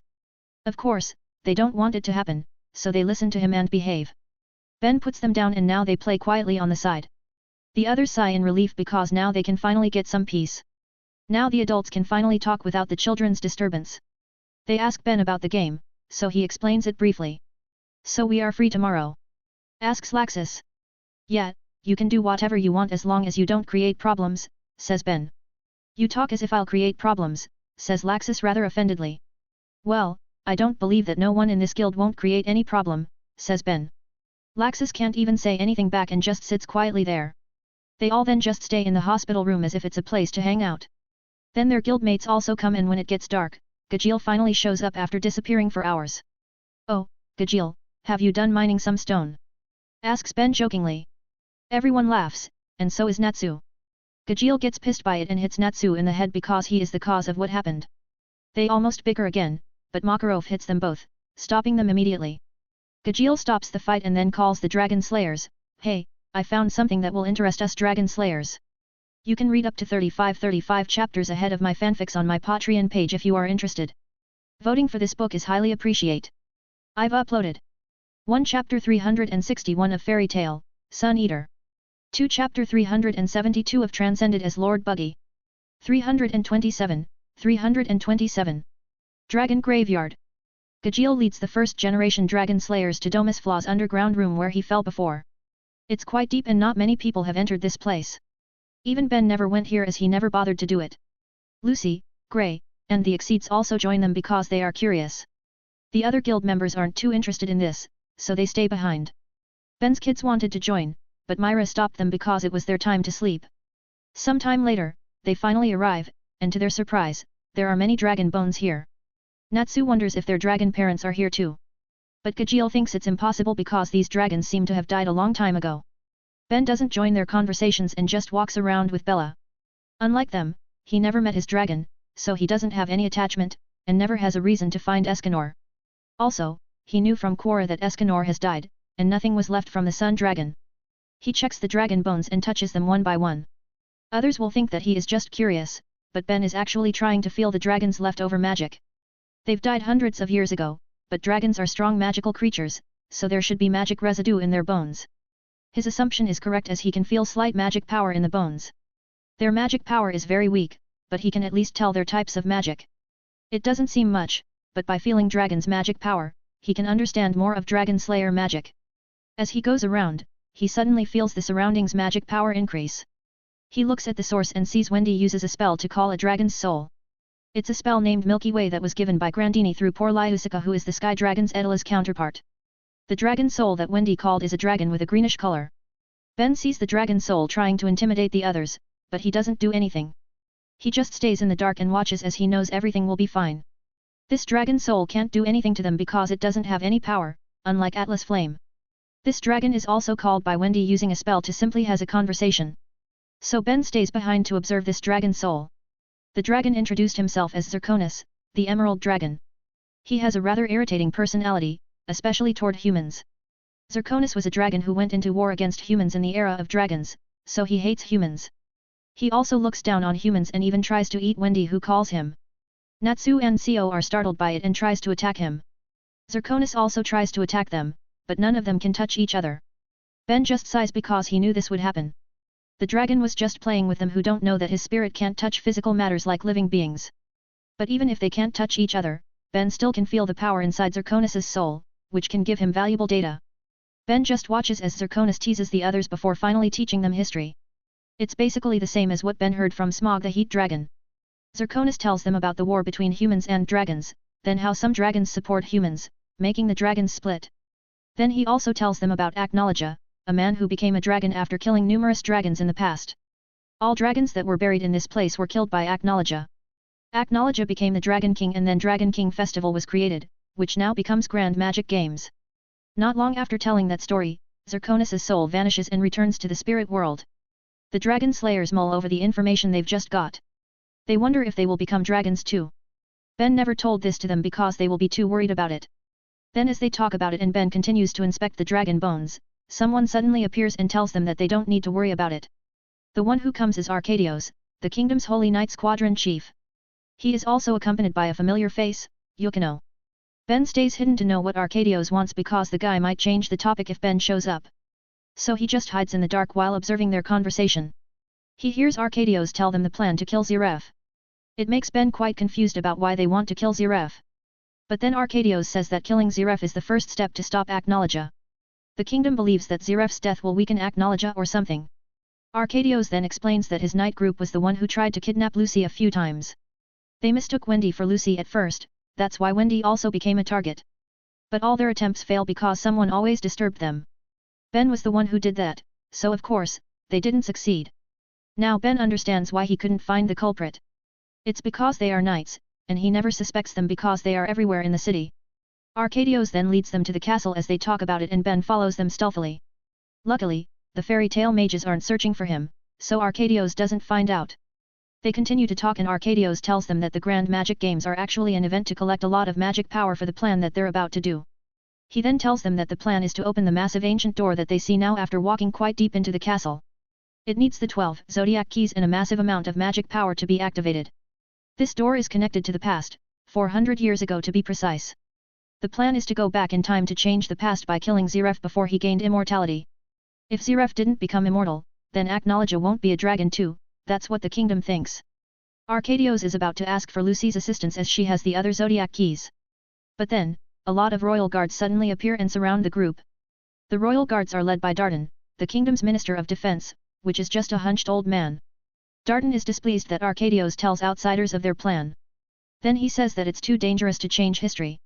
So he can't let Arcadios go with the plan of going back to the past using Eclipse Door. Dardan then orders the royal guards to catch Arcadios and Yukino for treason. Then they also catch Lucy because she is an important part of the plan. Natsu tries to save her, but then his magic power gets sucked completely by the Eclipse Door, making him fall unconscious. Then, the royal guards kick the other fairy tale members from the castle. Dardan says that the king has taken a liking to them, so he wants to see their battle on the last day. If they can show exciting battles on the last day, they will get a chance to talk with the king and ask for Lucy's freedom. The fairies are angry but they can't do anything for now. Their opponent is the kingdom, after all, and they are just a guild in that kingdom. Makarov also thinks that it's not wise to go against the kingdom now after they returned and told him what happened. We can't just fight against them because it won't be just the kingdom that we face. Other guilds will also go against us once the kingdom labels us as traitors. But we can't just believe what the kingdom said, we need to make a plan to save Lucy on our own, says Makarov. Everyone nods and agrees, but then Myra asks, I agree with that, but where's Ben and Bella? Everyone has just remembered that Ben and Bella went with the Dragon Slayers before. Even the Dragon Slayers also have just remembered because they've disappeared since they arrived in the Dragon Graveyard. They don't realize that the two have gone because they were too focused on the dragons and Arcadios' story. In the castle, Dardan returns to the throne room after kicking the fairies out. He wants to meet the king and report his task. But then he stops in his track and widens his eyes as he sees his king in the throne room. "My king!" shouts Dardan as he tries to run. But then, whoa, stop there little geezer. I'm sure you don't want your king's head to roll on the floor, right? The one who asks is Ben, who is being searched by his guild mates. He is sitting on the throne with Bella on his lap while holding his old Pendragon sword that gets stabbed on the floor. And right beside that sword is the king's neck. The king is lying on the floor, facing downwards as Ben steps on his back. Ben then angrily says, "I don't know what made you so brave to do all those things to my friends. But you should know that I can destroy this whole city before you can ask for help. Now, let's have a serious talk, old bastards." You can read up to 35 chapters ahead of my fanfics on my Patreon page if you are interested. Voting for this book is highly appreciated. I've uploaded 1 Chapter 362 of Fairy Tale, Sun Eater. 2 Chapter 373 of Transcended as Lord Buggy. 328. Abyss Palace. Both the king and Dardan are now kneeling in front of Ben, who sits on the throne. There are many royal guards in that room, but none of them can help because all of them are unconscious. Ben has knocked them out before he captured the king. "I won't ask much, just release Lucy before I get very mad at you," says Ben. That's, says Dardan unsurely. "What? You prefer your king's death over releasing a girl?" asks Ben. "And no, that's not what I mean," says Dardan hastily. "Who? It seems you really try to piss me off by putting one of my guildmates in Abyss Palace. That's the place said to imprison the worst criminals, right? Fine, if you really want that place to get destroyed, then I will grant your wish. I don't care about your motives because once you hurt those around me, you have become my enemies," says Ben while standing up. Bella moves to his head and sees Ben raises his sword before using it to cut the throne into pieces. "I just cut the throne today, but next will be your neck along with this kingdom. Your status as a king means no shit to me. No matter how high your status is, I can take it from you by force, so remember that. Even if you got help from the whole Ishgar, I will still destroy you. If needed, I will even destroy Ishgar. If you think that's impossible, then you don't know what I'm really capable of, so don't force me.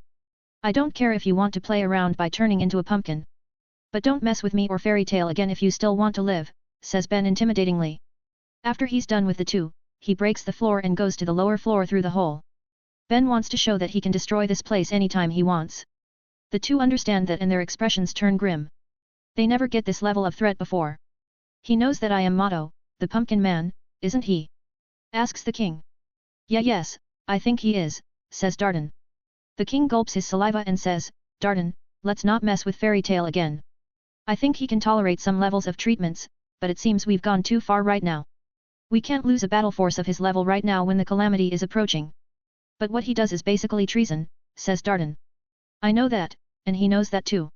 He could just kill us just now and take the throne, but he didn't do it, and I'm sure you know why, says the king. Dardan gulps his saliva and says, he can take it any time he wants even if we know that he'll come. The king just nods and they both get silent while thinking of how to face it if that really happens. Then they remember how Ben defeated Jura, another wizard saint in this kingdom without receiving any damage. Now they don't really know how to face such force even with everything they have. While they are contemplating about it, Ben has arrived in front of the Abyss Palace's door. He kicks it without any hesitation and the thick door gets destroyed very easily. Then he enters the dark underground room and feels 5 presents approaching.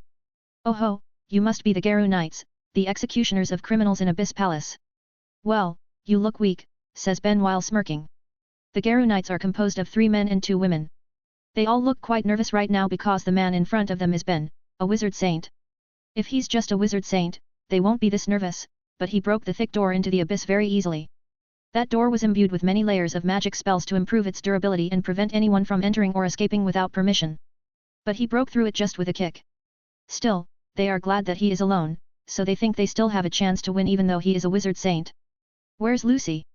Asks Ben while walking calmly toward the 5. We can't answer that question and we can't let you enter without permission.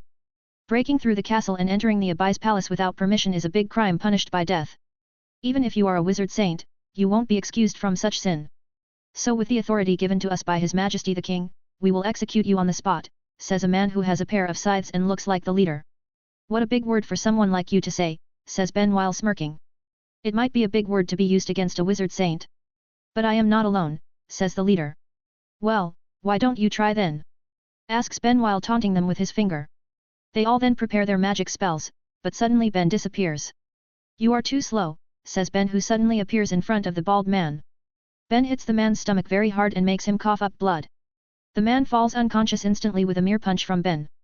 The way Ben could move so fast and takes out one of their members in a short time really surprises the other Garu Knights. But he is now standing among them, so they can attack him faster. But before they can even activate their magic spells, Ben punches their jaws in less than a second and knocks them out. He only leaves the leader who has just withdrawn his scythes. Why would they? The leader can't even finish his sentence because Ben already grabs his mouth and lifts him. I don't have time to play shits with you, so I knock them out fast. As for you, I don't need your help to find Lucy at all because I can feel her magic power. But I left you for last because I need you to tell the royal family that if they still love their lives, their status, and their kingdom, then they shouldn't anger me. As for you, princess, don't be stupid and just sit on your comfy chair, says Ben before throwing the leader towards a hidden lacrimovision on the ceiling. The lacrimovision gets destroyed, but the leader is still conscious because it wasn't a strong attack. He stands up again and sees Ben walking leisurely towards him. So he raises his scythes and rushes at Ben before attacking using his scythes. Ben catches the scythes with bare hands and then he looks at one of the scythes with interest. The man's left scythe actually has nullification magic embedded in it. It's just that the magic only nullifies magical attacks and Ben doesn't need to use it at all. It's a useful magic to be used against other mages, but it's useless against me, says Ben before kicking the man's stomach. His kick is very fast even though he doesn't use his magic power at all. It's just a pure physical attack, but it's faster than most magic-enhanced kicks. The man can't even react before he faints like his teammates. Ben leaves the unconscious Garu Knights on the floor and walks deeper into the underground room. He has felt Lucy's magic power and knows where she is. So he walks there and finds her soon in a cell with Yukino. Lucy is surprised to see Ben found her in a short time, and so is Yukino. They get even more surprised when he breaks the cell door with a kick. Lucy knows Ben's capabilities, but she is always getting surprised by many things. Let's get out of here, says Ben. Wait, can you also release Sir Arcadios? Asks Yukino. That guy also gets arrested? Asks Ben in surprise. Yukino nods and then they go to find Arcadios' cell. They find him soon then Ben breaks his cell. Arcadios is surprised by his appearance here and he gets more surprised when Ben tells him that the Garu Knights have been defeated. Ben then takes Lucy back to their guild's hotel using teleportation. Her keys were confiscated, but Arcadios will help her find them. And Ben needs to take her back as soon as possible because their guildmates must be worried about her. You can read up to 35 chapters ahead of my fanfics on my Patreon page if you are interested. Voting for this book is highly appreciated. I've uploaded 1 Chapter 363 of Fairy Tail, Sun Eater. 2 Chapter 374 of Transcended as Lord Buggy. 329. Last game. Lucy gets her keys back after Ben met and chatted with the royal family. After that talk, they don't mess with Fairy Tail again, so the guild can join the last day of the Grand Magic Games without any problem. The royal family wasn't ready to face Ben in a war. So they stopped bothering Fairy Tail and now the guild is participating in the last game normally. The last game is a survival game where everyone in the teams can participate. The location of this game is the whole city of Crocus. There will be a captain for each team and they can keep it a secret from other teams. It might be better to hide who the captain is because defeating each team member will grant them 1 point while defeating the captain will grant them 5 points. But then, a twist happens when the organizer announces that there are exceptions. The first ranked team's members will grant different points. Defeating their members will grant 5 points while defeating their captain will grant 50 points. They can just defeat the captain and get 50 points. And by defeating everyone in Fairy Tail B, they can get 70 points. With that score, even the team with the lowest score right now can win this Grand Magic Games. Fairy Tail B, 78 points. Fairy Tail A, 63 points. Blue Pegasus, 38 points. Mermaid Heel, 37 points. Sabertooth, 30 points. Lamius Gale, 28 points. Scarmaglione, 14 points. Quattro Cerberus, 10 point. The spectators and participants are surprised by this unfair system. But they also know that it will be more exciting if anyone can win this tournament. The participants are very excited too because now their chance of winning this tournament has increased. Fairy Tail's mages aren't happy with this at all though because they are at a disadvantage here. But they change their minds when they look at the screen. They see Ben grins widely while sitting on a bench and his teammates sigh while they stand around him. It must be his doing, says Makarov. It surely is, says everyone else. They are not wrong, this scoring system is Ben's doing. He asked the king to change the last day's events system so that anyone can win. This scoring system is the best way to do that, but Fairy Tail B will be everyone's target now. Well, that's what Ben hoped for because now he can fight everyone who participates in this tournament. Rather than searching for them one by one, it's easier to make them come to him. Everyone will surely target him because they all know that he must be the captain. The game then starts and every team is sent to different locations. Fairy Tail B is sent to the city's plaza, the place with the widest open room. It's the best place to fight a lot of people, and Ben likes it. The other guild's teams are now moving to find Fairy Tail B. They all know that Ben is the captain, but they aren't afraid even though they've seen his power. Everyone knows that they don't stand a chance if they fight alone, but they have their teammates, and the other teams will fight alongside them too. Surely, there will be a problem when the teams almost defeat Ben. They will be fighting over who will get the 50 points. But that can be thought of after they actually win the fight against that monster. Also, they need to find him now in this wide city. All the teams then use their magic senses or even sensor magic to find Ben. But they don't really have to do it because suddenly, a big hologram of Fairy Tail B mark appears in the sky above the plaza. Ben made it using his light magic to tell all of them his position. So now every team is running to the plaza from their position. Even Fairy Tail A is running to the plaza where Fairy Tail B is waiting. Are you sure about this? Asks Freed. Of course, I've thought of this plan thoroughly, says Ben while smirking. I don't know about the others, but I don't think that this is a plan at all, says Kana. I agree, it's just your wishes, not plan, says Laxus. It's a plan, don't worry. You just need to do it very well, says Ben while smirking. They all sigh before agreeing as it is their only choice now. Myra giggles seeing their interaction and she is the only one who doesn't ask anything. She knows that nothing will change Ben's mind about this kind of thing, so she doesn't bother to ask. Soon, all the teams arrive in the plaza, including Fairy Tail A. They all surround Fairy Tail B and are ready to fight anytime. Ben grins seeing them finally come and then he looks at Fairy Tail A. You guys also want the points? Asks Ben. Of course, this is a competition, after all. We might be guild mates, but we are still competitors in this tournament. So we'll take those 50 points from you, says Gajeel while grinning. You sure know how to talk. Well, too bad for you guys, my teammates are interested in you. So you will fight them rather than me because I'm busy with the others. You can still get 20 points if you defeat them. Then you can come to me later if you can win, says Ben. Ben's teammates move forward and face Fairy Tail A while grinning. This will be an internal fight of Fairy Tail, but it's also anticipated by everyone. The spectators and other teams thought that Fairy Tail teams won't fight against each other, so this is actually very surprising. Fairy Tail B members then run and attack Fairy Tail A. Myra transforms into Satan Soul and grabs Urza before flying away. Laxus moves very fast and grabs Natsu and Gajeel's faces before dragging them to another location. Fried just asks Gray to follow him and Gray agrees because he doesn't want to get dragged. As for Kana, she doesn't even need to do anything because Lucy suddenly runs away. Lucy doesn't want to fight an S-class mage alone, but Kana won't let her go, so she chases Lucy happily. They left faster than I thought. That's good though because now we can start too. You guys must have been relieved seeing my guildmates left, right? Asks Ben while smirking. The other teams can't say anything because they all were thinking that Ben's teammates will surely help him. They also thought that Fairy Tail A will help Fairy Tail B because they are from the same guild. So they are very relieved that they don't need to fight all 10 Fairy Tail mages because it will increase their winning chance. Well, now you can fight me without any disturbance. So why don't you all come to me together? Asks Ben while taunting all of them. It's good to have confidence, but you shouldn't be too arrogant. You are alone while there are 30 of us here from 6 teams. No matter how strong you are, it will be very difficult to fight all of us alone, says Lion. Am I arrogant? Will this be difficult for me? I know you ask me that for good reasons, but I also think that you should consider a lot of things too other than the fact that I'm alone, says Ben. What do you mean? Asks Lion. You will know soon, says Ben while grinning. Enough talking, let's fight and defeat him so we can get those 50 points, says Kagura while getting ready to fight. What's the rush? We have a lot of time in this event, so let's use it well. I also have a good proposal for you guys, so listen to me. If you guys defeat me before my teammates' battles end, you will get their points too. So you will get all 70 points by defeating me, says Ben while grinning widely. They all widen their eyes when they hear that because they can win this tournament by defeating Ben now. There is a time limit but it won't be short because the fight between the fairies will surely take time.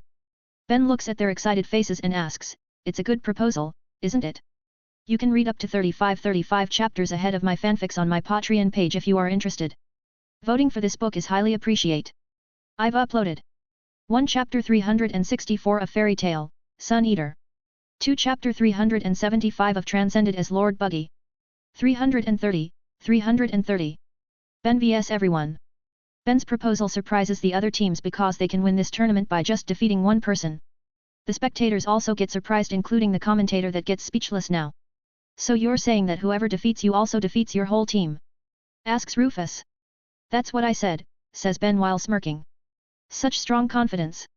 I admit that you are very strong, but there are 30 of us here, and we all are high-ranking mages in this kingdom. It will be impossible to win against all of us even if it's you, says Minerva confidently. It sure will be difficult, if you guys can really work together, says Ben while still having his smirk. Everyone frowns now because Ben is pointing out their obvious flaw. They might be able to work together with their teammates, but it will be very hard to work together with other teams. Also, they know that the teams will stab each other later because there is only one target. Jura, who stays silent from the beginning, then talks. I think we need to remove that anxiety for now and focus on him. We can think of who will get the points after we actually corner him. Don't forget that he is one of the strongest mages on this continent. Jura doesn't know what Ben is thinking by taunting them all, but he knows what Ben wants. They've known each other for years, so it's easy to guess what Ben wants. Being a battle maniac, Jura knows that Ben wants to fight everyone here, but it is too troublesome to find them one by one, so he made them come to him. Although it's quite shameful, Jura also wants to win against Ben even if he needs to work together with other people. Also, more than defeating Ben, Jura wants to see Ben uses his full power. Ben has never shown his full power in the last few years, even when fighting Jura. I don't really like working with other guilds, but I think that's the only thing we can do now, says Minerva. I agree. Although we are friends, we still need to fight each other because this is a competition. Forgive me, Ben-kun, I will use my all against you, says Ichia handsomely. Everyone else also agrees because they know they can't win against Ben alone. They've seen his power on the first day of his battle against Jura and they know they can't win against someone with such power alone. You'll show me your full power today, Ben, says Jura while smiling. Sure, if you can make me show it. Come, show me what you've got, says Ben while taunting them again. All teams look at each other before nodding at the same time. They know they need to work together for now and weaken Ben. They can think of the points later when they actually can win this fight. Jura is the first to attack Ben using 2 stone fists that come to Ben from left and right. Ben jumps back to evade them, but Kagura has waited for him there. Kagura uses her gravity magic to increase the gravity on Ben before she slashes her sword at him. However, Ben is immune to gravity magic, and it is too weak even if it affects Ben.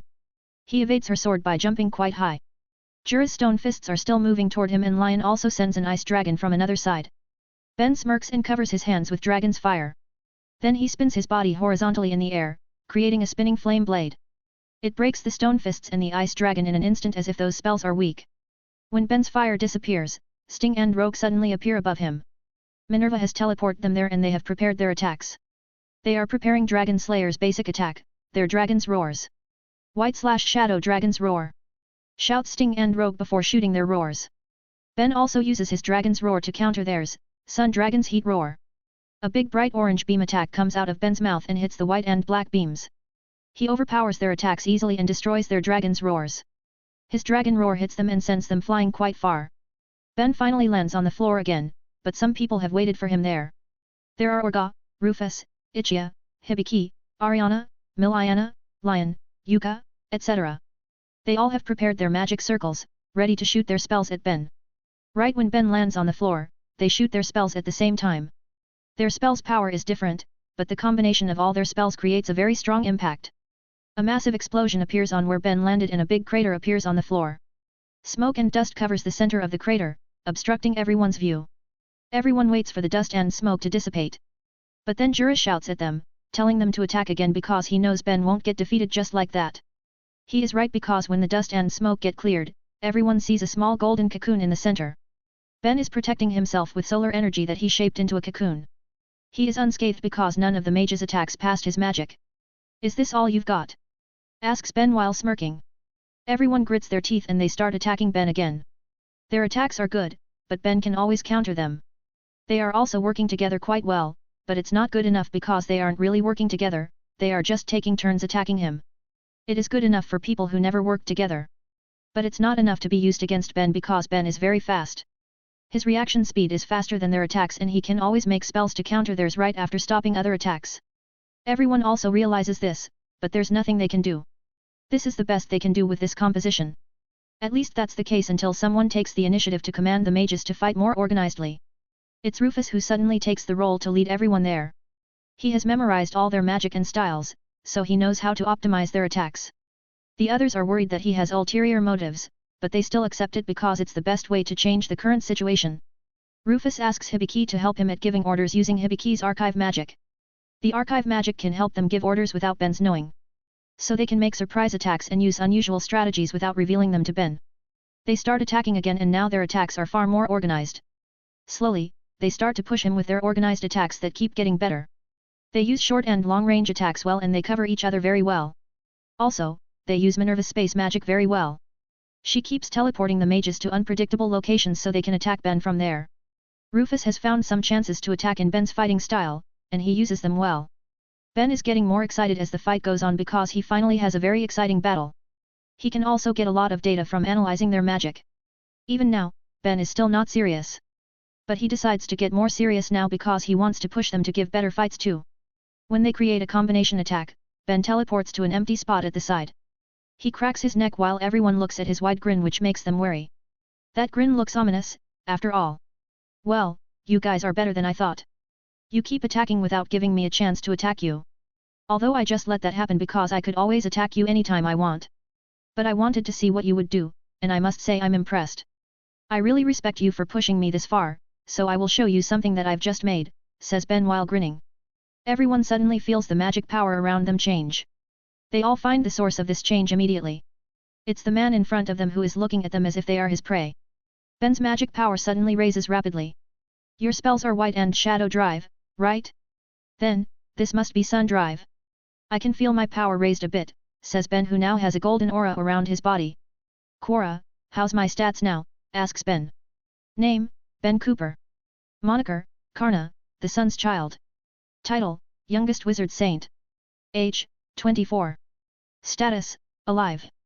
MP, 1,538,031/1,657,173 1,892,578/2,017,672. STR, 1137-1243. AGI, 1175-1286. STA, 1324-1462. INT, 2435-2555. Oh, they raised a lot, thinks Ben happily. You can read up to 35 chapters ahead of my fanfics on my Patreon page if you are interested. Voting for this book is highly appreciated. I've uploaded 1 Chapter 365 of Fairy Tale, Sun Eater. 2 Chapter 376 of Transcended as Lord Buggy.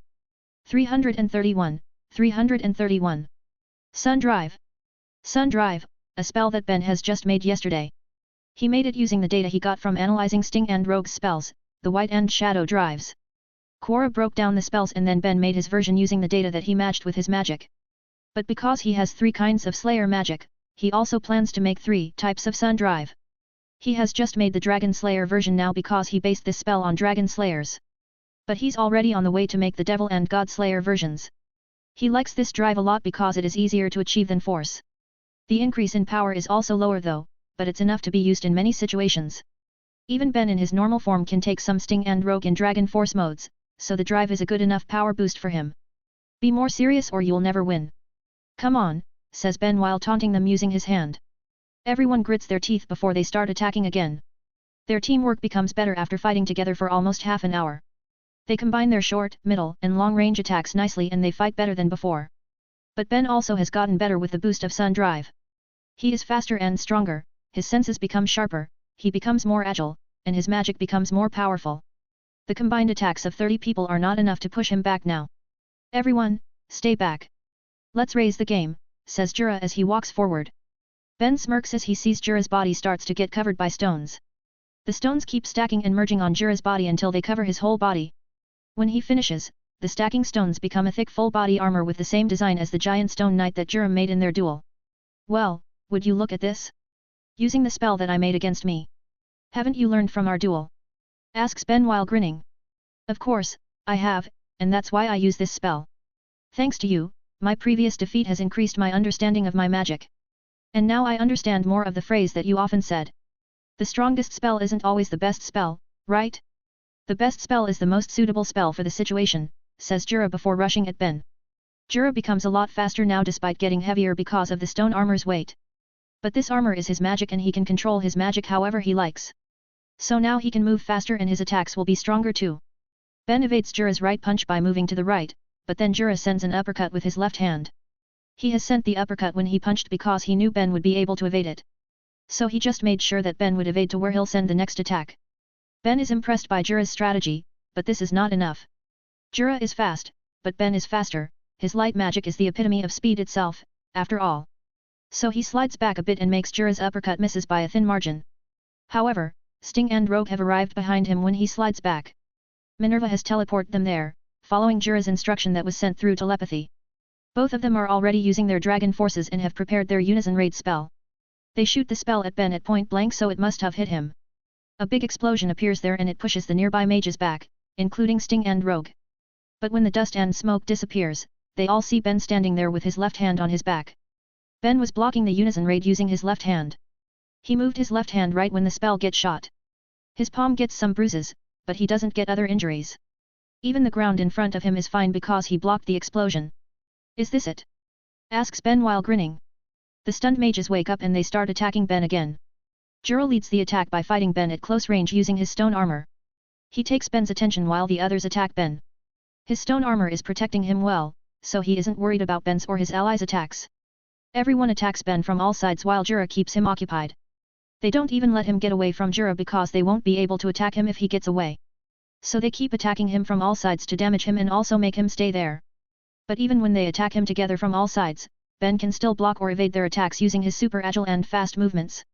Of course, he still gets hit every once in a while because his movement space is limited and their attacks never stop. Jura also gets hit by the splash damage, but his tough stone armor protects him from them. Ben doesn't have such armor, so his body starts getting injured even though it's very tough and he has a magic protection layer around him. The direct impact is more powerful than mere splashes, after all. Is this the limit of Sun Drive when fighting using basic skills to defend against a group of high-level mages with good coordination, ponders Ben calmly despite getting pushed back. I still have many ways to get out of this situation, but I want to test the limit of Sun Drive on my defensive abilities. It seems that I've reached the limit though, so I think it's time to attack, thinks Ben while grinning. Everyone can feel something ominous from that grin, but they still keep attacking. Suddenly, Ben grabs Jura's armored arm while evading his punch. Then Ben pulls Jura by his arm and swings Jura's heavy body around to block the incoming spells. Jura's stone armor gets destroyed and then Ben throws him at the Scarmaglione team.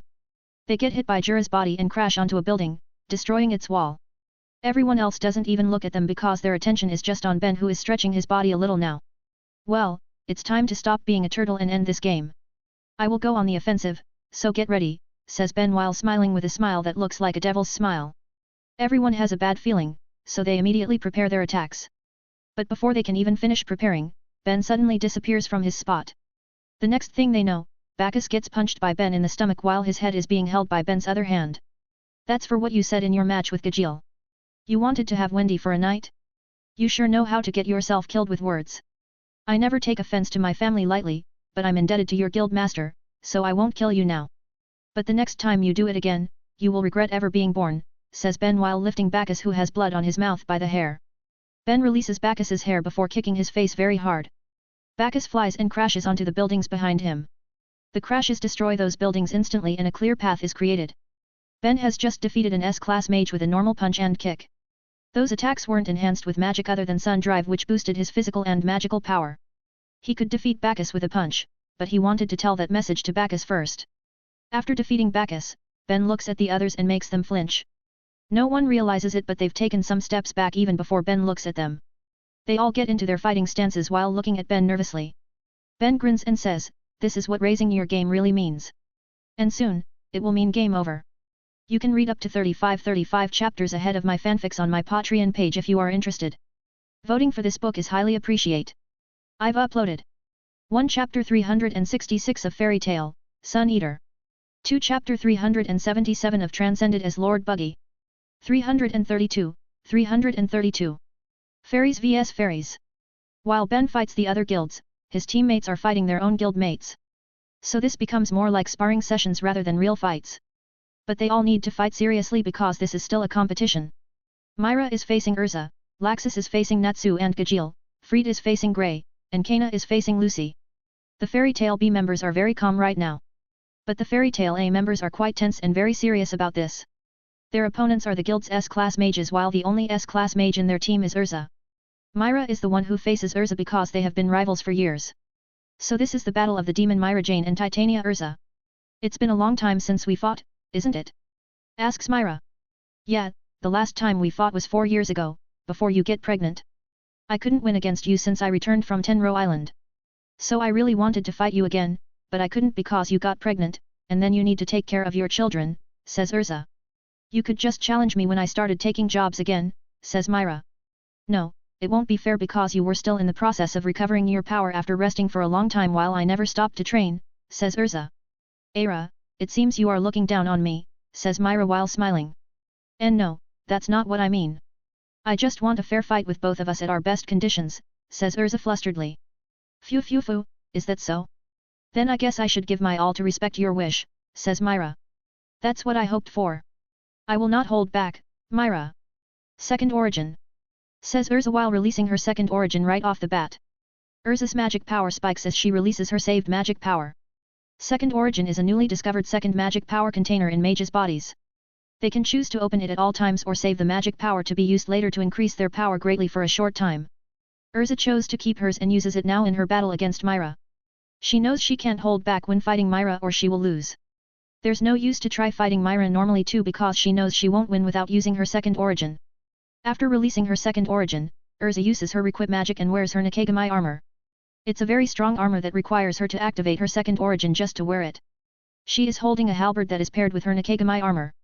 As I thought of Urza, you've unlocked your second origin. That armor also looks very strong and sexy. Then, I won't hold back either, says Myra as white light starts to cover her body. Myra activates her Satan soul and chooses Citrai as her transformation. It's the form she used to defeat Jenny in one shot and it's her current strongest form. She can destroy a whole big city in this form, so it's very strong and dangerous. Here I come, Myra! Shouts Urza before she dashes toward Myra. Urza uses her halberd for a piercing attack and aims at Myra's body. She is moving very fast and even strong mages won't be able to evade her attack. But Myra isn't just an average strong mage, she is a very strong mage. Myra catches Urza's halberd with her hard and tough right claws.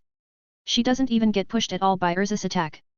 Urza widens her eyes because she knew that there is a gap between their power, but she never thought that it would be this big. You need to see me as your real enemy, Urza. If you keep seeing me as your friend in this battle, then you will never win, says Myra seriously. Myra then punches Urza's face using her left fist and sends Urza flying far behind. Urza crashes into a building and destroys it. She can stand up immediately, but her face is bruised and blood drips from her mouth. Come on, Urza. If this is all you've got, then you'll never be able to protect your friends. Do you want to repeat what happened 7 years ago? Asks Myra with a high tone. Myra wants to spark Urza's fighting spirit in this battle. Ben has instructed her and the other team members to do it. The calamity that Atlas Flame told Ben is getting closer, so he needs to make his guildmates grow stronger fast. Urza gets taunted by Myra's words and she remembers what happened 7 years ago. It makes her get more serious and really wants to fight Myra as if she is her real enemy. She apologizes to Myra for being half-assed even though she said she would be serious. Myra smiles and gets ready to fight again when she sees Urza's aura change. Urza charges at her again and now her attacks are getting stronger. She finally really gets serious and treats this as a real battle. As the two women fight a very destructive battle, the 3 dragon slayers are also destroying their surroundings. Although the difference is it's only Gajeel and Natsu who destroy the surroundings with their magic. It's not their intention to destroy the surrounding, but Laxus makes them do it. Laxus is calmly redirecting or evading their attacks which makes their attacks hit the buildings around them. He also sometimes throws them into the buildings when they attack him at close range. He is really playing around with them while they fight him seriously. Natsu and Gajeel aren't holding back at all, they really intend to beat up Laxus. But they just can't hit him no matter what they do. Laxus still doesn't get hit at all by both of them, he is just too fast for them and he has full control of this battle. He keeps provoking them and makes them angry, which makes them create more mistakes. Their attacks are getting stronger, but their emotions are getting ahead of them and it causes their movements predictable. Both of them are too hot-headed and it becomes their weakness. Laxus wants to teach them that they need to stay calm even though they are angry. They need to use that anger to fuel their attacks, not getting consumed by it. Although he also likes teasing them, it's not his main reason, certainly not. Fried also overpowers Grey while using the same strategy as Laxus. But unlike Natsu and Gajeel, Grey can stay calm and makes clear judgments despite his anger. It's just that his skills still can't reach Fried and he thinks too much sometimes. Grey isn't weak, and in terms of raw power, he is not that far behind Fried. But Fried's main power isn't his strength, it's his brain. Fried is very smart and he is a good strategist. He can even outsmart Ben a few times in their spar, so it is something that needs to be wary of. That smart brain of his really shines in this battle. Grey has fallen many times into his traps that he has set while fighting. Even though Grey is very tenacious, getting hit multiple times by Fried's magic traps has taken a toll on his body. Grey's movements have worsened as the battle goes on. It weakens his attacks and he also gets hit more by Fried's attacks. So he needs to find a solution fast or he will lose soon. Of course, he wants to win, but his chance of winning is getting lower and lower as time flies. Meanwhile, Lucy is still fine without having any injury. She is also fighting against an S-class, but Kaina is not getting serious at all. Well, they aren't even fighting a real battle, it's just a hiding game with Kaina chasing Lucy who runs and hides. Lucy is attacking Kaina sometimes using her celestial spirits, but Kaina just traps them in her cards without fighting them. It makes Lucy unable to fight her properly and now Lucy is trying to find a way to attack Kaina without getting her celestial spirits trapped, but she still can't find any solution. The Fairy Tail A members are helpless against Fairy Tail B. Even Urza who is fighting with all she has still can't match Myra. Both teams' gaps of power are very clear in these battles, and Ben doesn't even join them. Fairy Tail's S-class mages are truly forces to be reckoned with. You can read up to 35 chapters ahead of my fanfics on my Patreon page if you are interested. Voting for this book is highly appreciate. I've uploaded 1 Chapter 367 of Fairy Tail, Sun Eater. 2 Chapter 378 of Transcended as Lord Buggy. 333. Domination. Ben's grin stiffens after he said those words. He has just realized that he was being cringed just now. Luckily, no one there thinks about it because they are too wary of Ben's next move, and they all are better than Ben at being cringe. Anyway, Ben focuses on his battle again and stretches his body a little while walking forward slowly. Everyone grits their teeth before they rush toward him. They can't let him make the first move because they know they won't be able to stop him. Those who have powerful long-range spells shoot their spells at Ben from their positions. Ben just grins before he covers both his arms with his Sun Dragon Flame. Then he places his arms on his right side while lowering his body. It's the same stance as when Natsu used his Dragon Slayer secret art against the twin dragons. Well, it's not just the same stance, Ben is actually copying Natsu's spell. But he uses his Sun Dragon Slayer magic's fire element, so it's really a copy of Natsu's spell. Ben grins as he asks, Natsu did it like this, right? Dragon Slayer secret art, Sun Dragon version. Crimson Lotus, exploding flame blade. Ben swings his arms to the left while also spinning his body like Natsu. Then a spiral fire attack that creates some explosions comes out of his arms. But this attack is far bigger and stronger than what Natsu made in the battle with the twin dragons. Ben's massive spell clashes with all attacks that are aimed at him. The impact of the clash is so powerful that the entire city starts to tremble. The shockwave also destroys nearby buildings before spreading throughout the city. All fairy tale mages who are still fighting stop their fight for a moment because of the strong magic power clash that they feel. They all know it comes from Ben's battle and their bodies are trembling because of it. Their instincts are screaming at them to run right now even though they know they aren't the targets. The same thing happens to the mages who fight Ben. Though their fear is greater because they are the targets of Ben's attack. The mages see Ben's fire engulf and destroys their combination attack. After that, the fire moves toward them, making them scatter everywhere to avoid it. But many of them can't escape from it and get engulfed by the fire that keeps moving and destroys buildings until it reaches the city border that is protected by barriers. The destructive power of that attack makes everyone dumbfounded. Ben basically destroys the royal capital with just one attack. The citizens aren't worried because the royal family will rebuild the buildings for them, so it's fine for them, but it's not fine for the royal family. Though the royal family can't be bothered by it now. They've just fully realized who they tried to mess with. Ben has negotiated with them after the incident in the palace and has come to an agreement. They feel very relieved that they made that deal now. Back on the battlefield, Ben is seen scratching his head and smiling stiffly. He never thought that the effect of his attack will be this great. That spell has a high amount of power, but Ben thought that the power will reduce a lot after clashing with the mage's attacks. However, Ben forgets that just because they attack at the same time, doesn't mean that their attacks are merging well. The attacks of people who have just started working together won't combine well. They are clashing against each other and it made their attacks weaker, making it easier for Ben's attack to destroy theirs. Because of that strong attack, many mages get defeated. The only ones left are the ones who could evade or withstand that attack. Jura, Lion, Ichia, Kagura, Minerva, Orga, and Sting are the only ones left. Both Team Scarmaglione and Team Quattro Cerberus get wiped out by that attack. Ben has taken out 23 people in this battle and only 7 are left now. He dominated this battle in an instant after he was done with his little test and decided to go on the offensive. It even makes people wonder why he even got pushed back before because they don't know that he was just experimenting. So it's phase 2 now? Asks Ben while looking at the 7 mages with a smile. The 7 mages' expressions are quite complicated right now. They have fewer numbers than before, which means their attack power has reduced. Their attacks didn't even work well before, so it will be more difficult now. Even though it will be easier to manage 7 people than 30 people, they've lost their strategist Rufus and communicator Hibiki. So it will be more difficult to work together despite them having fewer people. Their chance to win has dropped significantly. Everyone, even if our chance is very low and we most probably will lose, we shouldn't give up. It is not shameful to lose to a great mage, but it is a great shame to give up just because we think we will lose. I don't know about you, but I haven't given up, says Jura while recreating his stone armor. Jura then rushes toward Ben, followed by Lion, Ichia, and Kagura. The 4 of them have the same thinking while the Sting and Orga look at Minerva first. Minerva hesitates for a moment, but it's truly a big mistake to even hesitate while fighting Ben. What are you thinking about so deeply? Asks Ben, who suddenly appears behind Minerva. Minerva widens her eyes and he jumps to the front reflexively. She looks back, but Ben has disappeared and appears behind her again. Ben then grabs her head and slams her face into the floor very hard. He doesn't hesitate to hurt even a woman if she is his enemy.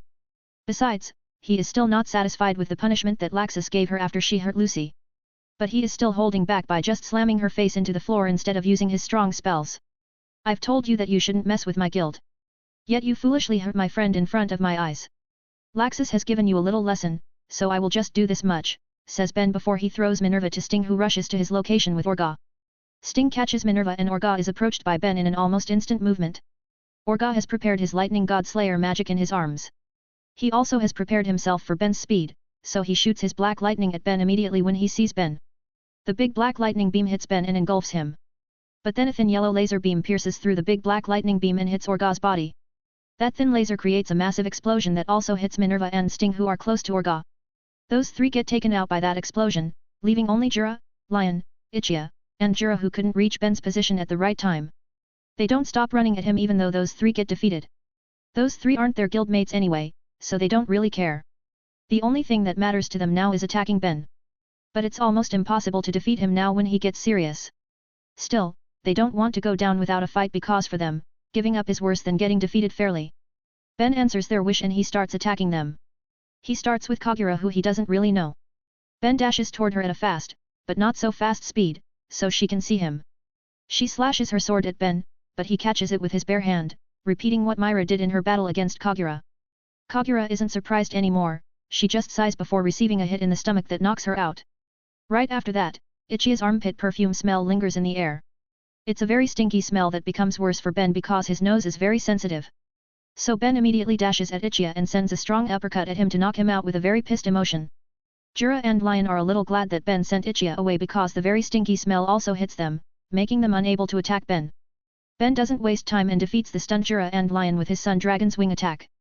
It's an attack where Ben slashes his arms which are coated by golden solar energy at his opponents. He made it very strong so it can take out both Jura and Lion at the same time. Ben then pinches his nose with an annoyed expression, damn, he sure knows how to piss people off. You can read up to 35 chapters ahead of my fanfics on my Patreon page if you are interested. Voting for this book is highly appreciate. I've uploaded 1 Chapter 368 of Fairy Tail, Sun Eater. 2 Chapter 379 of Transcended as Lord Buggy. 334. Winner. The spectators of Grand Magic Games are stunned seeing what has just happened. Ben has defeated 6 teams composed of 30 people alone. So he gains 30 points from defeating 6 team captains and 24 points from defeating 24 team members, giving Fairy Tail B 54 additional points. It makes people speechless because Fairy Tail B already gets 78 points before. They almost scored perfect points if not for the Pandemonium event where Urza got first place by defeating all monsters by herself. Those 78 points have increased and become 132 points. Ben now stands alone amidst the defeated mages in a destroyed area. He grins while looking at a lacrima vision that hovers above the battleground. It is his message to Fiori's royal family to tell them that no one can stop him, it's a threat to them. The crowd that doesn't know it cheers excitedly after they see such an epic battle. They all know that the defeated mages aren't weak, but Ben is on a whole different level. Even those who support other guilds still can't help but get amazed and excited too. Shortly afterward, the spectators see the other Fairy Tail B members return. They carry their defeated guildmates back with them. Fairy Tail A team has also been defeated by Fairy Tail B members. The spectators get even more surprised by this because it means Fairy Tail B has wiped out all their opponents. They are also surprised by how fast the team won this round. Well, they even forget that there are other battles because all their focuses were on Ben's battle. Right now, Myra is carrying Urza on her back, Fried is carrying Grey on his shoulder, Kana is carrying a card that trapped Lucy in it, and Laxus is dragging Natsu and Gajeel on the floor by their feet. They've won their battles and gained 9 more points for the team, so now they have 141 points in total. Damn monster, you really defeated them all by yourself, says Laxus while seeing the defeated mages. If I can't even do this, then we will be doomed, says Ben. They understand what he means because Ben has told them about the kingdom's intention. That was also the reason they followed Ben's plan. For them, their guild is more important than the kingdom, after all. The commentator then announces the end of this tournament with Fairy Tail B's victory. Then the whole royal capital celebrates it and fireworks are getting shot. Paramedic also enters the battlefield to treat the injured ones. The capital city then makes a big celebration for the result of this year's Grand Magic Games. Fairy Tail takes first and second place proudly with both of their teams. Their B team even gets first place with massive gaps with their competitors. Fairy Tail B, 141 points. Fairy Tail A, 63 points. Blue Pegasus, 38 points. Mermaid Heel, 37 points. Sabertooth, 30 points. Lamia Scale, 28 points. Scarmaglione, 14 points. Quattro Cerberus, 10 point. Sabertooth that mocked them before this tournament started can't even get on the podium. No one feels bad for them, although Ben feels bad for Lamia Scale. They are quite unlucky to face Fairy Tail a few times and lost, but this is a competition, so victory and defeat are common. Lamia Scale also accepts this result nicely and no one complains. Though Granny Oba gets pissed when Ben teases her about the result at the celebration. She tries to spin Ben's body using her magic, but she fails because it feels like Ben is very heavy, and it makes Ben teases her again before he runs away from the angry grandma. Ben goes to the rooftop and gazes at the city while seemingly thinking of something. Jura comes shortly after that and stands beside the sitting Ben. He congratulates Ben on Fairy Tail's victory and says that he will still chase after Ben to get on the same level. Ben smirks and says, I will never forbid you to do that, but I also won't stay like this forever. You can get stronger, but I'll also get stronger. I'm a man who's never get satisfied with my achievement, you know. Jura also smirks and says, of course, you aren't. You are the only one I know who has such strong ambitions. And you actually work very hard to reach those ambitions. But I think there's someone with such high ambitions too, and he is also very strong. Oh ho? Who is it? Asks Ben. The one who's said to be the strongest in Fiori, God's arena, says Jura. The strongest? Well, he's surely the strongest, for now, says Ben while smirking. What are you implying? Asks Jura while raising an eyebrow. That title will be invalid soon as I will take it from him. But that pussy never accepts my challenges for a reason that it is not worth his time and he was always busy. Ha, as if that unemployed bastard has something to do other than looking at the mirror narcistically, says Ben with a pissed tone. Jura's sweat drops and says, well, I'm sure you will get a chance to fight him in the future. Yeah, I'll make sure it happens. Maybe I will attack the other 3 old men who also called themselves gods then attack Serena's place. Hehe, it's a good plan, says Ben while smiling sinisterly. Jura's sweat drops again, but instead of stopping Ben from thinking of doing that, he is more worried about the gods of Ishgar. He knows what a maniac Ben is and how he will do anything to get what he wants. So Jura just sighs and accompanies Ben drinking their booze. Then after the celebration party ends, Ben goes to one of his guild's hotel rooms. It's a room beside his family's room. Inside the room, there are some of his guild mates. All the S-class mages, dragon slayers, Makarov, Myra, Natsu, and Lucy are there. However, there are 2 Lucy in the room, that's right, 2 same Lucy. But the other Lucy isn't the one from Edela's, it's Lucy from the future. She met Ben yesterday and after confirming that she is really Lucy, Ben took her here. The future Lucy told them that she came here through the Eclipse Gate. That gate is actually a tool to travel through time, not a colossal weapon like the princess thought. Princess Hisui thought that it's a weapon with a very great power that can save Fiori in a crisis, but it's not. That princess got information that it's a great weapon from someone who also came from the future. That means there is another time traveler besides Lucy. But the princess also doesn't know that person's identity, so Ben asked Crime Sorcier to find that person. They haven't gotten any results yet as it seems that person is very good at hiding. Luckily, they have a clue, it's the magic power that the person's emitted. That person and future Lucy emits magic power similar to Zeref's as the effect of using Eclipse Gate. Ben assumes that the Eclipse Gate was made by Zeref in the past. That's why his magic power remains there and those who use it will have his magic power stuck on their body. But Ben has removed Zeref's magic power from Lucy's body, so Jalal and Seo won't mistake her as their target. Ben's method to remove it was quite unusual and usual at the same time. He sucks the magic power around future Lucy using his Slayer's ability to eat elements. The only requirement was he needed to do it under sunlight. Natsu wanted to help when Ben did that, but Ben forbade him. It's because Zeref's magic power is very dark and can kill someone. Ben doesn't want to take that risk, so he did it himself because he is the strongest in the guild and he has the highest vitality. Also, he has faced Zeref before and analyzed that guy's magic. So Ben has a deeper understanding of Zeref's magic power and can handle it. Ben is even confident he can face Zeref without getting killed by Angsarum curse now. Alright, older Lucy, can you tell us what will happen soon? I'm sure you have a strong reason to use Eclipse Gate and return to this time. You weren't well yesterday, that's why I didn't ask too much. But now you need to explain so we all can prepare for it. You must have approached me because you think that I can help you, right? Asks Ben after taking a seat on a chair. Future Lucy gets silent for a moment as everyone looks at her. She takes a deep breath before she starts talking. 10,000 dragons will wreak havoc in the future and the world will be put in danger. You can read up to 35 chapters ahead of my fanfics on my Patreon page if you are interested. Voting for this book is highly appreciated. I've uploaded 1 Chapter 369 of Fairy Tale, Sun Eater. 2 Chapter 380 of Transcended as Lord Buggy. 335. Future Lucy. Future Lucy tells them that 10,000 dragons will appear in the future and wreak havoc on the whole world. Many people died in the dragon invasion and no one can stop the dragons. Even the wizard saints failed to stop the 10,000 dragons. What about us? Do we have casualties? Asks Ben. Future Lucy's expression turns sad and her tears start falling as she says, almost everyone in Fairy Tale died. The others get surprised even though they've expected it since they heard that even the wizard saints failed to stop the dragons. The only ones left are me, Wendy, Carla, Bella, Ariel, and Gabriel. Our guild was the dragon's main target, that's why our casualties were very high, says Future Lucy. They're attracted to the dragon slayers, hey? Asks Ben. That's right, it's because we have 5 dragon slayers who have enough power to threaten the dragons, especially you, Ben. The future you have killed the most dragons in 7 years. 382 dragons, that's the number of dragons you killed in 5 years before you get killed in a fight against 1,000 dragons. You have slain 98 dragons in that battle before getting killed, says Future Lucy. 1,000. Says everyone with very shocked expressions. Yeah, they attacked our hideout, so Ben fought them while the remaining members escape. After his fall, our guild became an easier target and we started losing our members at a faster rate, starting with the Dragon Slayers and S-class mages until only 6 people left.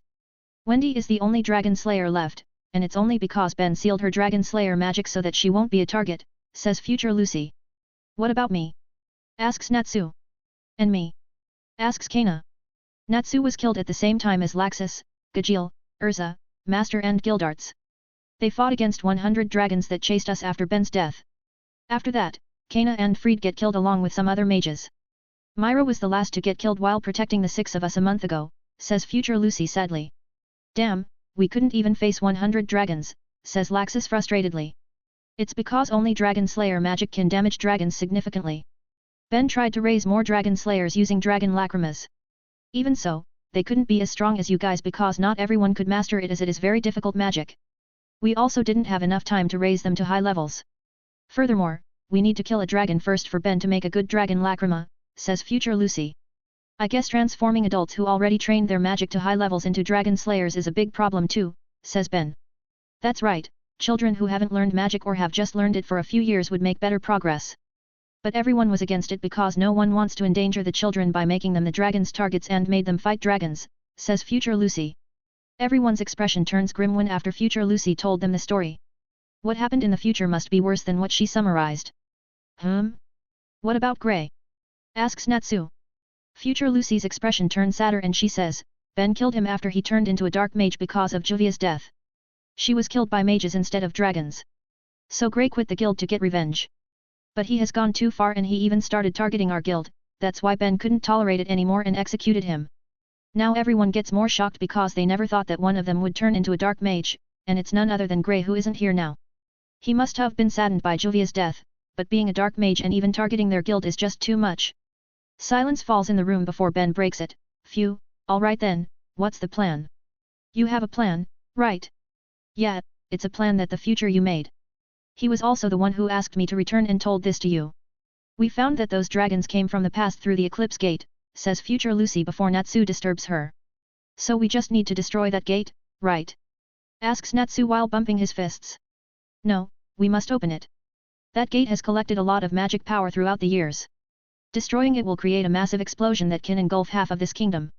Even ignoring it will make it self-destruct because it will accumulate too much magic power. So we need to open it and let some dragons pass before destroying it. Also, there will be someone important who will pass it, and Ben said you'll need her in the future, says Lucy. Then what about the dragons? Asks Makarov. You need to kill them all except one, Ben will know which one shouldn't be killed, says Lucy. Ben realizes what she means, he must be there too. As for the other dragons, I guess my future self wanted us Dragon Slayers to power up using them. Correct, it might be hard, but the future you said that you guys can do it. He also wanted me to pass a message to you, Ben. You need to use everything you have, no need to hide your power anymore. But you need to wait before releasing your full power. Our Ben made a mistake by going all out from the start, then he ran out of power when a bigger threat appeared, says future Lucy. Acknowledge, hey? Asks Ben with a solemn expression. Everyone widens their eyes and future Lucy nods, confirming it. Ben will surely need his full power to fight Acknowledge.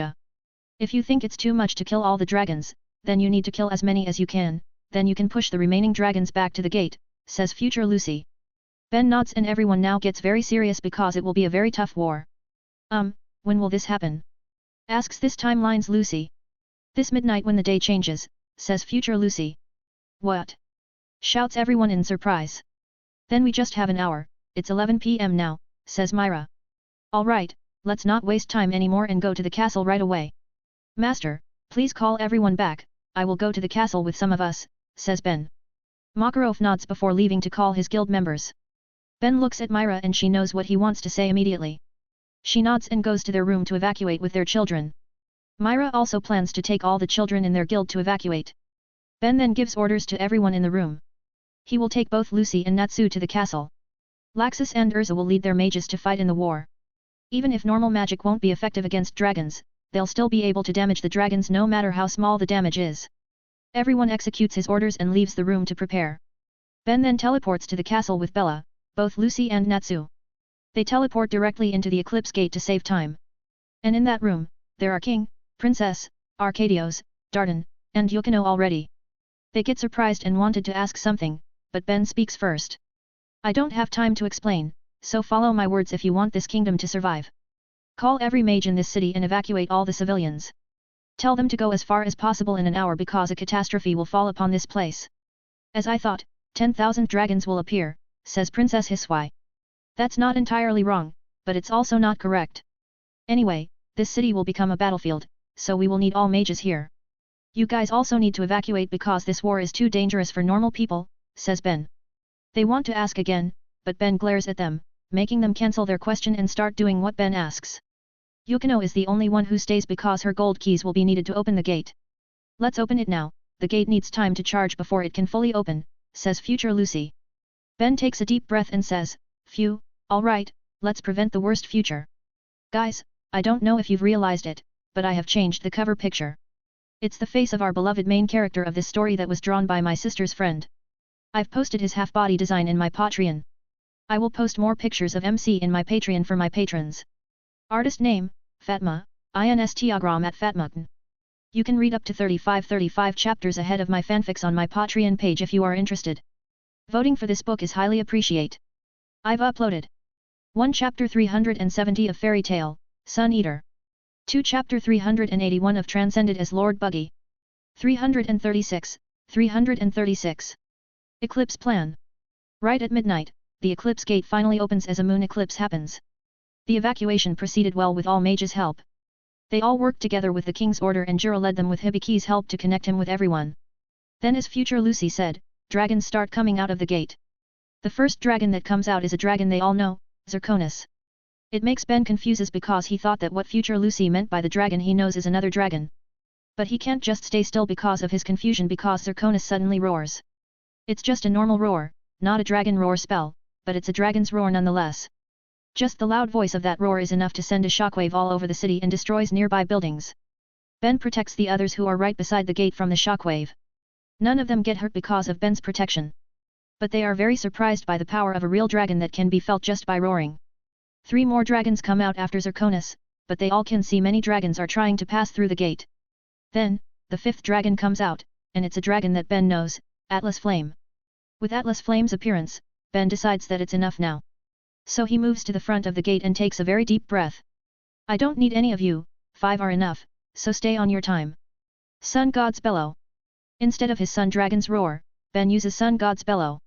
Even if it's not as effective against dragons as his Dragon Slayer magic, it is more powerful. He just needs to push the dragons back from the eclipse gate, and he succeeds. Lucy then closes the gate using the 12 zodiac keys to not let the other dragons come out.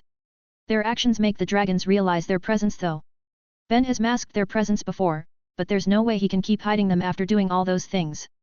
So before the dragons start attacking them, Ben teleports all of them away from the castle. They teleport to a rooftop of a building far away from the castle. Now they can see 5 massive dragons beside the castle that gets half destroyed. Lucy 2, Yukino, you guys go to meet the others and help them. Bella, go with them, I can't protect you while fighting dragons. Focus on staying alive, leave the dragons to us dragon slayers, says Ben before taking Natsu away. Ben grabs Natsu's scarf and flashes toward the dragons like a comet. Natsu, take care of that fiery guy. You are the fire dragon king's son, right? So a normal fire dragon shouldn't be a problem for you. Just don't kill him, not like you can do that anyway. What did you say? I can kill any dragon I want. Just see. I will beat him up even though I can kill him, shouts Natsu angrily. Ben smirks and throws Natsu to Atlas Flame who is still near the gate. Natsu crashes into Atlas but the impact is small. Ben didn't throw him too hard because he will get injured, so Ben just used enough force to make Natsu reaches Atlas. Atlas's attention is on Natsu who is clinging to his back. It's proceeding as Ben planned, so he can focus on the remaining 4 dragons now. This won't be easy even though there are only 4 dragons left. He knows one of them, Zirconis, a jade dragon that he saw as a spirit because of Wendy's spell. Then there is a dragon with swirl pattern scales, a purple dragon with curved scissor-like spines on its chin and forehead, and a dragon that looks like it's made of stone and doesn't have any fangs, its teeth are flat and thick. Ben gets ready to fight them while waiting for the other dragon slayers to arrive. But then he feels a familiar magic power, Ziref's magic power. It moves very fast from afar and then climbs onto the dragon with swirl pattern scales. It's fewer than I hoped for, but this should be enough, says a mysterious man's voice from the back of the dragon. Ben realizes that this man is the other time traveler besides Lucy. He is just about to move to the back of that dragon to see who the person is. But then the dragon suddenly flies away with the man on its back. Ha ha ha, this era is mine now. I just need to remove one person and it will be secured, shouts the person like a maniac. Ben gets a glimpse of that person's face because he also looks at Ben while standing on the flying dragon.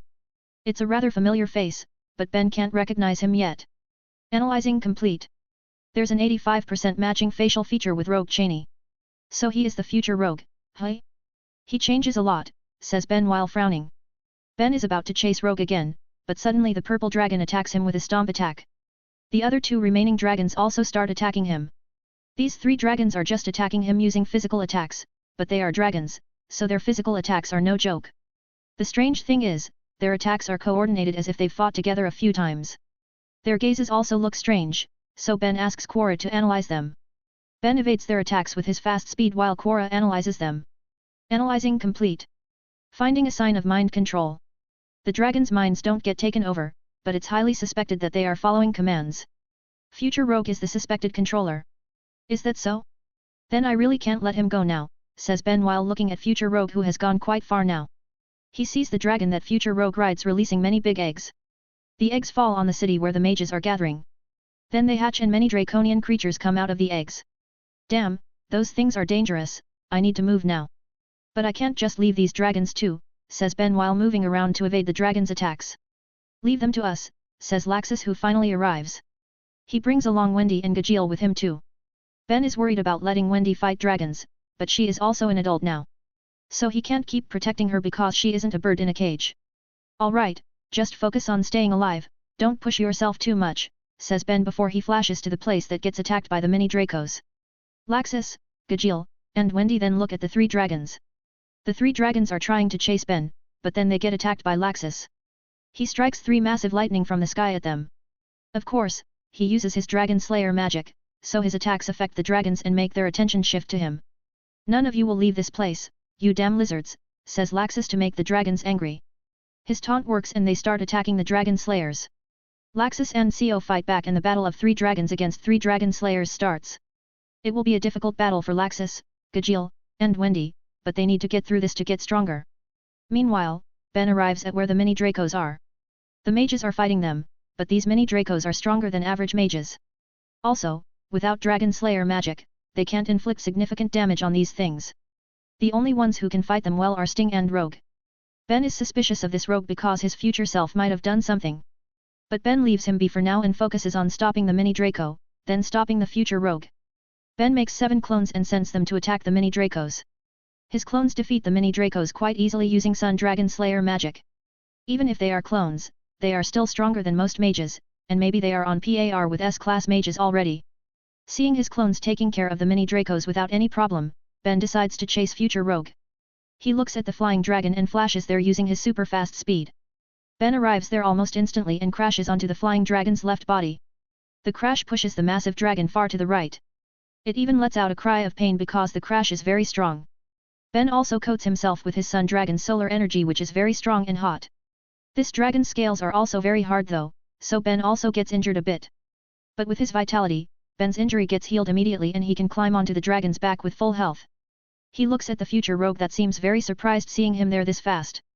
Ben cracks his neck and says, I don't know what you're planning, but it's over now. You can read up to 35 chapters ahead of my fanfics on my Patreon page if you are interested. Voting for this book is highly appreciated. I've uploaded 1 Chapter 371 of Fairy Tale, Sun Eater.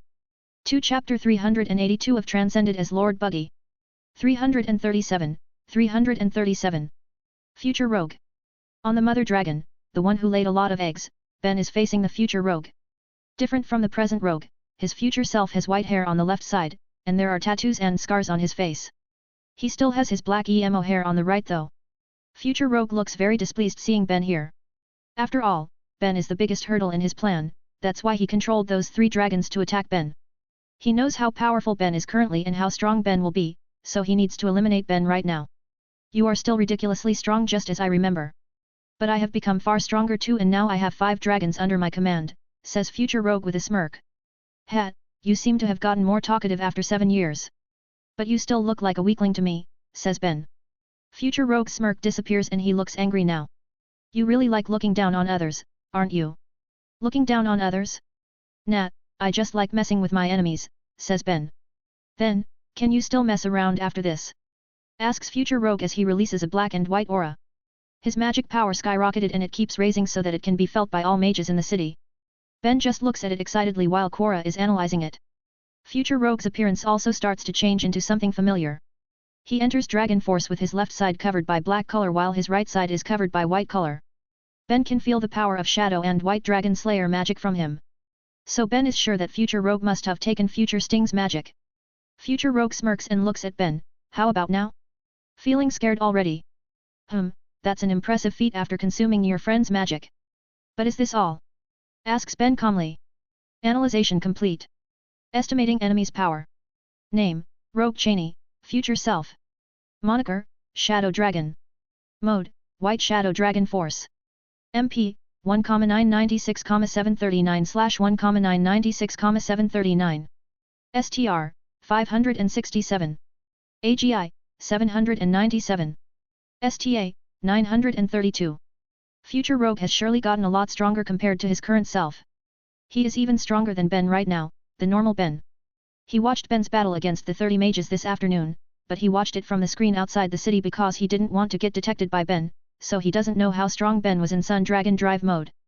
Well, little frog in the well, let me show you the power you will face. That power of yours isn't enough to scare me, says Ben while activating his Sun Dragon Drive mode. Name, Ben Cooper. Mode, Sun Dragon Drive. MP, 2,017,672/2,017,672. STR, 1243. AGI, 1286. STA, 1462. INT, 2555. Their MP stats are not that different now when Ben is in his Sun Dragon mode. But their other stats are very different and Ben is just in Dragon Drive mode while Future Rogue is already in Dragon Force mode. So it can be said that Future Rogue has reached his max power while Ben isn't. But Future Rogue can still smirk, you may be slightly stronger than me now. But I have more battle experience than you because I've lived 7 years more. Also, a first-generation Dragon Slayer like you won't be able to use Dragon Force freely. Unless you put a Dragon Lacrima in your body, you won't get stronger instantly. So this is your limit. Stop blabbering.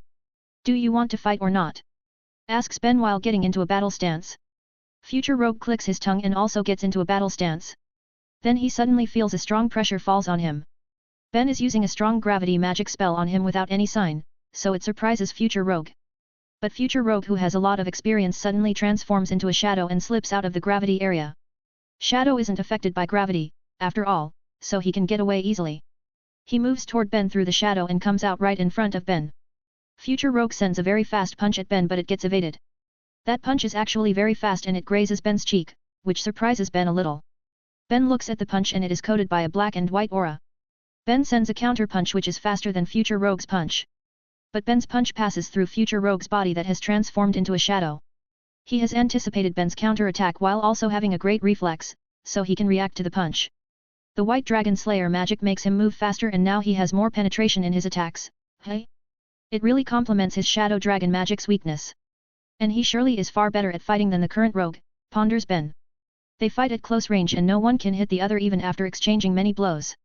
Ben can't hit Future Rogue who keeps transforming into a shadow, while Future Rogue can't hit Ben too because of Ben's speed. This situation is unfavorable for Ben though because he needs to defeat Future Rogue fast. That seems to be the only way, hey?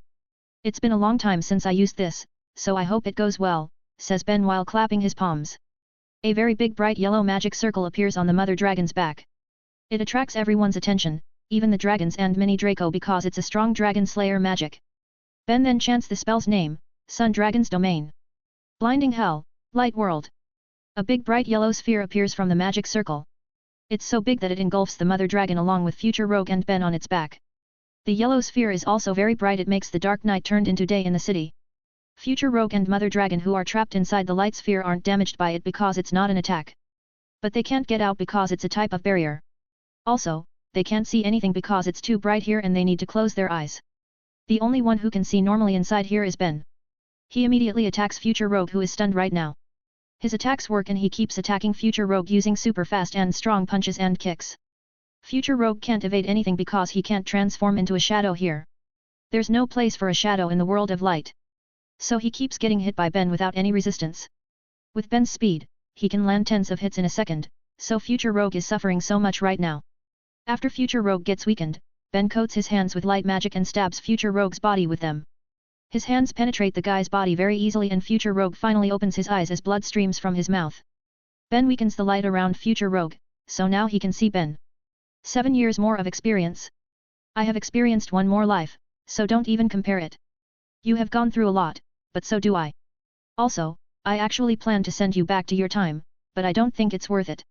My son and daughter are still alive there, so I will never let someone like you live around them, says Ben with a very cold gaze. Future Rogue finally can feel the fear that he always felt from Ben in his timeline. He thought the current Ben won't inflict such fear on him, but he was wrong, and he realizes it too late. In both timelines, he never had the chance to win against Ben. Life is very unfair, says Future Rogue weakly as his magic power starts to disappear. It is, says Ben coldly as Future Rogue breathes his last. Future Rogue's body then starts to disappear just like his magic power. But both his body and magic power don't just disappear into thin air. They are actually absorbed into two spherical objects on Ben's hands. One of the objects is black while the other is white. These are the dragon lacrimas inside Future Rogue's body. Ben stabbed Future Rogue's body and grabbed these dragon lacrimas. Then he used them to absorb Future Rogue's magic power and in the end, they even absorbed his body. He doesn't know if he'll have any use for these dragon lacrimas, but they are very valuable, so he keeps them in his space storage. Ben then looks down on the mother dragon that starts to thrash around after being freed from Future Rogue's control. Still with a cold tone, Ben says, "Now, it's your turn, dragons." You can read up to 35 chapters ahead of my fanfics on my Patreon page if you are interested. Voting for this book is highly appreciate. I've uploaded 1 Chapter 372 of Fairy Tale, Sun Eater. 2 Chapter 383 of Transcended as Lord Buggy. 338. Dragons. With Future Rogue's death, Ben can focus on the dragons again. He will start with the one right below him. His light sphere is still active, so Ben will use its remaining time to attack this dragon that gets trapped here. But it doesn't work as easily as he planned because the mother dragon suddenly starts to thrash around. It has been freed of Future Rogue's mind control. So now it tries to break free from Ben's light world. With its size and power, the mother dragon breaks the light sphere in a short time. Ben also doesn't try to maintain it though because it will consume too much power. He is more focused on how to defeat this dragon, or at least stop its wild movement now. Damn, it just doesn't stop. Fine, let's see if you still won't stop thrashing around after this, says Ben while coating his right hand with golden solar energy. Sun Dragon's exploding punch. Ben punches the mother dragon's scales on its back. His punch creates a big explosion that even engulfs Ben himself. It doesn't hurt him at all though, but it can push the mother dragon's back, making it arches a little. However, much to Ben's surprise, the scales aren't damaged too much. Only some scratches appear on the swirl pattern scales. He surely didn't use his strongest attack, but that punch was enough to knock out even an S-class mage. That was impressive, human. You actually made me feel pain by hitting my super hard diamond scales. But you'll never be able to break them, says the mother dragon smugly. Diamond scales, huh? These scales will be great materials after your death, says Ben. Ha ha ha, as if your puny power can kill me, shouts the mother dragon before sending its long tail toward Ben on its back. Ben jumps away to evade the tail and now he flies near the mother dragon. He looks at the mother dragon that also looks back at him. Ben then hears a notification from Quora and she shows the mother dragon's estimated stats. Mother Glare. MP, 2,958,120. STR, 5,627. AGI, 1,593. STA, 8,286. Damn, those are some ridiculous stats. Its MP is far higher than me in Sun Drive mode and even Devil Force, says Ben while frowning. He looks at the battles that happen in the city between the mages that get help from his clones and the mini Dracos. His clones, Sting, and Rogue can fight the mini Dracos quite well. But their number is too high and the mages are still overwhelmed. Then near the castle, Laxus, Wendy, and Gajeel are also having a hard time. They already get a companion, Cobra from Oration Seas who was released by Doran Bowl to fight after Ben requested it. Cobra is a poison dragon slayer, and they need all dragon slayers to fight these dragons, so Doran Bolt agreed. Wendy has buffed them all with every buff she has. But even the 4 of them with buffs still can't match the 3 dragons' power. It just shows how strong the dragons are. Even Laxus who has the power at the level of Wizard Saint can't damage them significantly. In another place, Natsu is still clinging to Atlas Flame's back. He is eating the fire dragon's body which is made of flame.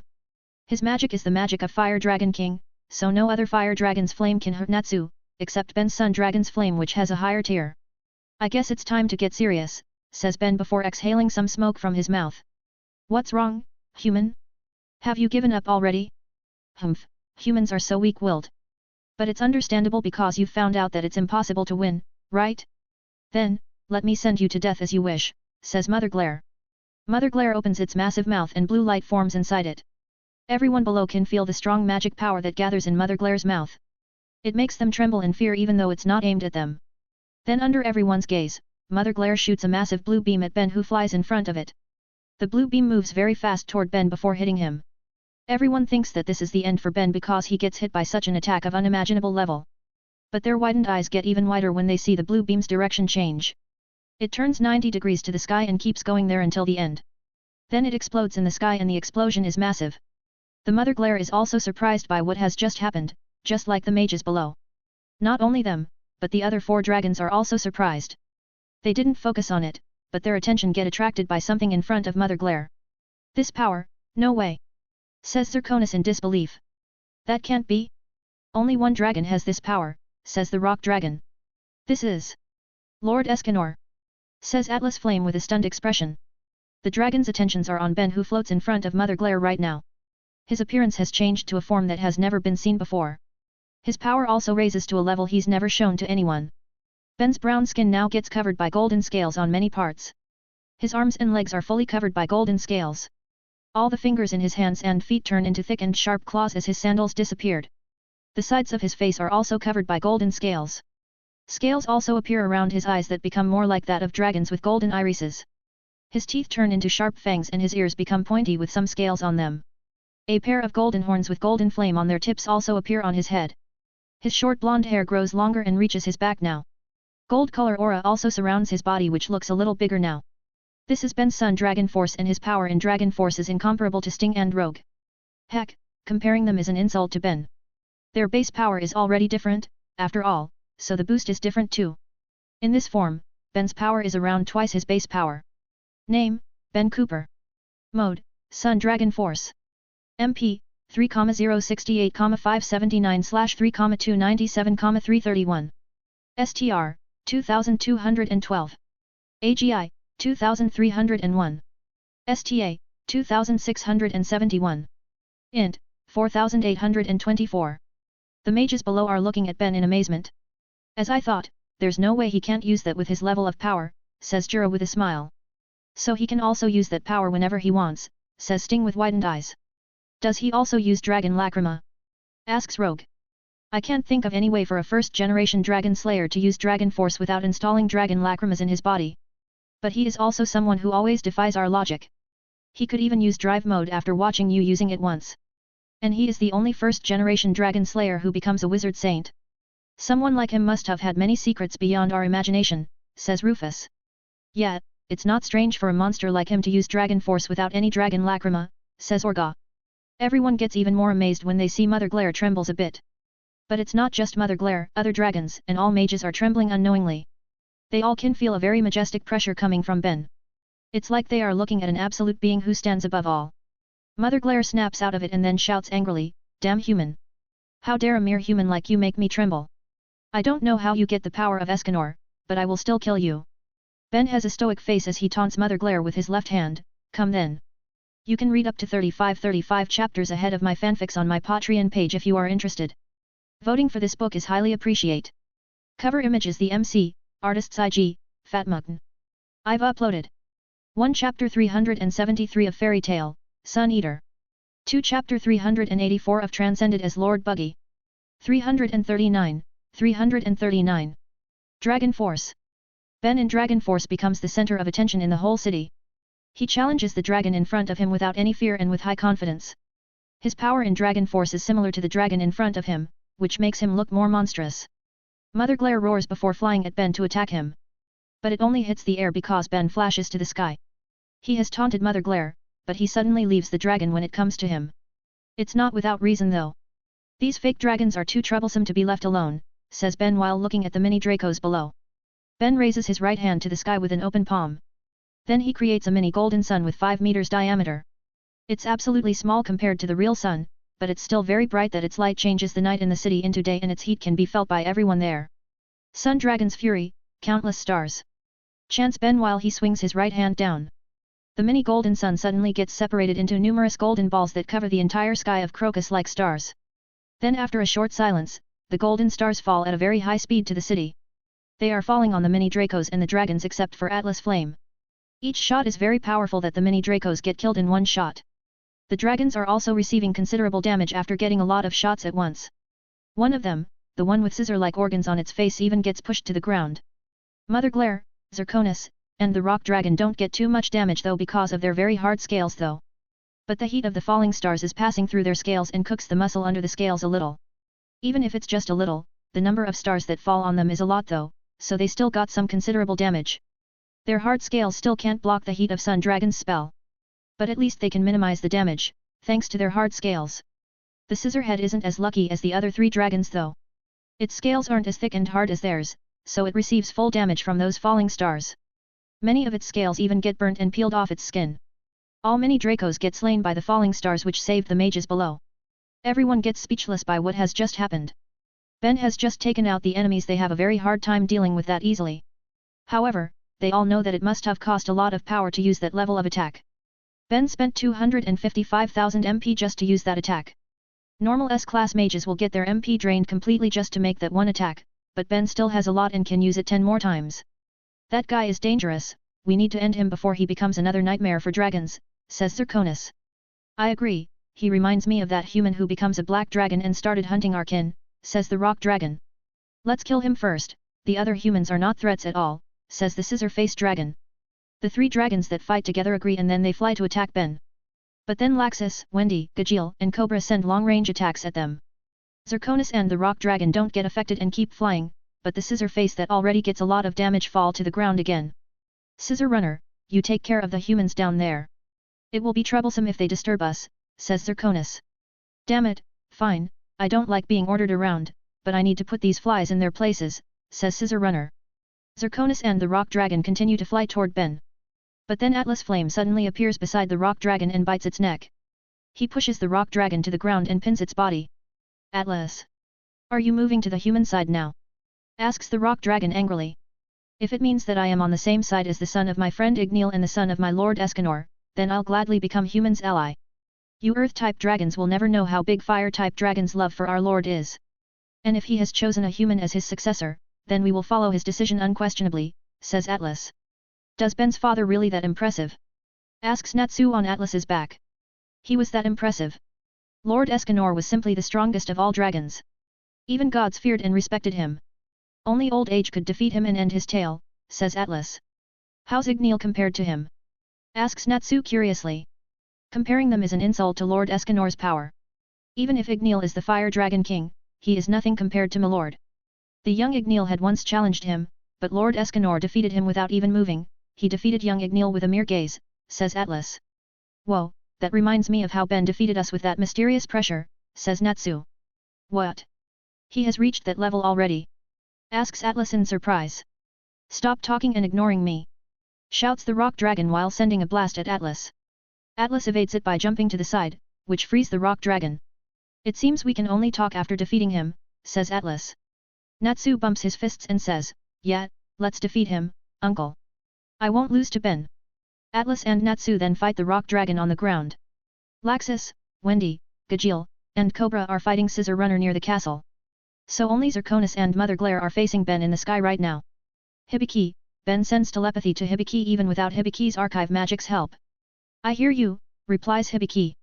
Tell Sting and Rogue to help the other dragon slayers. Then tell everyone to leave the city if they don't want to get caught in our battles. Those without dragon slayer magic won't be of much help against these dragons. So tell them to guard the civilians. I have a hunch that these dragons' presence will invite troublesome enemies. So they need to protect the civilians, tells Ben. All right, replies Hibiki without any hesitation. Ben is still suspicious of Rogue, but his shadow dragon slayer will be a big help right now. So he sends telepathy to Laxus to be careful of Rogue. Laxus understands immediately and tells that message to Gajeel. After Hibiki conveys Ben's message to the mages, a lot of reactions appear. Fairy Tail mages and their allies do what Ben asks without any question. But other guilds are questioning it and some people even refuse because they think they are being looked down upon. However, their minds change immediately when Ben starts fighting against Mother Glare and Zirconis in the sky. Both dragons send their dragon's roars at Ben, who chooses to evade it because he doesn't dare to block it. The combined dragon's roars get shot toward the top of an uninhabited mountain and create a massive explosion that destroys half of the mountain. Everyone who doesn't obey Ben's order immediately leaves the city to join those who obey it. The humans are running away, says Zirconis. Ignore them. We can kill them anytime, this human is more dangerous than them, says Mother Glare. Right, we need to kill him now, says Zirconis. You dragons are more talkative than I thought. But you know, if you want to kill me, then stop talking, says Ben before he flashes towards Zirconis's left face. Ben clenches his right fist and punches Zirconis's left face as hard as he can. His punch is so powerful it sends Zirconis's massive head flies to the right. Zirconis crashes onto Mother Glare, who is on his right side, and Mother Glare also gets pushed a little. Ben gets into a fighting stance and says, "Enough talking. You are just tools to make me stronger." You can read up to 35 chapters ahead of my fanfics on my Patreon page if you are interested. Voting for this book is highly appreciate. Cover image is the MC, artists IG, Fatmutton. I've uploaded 1 Chapter 374 of Fairy Tale, Sun Eater. 2 Chapter 385 of Transcended as Lord Buggy.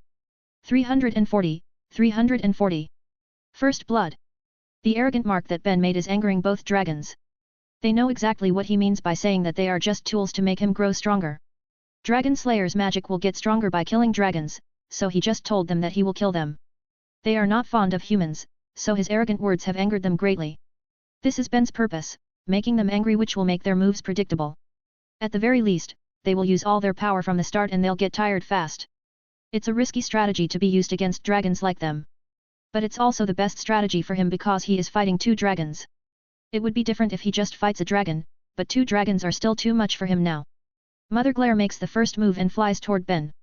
It sends a claw attack with its right claws that glow bright blue. Ben evades, flashes back to evade it, but 3 sharp blue energy blades come out of the claws and fly toward him. Mother Glare smirks, but then it gets surprised when Ben kicks the one in the middle to the one on the left. Right when the 2 energy blades collide and explode, Ben flashes to the front of the only remaining energy blade. He extends his right hand towards it and a white magic circle appears, reflector. The energy blade hits the white magic circle and gets reflected. But it doesn't fly back toward Mother Glare, it flies toward Zirconis. It won't cause damage to Mother Glare because this is its own magic, after all. But Zirconis can break it easily using its claws that glow green.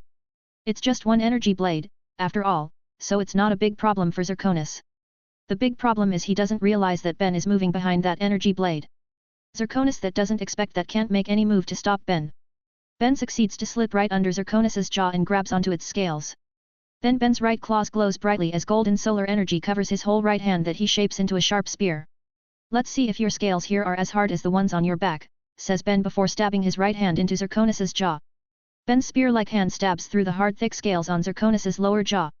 The scales here are still very hard, but not as hard as those on the back. So it's easier to pierce through the scales here than the back. Even if it's easier, Ben knows that the other dragon slayers can't pierce these scales like him. Ben has the power to do it and his magic makes his piercing attack a lot sharper.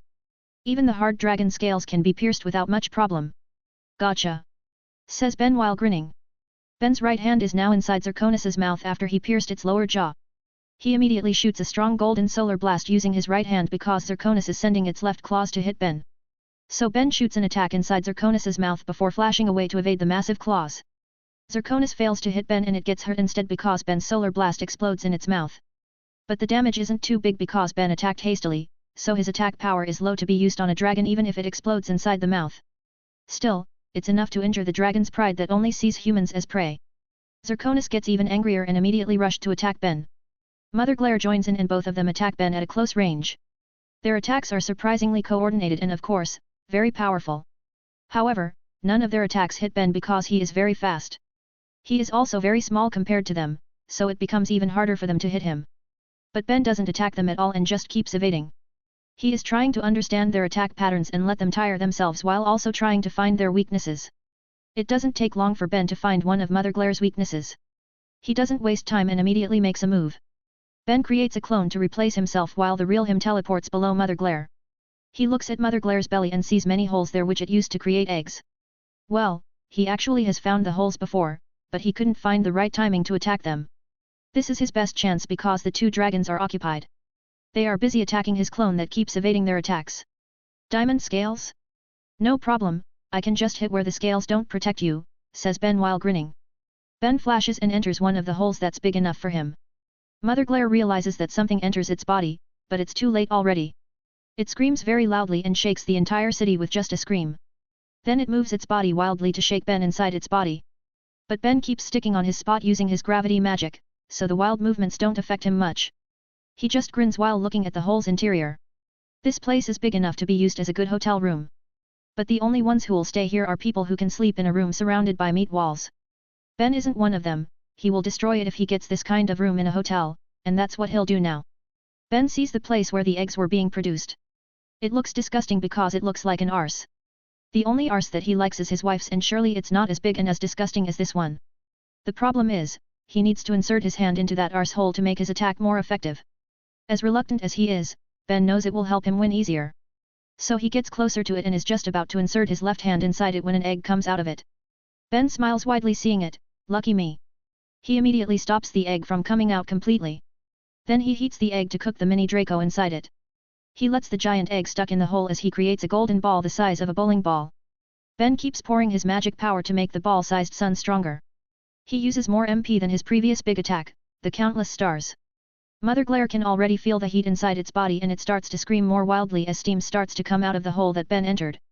Eat this, Mother Fkur, says Ben while grinning. His kids aren't here, so he can curse without any worry. Ben then throws the sun ball into the egg and it breaks the egg. It keeps moving through the egg and destroys the dead mini Draco before finally entering Mother Glare's body. Everyone who sees Mother Glare thrash around is already speechless. Then their eyes get even wider and their jaws drop even further as they see the dragon's body bloats up. A deep explosion sound can be heard when it happens. Then under everyone's shocked gazes, golden flame blasted out of Mother Glare's mouth, nostrils, ear holes, egg holes, and even arse hole. It's truly an unbelievable sight to watch as a dragon gets cooked inside and flame comes out of all its holes. The golden flame disappears after 5 minutes and then steam replaces the flame coming out of the holes. A historical moment then gets engraved in everyone's mind as a dragon that seemed undefeated is falling from the sky and crashes onto the ground. Ben is now standing on top of Mother Glare's body and looks at its eyes. Unbelievably, the dragon is still alive, which shows how monstrous a dragon's vitality is. But anyone knows that it's just a matter of time before the dragon dies. Mother Glare glares at Ben and says with a weak voice, "Son of Escanor, may the wrath of dragons fall upon you." "Sure, I'll take them all gladly. Your wrath will only make me stronger. I will stand above all dragons, just like my father Escanor," says Ben with a cold, intimidating face. Mother Glare can see a shadow of a majestic golden dragon behind Ben. Its eyes shake for a moment before all colors leave them. The Mother Glare has been slain. You can read up to 35 chapters ahead of my fanfics and more pictures on my Patreon page if you are interested. Voting for this book is highly appreciated. Cover image is the MC, artist's IG, Fatmugn. I've uploaded 1 Chapter 375 of Fairy Tale, Sun Eater. 2 Chapter 386 of Transcended as Lord Buggy. 341. Zirconis. After Mother Glare's death, Ben can feel magic power enters his body. He also can feel his Sun Dragon Slayer magic gets strengthened. It's the same feeling as when he slew Aether-ES demons in the past. The other dragons are stunned seeing one of them die this fast. But they know it's not because Ben is ridiculously stronger than them. It's because Ben is smart at exploiting one of Mother Glare's weaknesses that he could slay it this fast. Damn human! That was a disgraceful way to defeat your opponent. You should be ashamed, shouts Zirconis from the sky. Disgraceful? You should call it a smart way. We have brains to be used, so I just used my brain better than you guys. Don't blame others for your stupidity, says Ben as a very wide magic circle appears under Mother Glare's dead body. Mother Glare's body then gets sucked by the magic circle and it disappears from there. Ben is putting the dragon's dead body in a space that he created using space magic. He is someone who has learned many types of magic and space magic is one of them. Zirconis that gets even more angered then attacks Ben using its dragon's roar. But Ben reflects it to the sky using his reflector magic.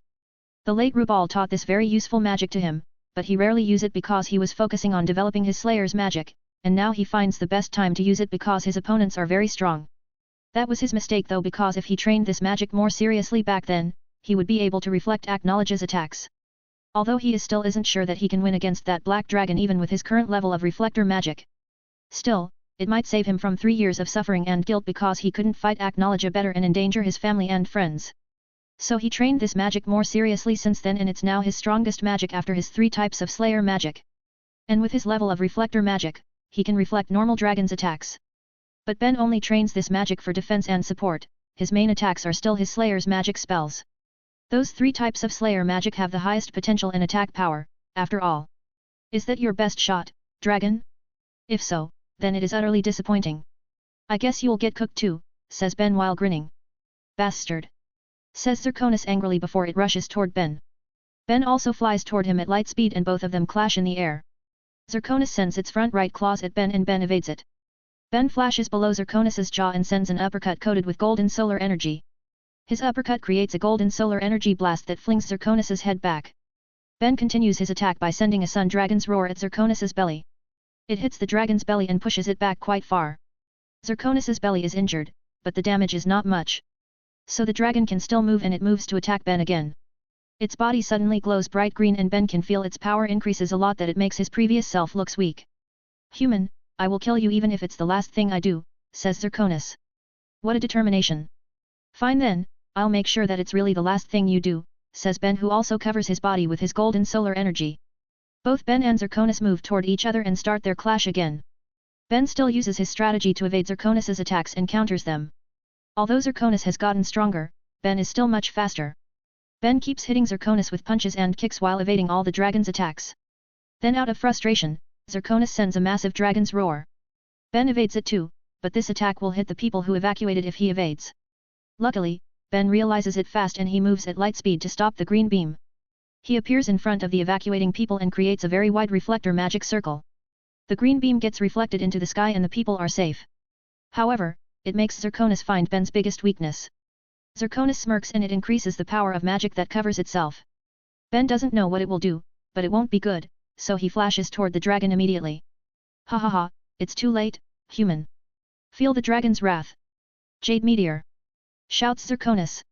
The green magic that covers Zirconis's body suddenly becomes many green bullets that shoot everywhere onto the city and the evacuating people. Zirconis is aiming the bullets at everyone in the city and those who have evacuated. So if Ben chooses to protect the people, those in the city like the Dragon Slayers will get hit, and vice versa. Damn bastard! Says Ben angrily.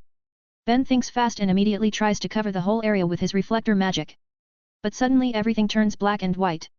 Ben gets surprised when he sees the bullets stop moving and everyone else also stops moving. Hurry! I can't keep it for too long, shouts Altair from a high rooftop. Altair is stopping the time using her Arc of Time magic. This is not Arc of Time's original spell, it's something that Ben made after experiencing Ziref's magic that stopped time. He taught it to Altair after making sure that she has truly changed and become trustworthy. Ben immediately makes his move because he knows Altair's limit. She is already pushing herself even though it has just been a few seconds. It's because she uses her spell on a very wide area. So Ben needs to be fast and he finishes his spell right on time when Altair can't maintain her spell anymore. Numerous bright yellow magic circles appear above the city. Then when the time flows again, yellow light bullets fly out of the magic circles. The light bullets fly at light speed toward all the green bullets. They hit each other and numerous explosions appear in the sky. Ben made light bullets with the exact same number as the green bullets. The light bullets are far weaker than the green bullets though because Ben made it hastily. But they can pierce those green bullets because they are very fast and sharp. Those are the reasons why Ben chose to use the light element that can surely chase those green bullets. Zirconis gets pissed that its attack failed, but Ben is even more pissed right now. Ben flashes towards Zirconis and lands on the back of its head. Zirconis flinches and tries to shake Ben off but Ben sticks strongly there. I was planning to let you go because you need to do something important and I don't want to change something in the past, but my patience has its limit. So die, says Ben before clasping his palms and creating a massive red magic circle under his feet. Ben's eyes glow bright red and he chants his spell's name, Sun Dragon's Domain. Burning Hell, Fire World. Bright red fire comes out of the massive magic circle and shapes into a massive fireball that engulfs both him and Zirconis. A dragon's painful scream can be heard all over the city and even where the evacuated people are. Zirconis is suffering inside the fire sphere because it's very hot inside. Even the mages and dragons in the city can feel the heat that even melts their clothes and weak items all over the city. It happens even though Ben controls it so that the heat of his fire won't spread too much outside the sphere. But it still leaks out because it's very powerful. Everyone outside who feels the heat can't even imagine how hot it is inside the sphere. They all have terrified expressions but are also relieved because it's not them who's inside the sphere. Ben then stops his spell and the fire sphere disappears. Zirconis falls from the sky and crashes into the ground. Ben also comes down and lands on top of Zirconis that still breathes despite having many burnt marks. But Zirconis won't be able to fight again, which means Ben has defeated 2 dragons. You can read up to 35 chapters ahead of my fanfics and more pictures on my Patreon page if you are interested. Voting for this book is highly appreciate. Cover image is the MC, artist's IG, Fatmugn. I've uploaded 1 Chapter 376 of Fairy Tale, Sun Eater. 2 Chapter 387 of Transcended as Lord Buggy. 342. Burdens. Ben creates a pair of wide dark purple magic circles above and below Zirconis's body. Then Zirconis feels its body getting much heavier and it can't move. Ben is using his gravity magic to seal Zirconis's movements. You still have some uses left, so I won't kill you right now. Just stay still and it will be over in no time, says Ben before flying away. Zirconis can't even talk back because the strong gravity magic even prevents its mouth to move. But deep down, the dragon is angry and frustrated that a human managed to defeat it. It wanted to fight till the end for its pride, but it can't move. Ben has predicted that, that's why he used that gravity magic before leaving Zirconis. There are still 2 more dragons that need to be taken care of. They are still very much fine, so he needs to defeat them too. He targets the easier target first, the Scissor Runner that fights the Dragon Slayers. They fight it together and succeeded to inflict some damage on it. But they are still far from defeating the dragon that already get injured by Ben's countless stars before. Laxus, time's up, leave this place, I'll take care of this, says Ben. Ben. We still can do it, says Gajeel rather desperately because he still wants to fight. But Wendy left right after Ben asked. She never questioned her big brother when it comes to important things like this. No, you guys aren't ready yet. Leave. It's an order, says Ben while looking at them seriously. Laxus is also quite bitter about the retreat order, but he knows that they won't win this battle. So he grabs Gajeel's back collar and leaves too. Sting, Rogue, and Cobra also leave after the other 3 Dragon Slayers left. All 6 Dragon Slayers are feeling bitter right now because they are unable to defeat a single dragon even though they fought it together. Even Sting and Rogue who claimed to have killed their dragon parents couldn't damage the dragon that much. But well, the fact that people don't know was that they didn't kill their dragon parents with their own power. They were simply helping their dragon parents kill themselves. So their dragon parents asked the 2 to kill them and enhanced their growth as dragon slayers. Ben will laugh if he hears this because their growth isn't that great even after killing their dragon parents. They should at least be half as strong as a dragon right now, but that's not the case. So it's either they remember it wrong, or their dragon parents did something to them. But it doesn't matter now because defeating the remaining 2 dragons is more important. Ben faces Scissor Runner that looks at him quite warily. It has seen 2 of its kin get defeated and 1 of them even died. So there's no way it won't be wary of Ben. Don't be scared. It makes dragons look weak, says Ben. Scissor Runner gets triggered by that and it roars at Ben before flying at high speed toward him. This dragon is much faster than the other dragons here. But it is still slower than Ben who can evade its fast claw attack easily. When Ben evades, Scissor Runner turns around agilely and aims its scissor at him. A pair of sharp purple energy blades come out of the scissor blades. They look like curved scissors and fly at a very fast speed toward Ben. Ben is surprised at the blade's speed which can catch him by surprise. This is the fastest attack that Ben ever faced in his life. He fails to evade the blades and gets hit by them which makes him get slammed to the ground. The blades cut some buildings and also the ground. But Ben is standing on the ground with his arms crossed above his head. There's only a small cut on his forearms that gets healed in a short time. So you're that type, huh? A fast but weak type. Well, for a dragon standard that is. You're certainly very strong by human standards. Unless that human is me, says Ben before dashing at Scissor Runner that has landed on the ground. Ben appears right in front of Scissor Runner's chest and the dragon can't react to it. What's fast from Scissor Runner is its magic attacks, not its own movements. So when Ben attacks it with a strong punch, it couldn't even react. A strong solar-powered punch hits Scissor Runner's chest.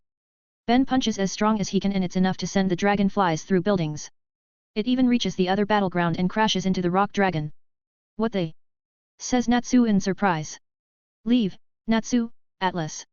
You're in the way, says Ben who's already floating in front of Atlas Flame. Natsu gets pissed by it and protests, leave? I can still. Alright, says Atlas calmly and it proceeds to retreat with Natsu on its back. Natsu protests his uncle and asks him to return and fight again. But Atlas shuts him up by saying that they couldn't defeat the rock dragon in the time when Ben has already defeated 2 dragons. So if they are still trying to fight now, they will just become burdens. It is frustrating, but Natsu knows that it's true. He's an idiot, but he's not that stupid to not realize that. It is still very frustrating to know that he can't do anything against a real dragon even with another dragon's help though. Ben doesn't care if he made his fellow dragon slayers feel frustrated. This is the truth that they need to face, they are weak. If they want to achieve his feat, they need to be much stronger, there's no other way. But it's not something that they can really think and care about right now. Defeating the dragons is their current priority, Ben's priority. He is the only one facing both dragons, after all, and the others can only watch from afar. Ben floats in front of the two dragons that fly quite high and look at him with sharp gazes. They stay silent for a moment before both dragons use their dragon's roars. A brown and purple beams get shot at Ben, who looks at it while taking a deep breath. Sun Dragon's roar! Shouts Ben as a massive golden magic circle appears in front of him. A massive golden beam comes out of the magic circle and moves toward the two beams. Ben's Sun Dragon's roar is far bigger than the two dragons' roars, which really surprises the two dragons. Their attacks get engulfed by the Sun Dragon's roars, and then they too. The two dragons get pushed by the Sun Dragon's roar and crash onto a mountain. An explosion happens as they crash and the entire mountain nearly gets destroyed. Everyone widens their eyes seeing such power from a human. It makes them very relieved though, because Ben is their ally. Ben doesn't care about their thought and chases the dragons. They are injured, but they still can fight, so he needs to chase them. The battle now moves to the destroyed mountain, which makes Ben more free to use his power. He now faces the dragons' attacks head-on rather than keeps evading them. He counters their fists with fists, claws with claws, wings with wings, fangs with fangs, and roars with roars. All his counters destroy the dragons' attacks and he manages to hit them many times. Ben is showing that he doesn't just have a good strategy, but also the power to defeat dragons. But he never intended to do this for a longer time. He decides to end the fight after making sure the dragons know his capability. Ben extends his right hand to the front with his claws spreading and chants, "Gravity Core." A dark purple ball appears between the two dragons. After the ball appeared, they suddenly get pulled toward it and crash into each other. Many destroyed rocks, soil, trees, etc. also get pulled and hit them. The dragons look at Ben with widened eyes as he is already in front of them. He is holding a massive flaming golden sword made of his Sun Dragon's solar energy. Ben raises his massive sword to the sky and it keeps getting bigger and longer that it reaches 50 meters in length. Your heads are actually side by side, which makes it easier for me. Then, goodbye, dragons. If you meet my father in the afterlife, tell him that I won't disappoint him, says Ben as he increases his magic sword's power. Ben's eyes glow golden and he chants, "Dragon Slayer's secret art. King's judgment, execution." Ben swings the massive sword toward the dragons' necks. It passes through them easily, but they don't feel anything. Right when Ben dispels the sword that their necks finally get cut cleanly. You can read up to 35 chapters ahead of my fanfics and more pictures on my Patreon page if you are interested. Voting for this book is highly appreciated. Cover image is the MC, artist's IG, Fatmugn. I've uploaded 1 Chapter 377 of Fairy Tale, Sun Eater. 2 Chapter 388 of Transcended as Lord Buggy. 343. Send them back. The Rock Dragon and Scissor Runner are being beheaded by Ben's golden solar sword. No blood is coming out of the cut because the sword was very hot, it burnt the cut. Then just like Mother Glare, he puts them in a different space that he created. Ben flies to the evacuated people and lands in front of Myra and his kids. The kids run to him, so he hugs them as Myra also joins in. People also surround him and want to celebrate his success, but he tells them it's not over yet. "Myra, can you insert your magic power into these lacrimas? I want to send a message to them," says Ben with a very sad tone. Myra widens her eyes and looks at the kids before asking, "By them, do you mean?" Ben nods and Myra also has a sad expression on her face. Everyone else is confused, but they don't ask anything. Then they see Ben gives a black and white lacrimas to Myra, who then touches it. Both she and Ben then pour a lot of their magic power into the lacrimas while closing their eyes. They finish after some time and then Myra takes the kids from Ben's arms. Ben then turns around and flies back into the city. He flies to the top of a building where 5 people are hiding their presence there. There are 3 Crime Sorcière members, Lucy and future Lucy there. It's time to destroy that gate. Older Lucy, I have a favor to ask before you return to your time. Give these lacrima balls to my kids and this one to Wendy, says Ben while taking out 3 lacrima balls. The 2 lacrima balls are the Shadow and White Dragon lacrimas he took from future Rogue. Then the other one is a white bluish lacrima ball that he made. It is a Sky Dragon lacrima he made for Wendy, but he hasn't given it to her. Ben already knew the use of dragon lacrimas for first-generation dragon slayers. But he also knew that they need to reach high levels to optimize the effects of dragon lacrimas. Wendy isn't ready yet, she will just be like Sting and Rogue if she uses it at her current level. That's why he wants to give it to future Wendy, who obviously needs it more. He doesn't know why the future him didn't give it to Wendy, but there must be a strong reason. However, they can't keep running away, they need to fight or at least get stronger to increase their chance of survival. Give these to them, but don't use these before you can find a very good hiding spot. Then after they use these, you guys need to do everything you can to get as strong as possible, says Ben. I understand. We actually have found the best hiding place, but there's a big problem. It is your secret lab in your old village that Wendy found in your journal, says future Lucy. That doesn't sound to be a problem, says Jalal. It is, there is a secret code to prevent people from entering it. Have you tried opening it? Asks Ben. No, Wendy was against it before. We are sure that we can open it in one try, says future Lucy. Phew, that's good. That place will burn anyone who fails on the first try. If they survive and try it again, they will get crushed by very strong gravity, and the third try will make the lab self-destruct.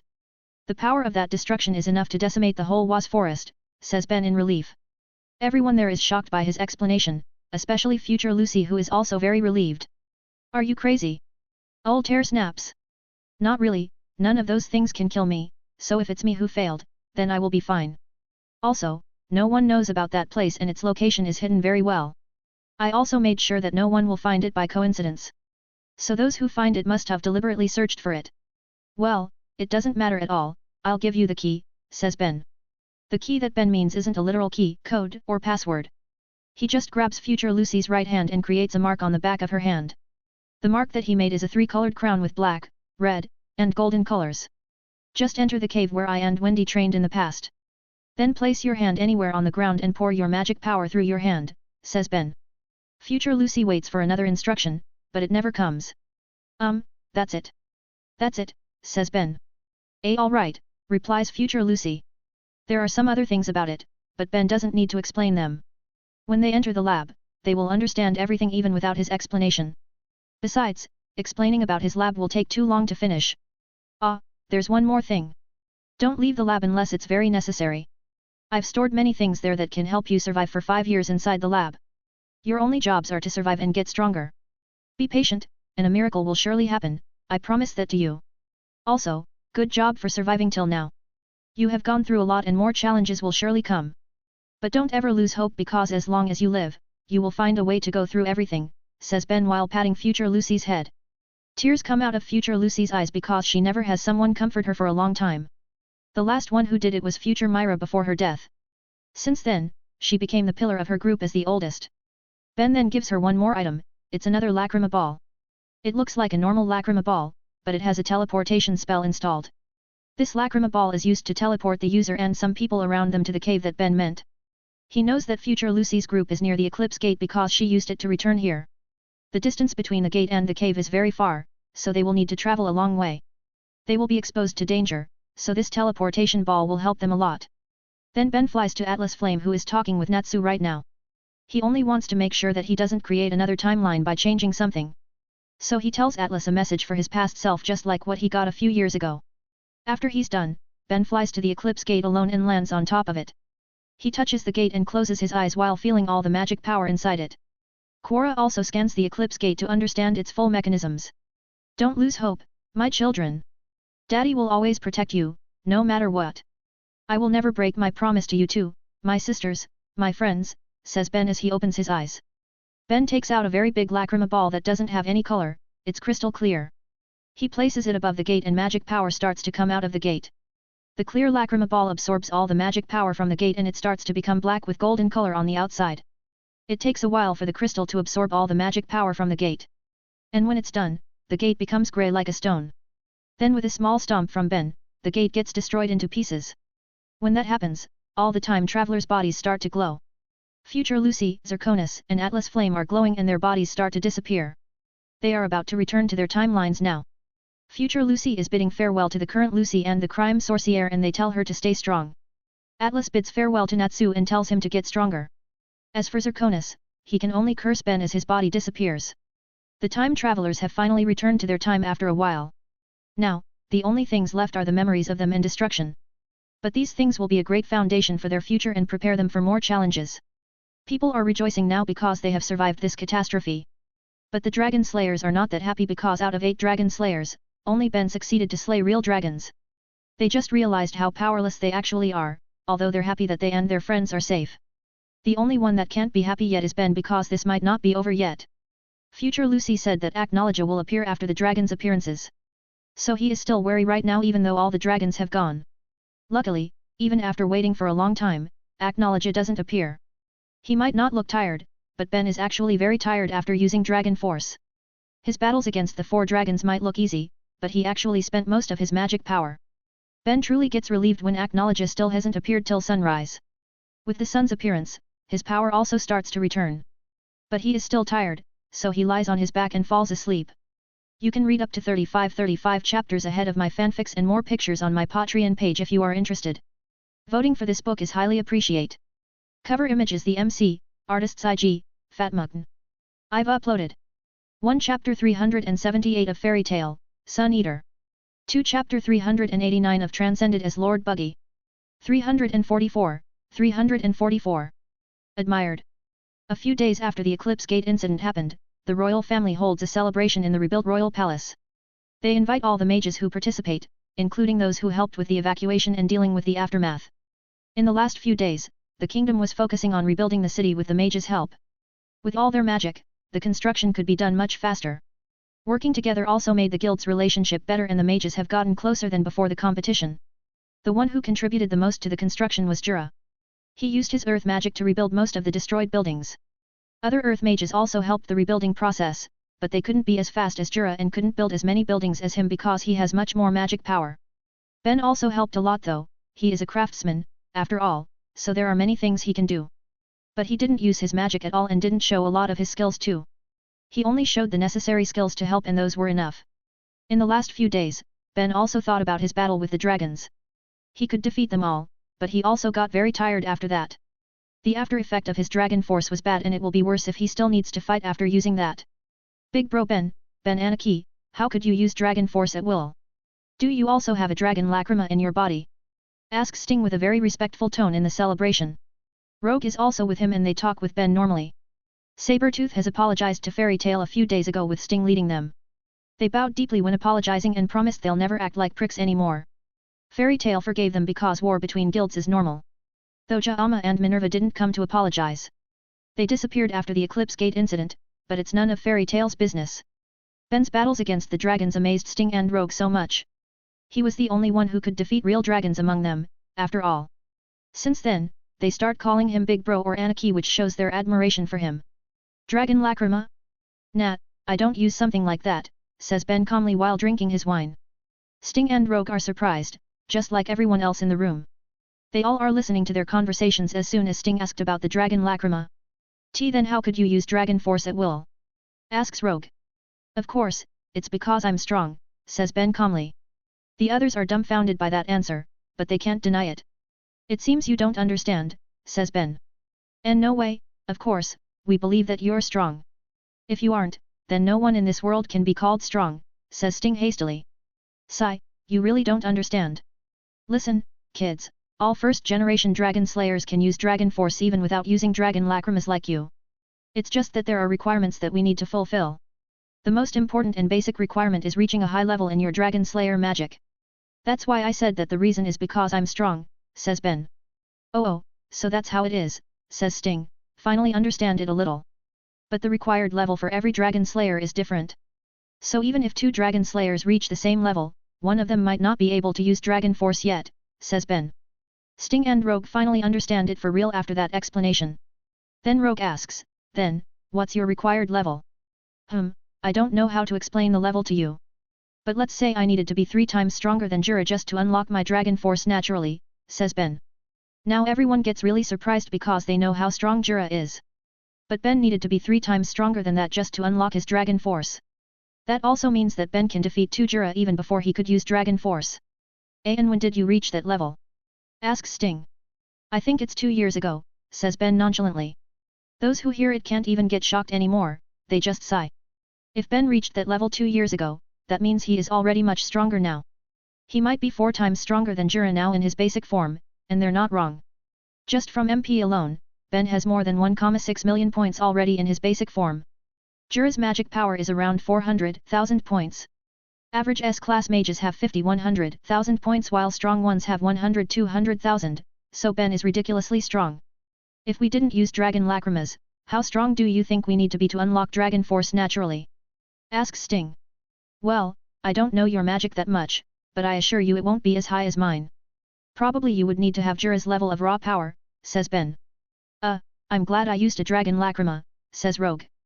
Sting agrees with that and Ben can only sigh upon hearing that. Kids these days just don't want to work too hard. They want to achieve something great, but they don't want to work or think hard enough. Luckily, they still want to improve themselves and ask Ben for advice. Others also come forward and they all ask Ben for advice about their problems. He doesn't hesitate to answer all their questions and give them good advice. They all are very thankful for Ben's answers that give them enlightenment. It's very rare to get advice from high-level mages like Ben.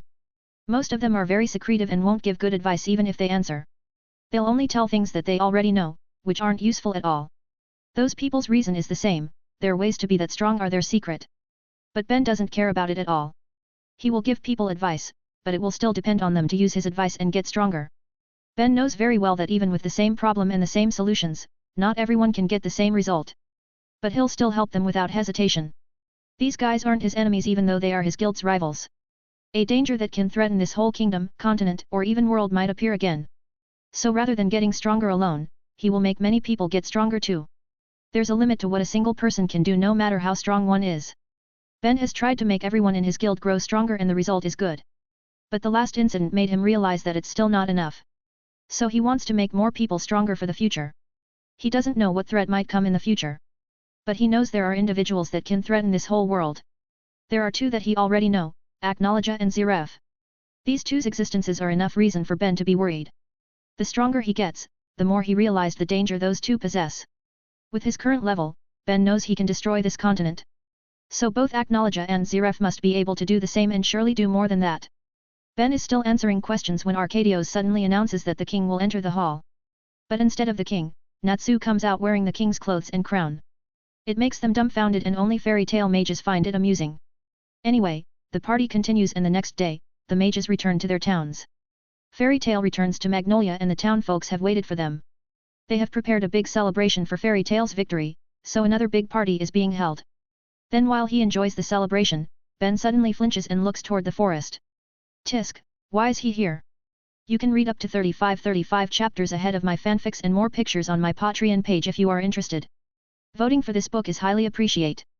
Cover image is the MC, artists IG, Fatmugn. I've uploaded 1 Chapter 379 of Fairy Tale, Sun Eater. 2 Chapter 390 of Transcended as Lord Buggy. 345. Ziref again. A magic power piques Ben's interest and he knows whose magic power it is. This is from someone he doesn't like, so he immediately goes to the source of this magic power, leaving the celebration with the town folks. What are you doing here, Ziref? Asks Ben who has teleported to the forest.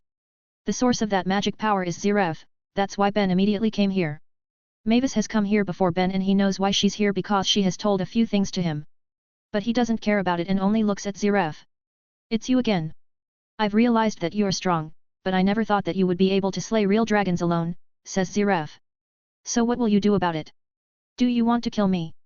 Asks Ben. I might need to do it because you can become a bigger threat than Aknologia, says Ziref. Ben scoffs when he hears that. You talk as if you are different from him. In my eyes, you are just as bad as him. Both of you are threats to this world. Threats? To who? Humans? Humans are the real threats to this world. They do whatever they like and endanger this world, says Ziref before Ben stops him. Stop. I don't want to hear your twisted ideal that came from your twisted mind. You just want to justify your own actions and make everyone looks bad. Do you even know what an endangered world really looks like? You don't know shit, says Ben who knows how bad the earth where he came from compared to this world. It seems your view on humans and my view are different, says Ziref. There's no doubt about it, says Ben firmly. Ben and Ziref just look at each other for a while without saying anything. Then Ben suddenly appears in front of Ziref and sends a punch. But then the time suddenly stops with only Ziref can move in that stopped time. He smiles and looks at the frozen Ben while trying to say something. But he can't say anything because his face suddenly gets punched. Out of his expectation, Ben can move in the frozen time and punches his face. Ziref gets flung quite far and crashes onto the many trees before stopping. His time freeze spell also disappears because he can't maintain it any longer. Ben just stands there while watching the surprised Ziref. I won't fall to the same trick twice, says Ben. Mavis also seems surprised because she knows what happened. She has known Ziref for a long time and this is the first time she sees his time freeze spell gets broken forcefully. Not so tough, aren't you? Asks Ben as he walks slowly towards Ziref. A true dragon slayer is really different, says Ziref while wiping the blood coming out of his nose. How about we finish everything here, Ziref? Asks Ben. I don't mind, but are you sure about that? Asks Ziref back. So you want to use that to threaten me, hey? Asks Ben again. It seems you know about it, says Ziref. Yeah, I always feel something strange from Natsu's body. Then it became clear when Lucy told me about it after she was told by her future self, says Ben. You know about it, but you still want to kill me now? I don't mind being killed as it is one of my goals, but are you fine with that? Asks Ziref. Well, I might not be able to kill you for that reason, but I surely can beat you up till you beg for mercy, says Ben while cracking his neck. Ziref smiles thinly and says, if it's someone else who says it, then I won't believe it. But the one who has slain real dragons surely has the credibility to say that. Too bad though, this is not the time yet. After he said that, Ziref suddenly disappears as a black orb covers his body. Ben tries to attack him, but he has gone already. Ziref has learned from his mistake in the past when Ben still could hit him before he entered his black orb. Damn, he escapes, says Ben disappointedly. Mavis approaches him and asks, Ben, what were you talking with Ziref about Natsu before? Ben looks at her for a moment before saying, First Master, before I tell you, I need you to promise one thing to me. Never tell anyone about what I'm about to tell you. All right, I will never tell it to anyone, says Mavis when suddenly a magic circle appears below her and Ben. It is a magic contract that Ben made and it gets activated as soon as Mavis agrees. Mavis is surprised by it and asks, do you need to go this far? I am, says Ben as he creates a soundproof barrier around them. What I'm about to tell you might make our guild break apart, after all, says Ben. Mavis now gets very serious and she even adds the barrier's power to make sure that nothing will leak out. After Mavis nods, Ben drops the bomb. Natsu is a demon from the Book of Ziref.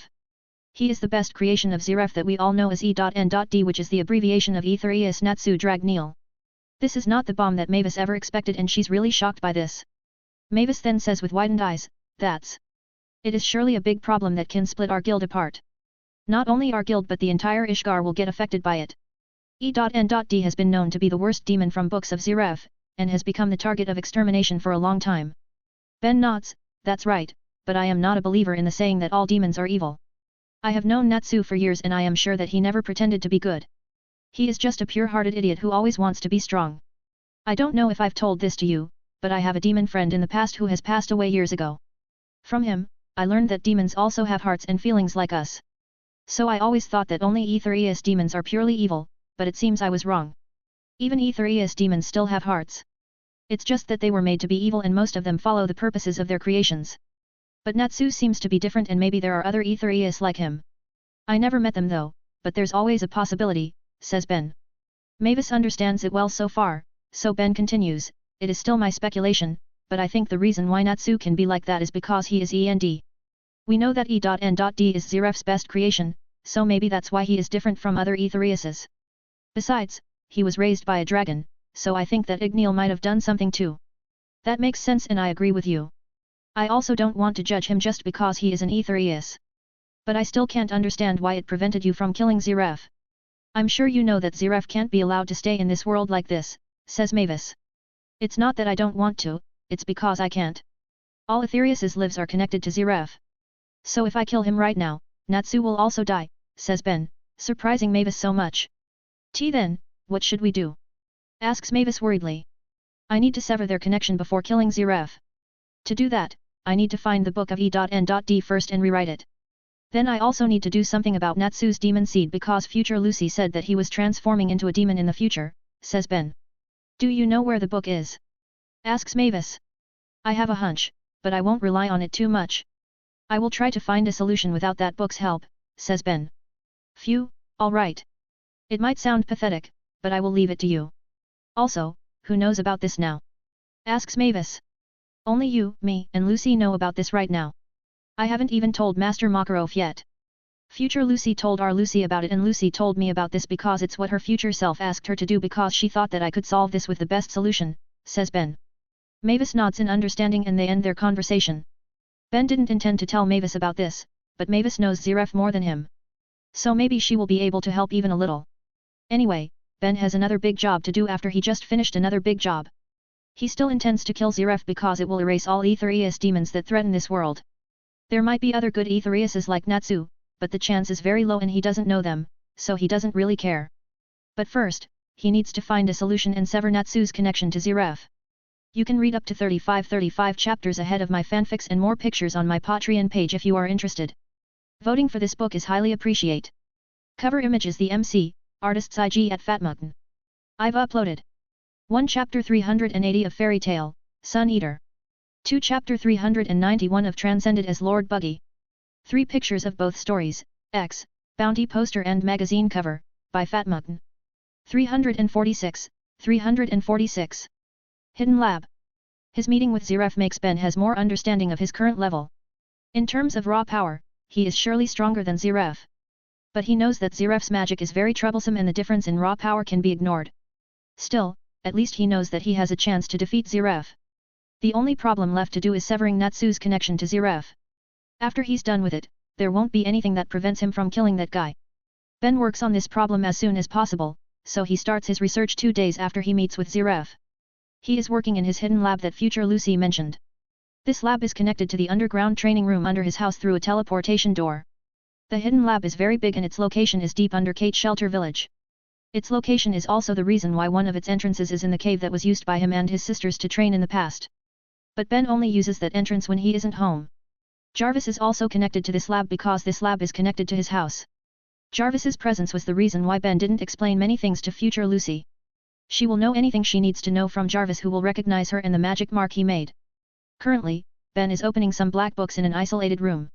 He is trying to find a way to sever Natsu's connection to Zeref, so he is researching the books of Zeref that he collected.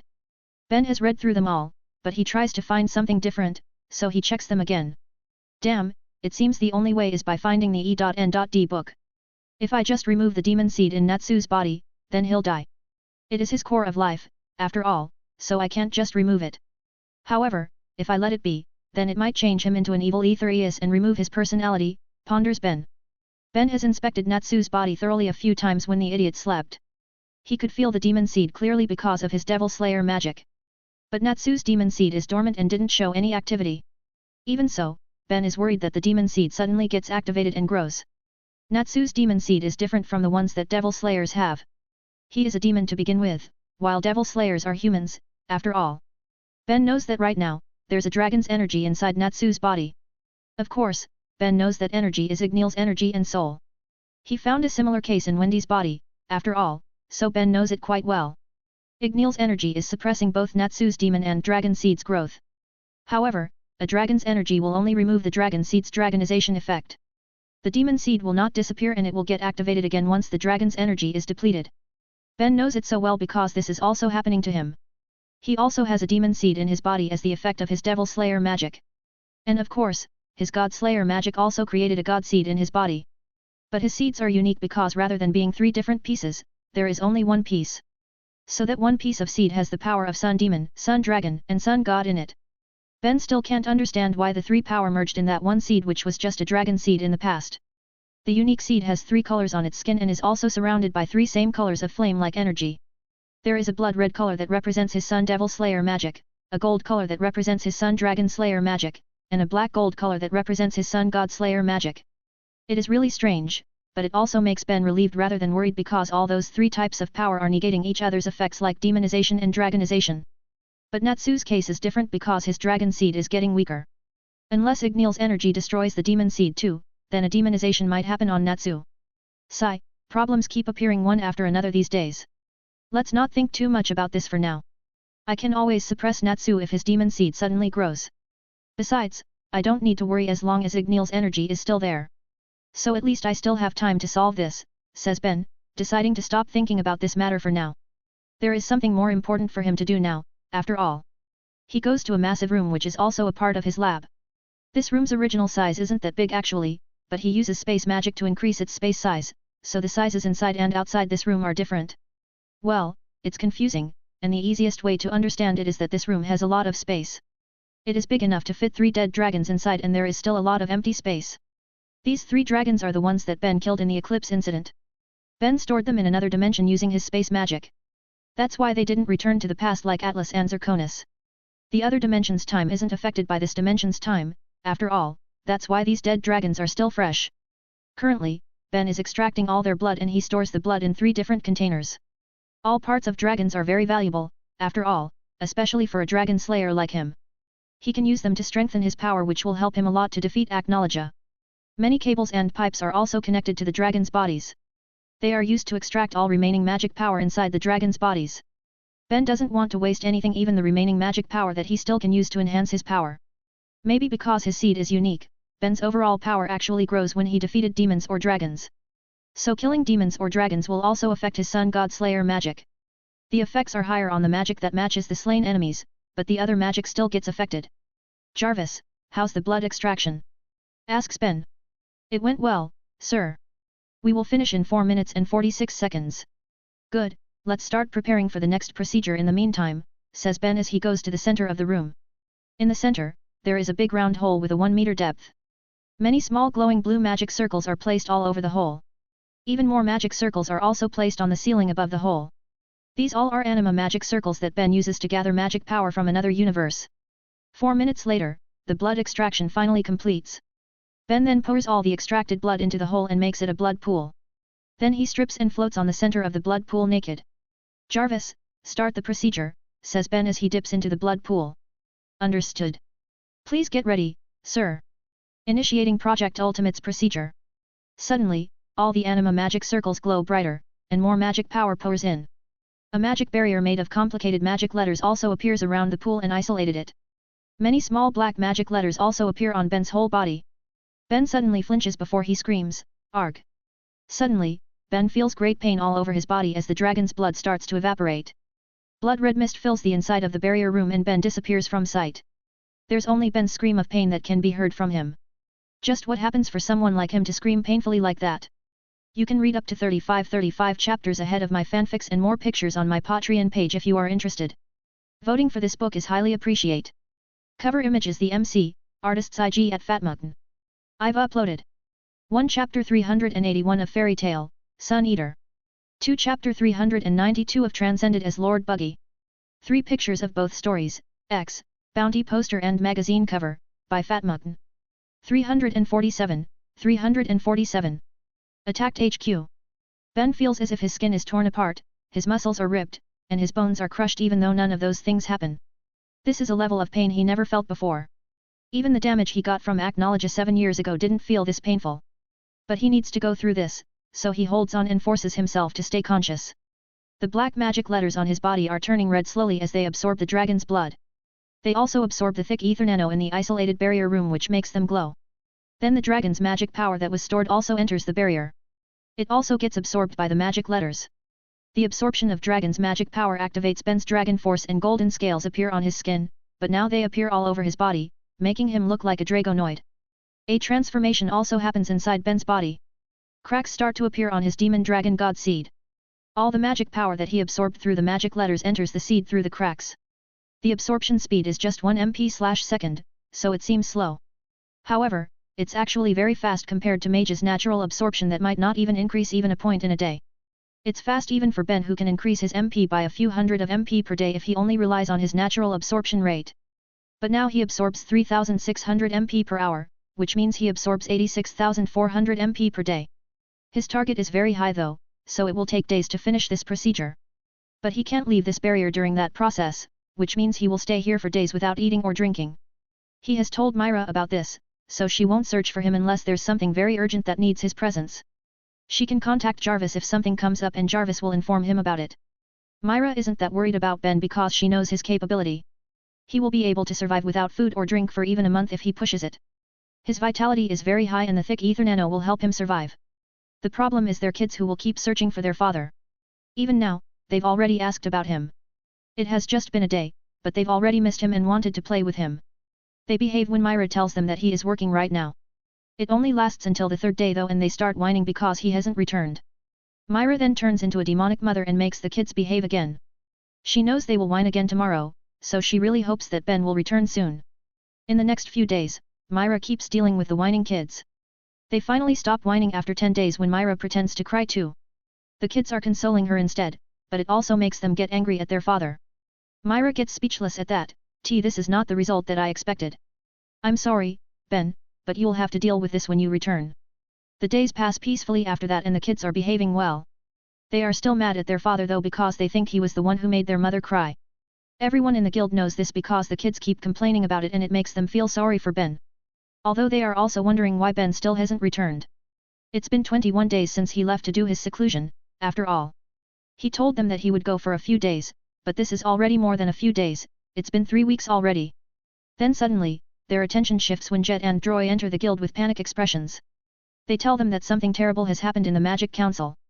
The Magic Council HQ has been attacked and many members get killed. Of course, it surprises everyone there because this is surely something worrying for Ishgar's magic world. This is the second time the Magic Council HQ gets attacked. The first time was when Jelal and Altair attacked it while disguising as internal members. People are still wondering about the motive behind that attack when the next day, another shocking thing happened. Laxus's team suddenly returns in bad conditions with Yajima. They are guarding Yajima when suddenly someone attacked them. That attack has caused a lot of death among the town folks. More than 100 people died because of the attacker's power, which is known as magic barrier particles. It caused magic deficiency, illness, and eventually death. Makarov knows they can't wait anymore and decide to make a move.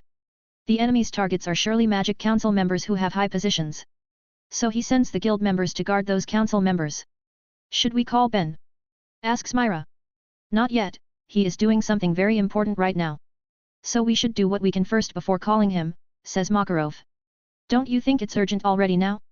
We already have a suspicion that Tartaros is behind this. And they have the ability to destroy Magic Council HQ and hunt council members. So won't we need all our forces, especially our strongest force? I won't say anything about my helpless dad, but we need Ben, says Kana. Makarov thinks about it and finally says, you're right, we can't hold back on this. At the very least, we should inform Ben to get ready first. It might be too late if we wait for too long to call him. Myra nods when she hears that and she returns home with her kids, Asuka, Wendy, Carla, and Bella. After arriving, Myra asks Jarvis to inform Ben of everything that happened. Then she asks Wendy and the cats to take care of Ariel and Gabriel because she needs to help the others in this case. Ariel, Gabriel, listen to your aunties while Mama isn't here, alright? Mama will return as soon as possible after finishing this job. Asuka, you also need to behave, your father and mother have job to do too, says Myra while caressing the kids' hair. The three kids nod but Asuka is calmer about this than Ariel and Gabriel who are still holding Myra's skirt. But they let go of her eventually and she returns to the guild. This house is the safest place in the town, which is very safe already with all the defense mechanisms that Ben made. But extra protection never hurts, that's why the kids are sent here. Wendy, Bella, and Carla are tasked to take care of them. They are also in charge of contacting Ben because they can only contact him through Jarvis. Sometime later, Makarov gives Myra a task after he obtained more information. She will work together with Urza to guard the former Magic Council chairman, Crawford Seam. Makarov thinks that Crawford might be one of the main targets as a former chairman, so he sends two S-class mages. Myra and Urza go there as fast as they can and arrive not long after that. Crawford welcomes them happily because no one will refuse free protection. He even serves them tea while they keep watching their surroundings. The three of them talk about the attacks on council members. Myra and Urza are asking about the things they've found out before. They have known that Tartaros is after Face, a very powerful weapon owned by Magic Council. This weapon can nullify all magic on the continent of Ishgar. That means all mages will lose their ability to use magic and only those who don't use magic won't be affected. Tartaros is a guild of Aetherius demons and they use curse, so that weapon won't affect them, that's why they are after it. However, nothing much is known about Face. Crawford even says that he doesn't know where it is located or who have the keys. Myra and Urza keep trying to dig into it, but he always says he doesn't know anything. Then sometime later, they feel many sources of ominous magic power approach them. A lot of Aetherius demons are moving to their location. Myra and Urza are getting ready to fight the demons, but suddenly they feel sleepy. Urza falls unconscious instantly, while Myra can still hold on even though her consciousness is fading. She looks back at the hiding Crawford who seems surprised to see her still conscious.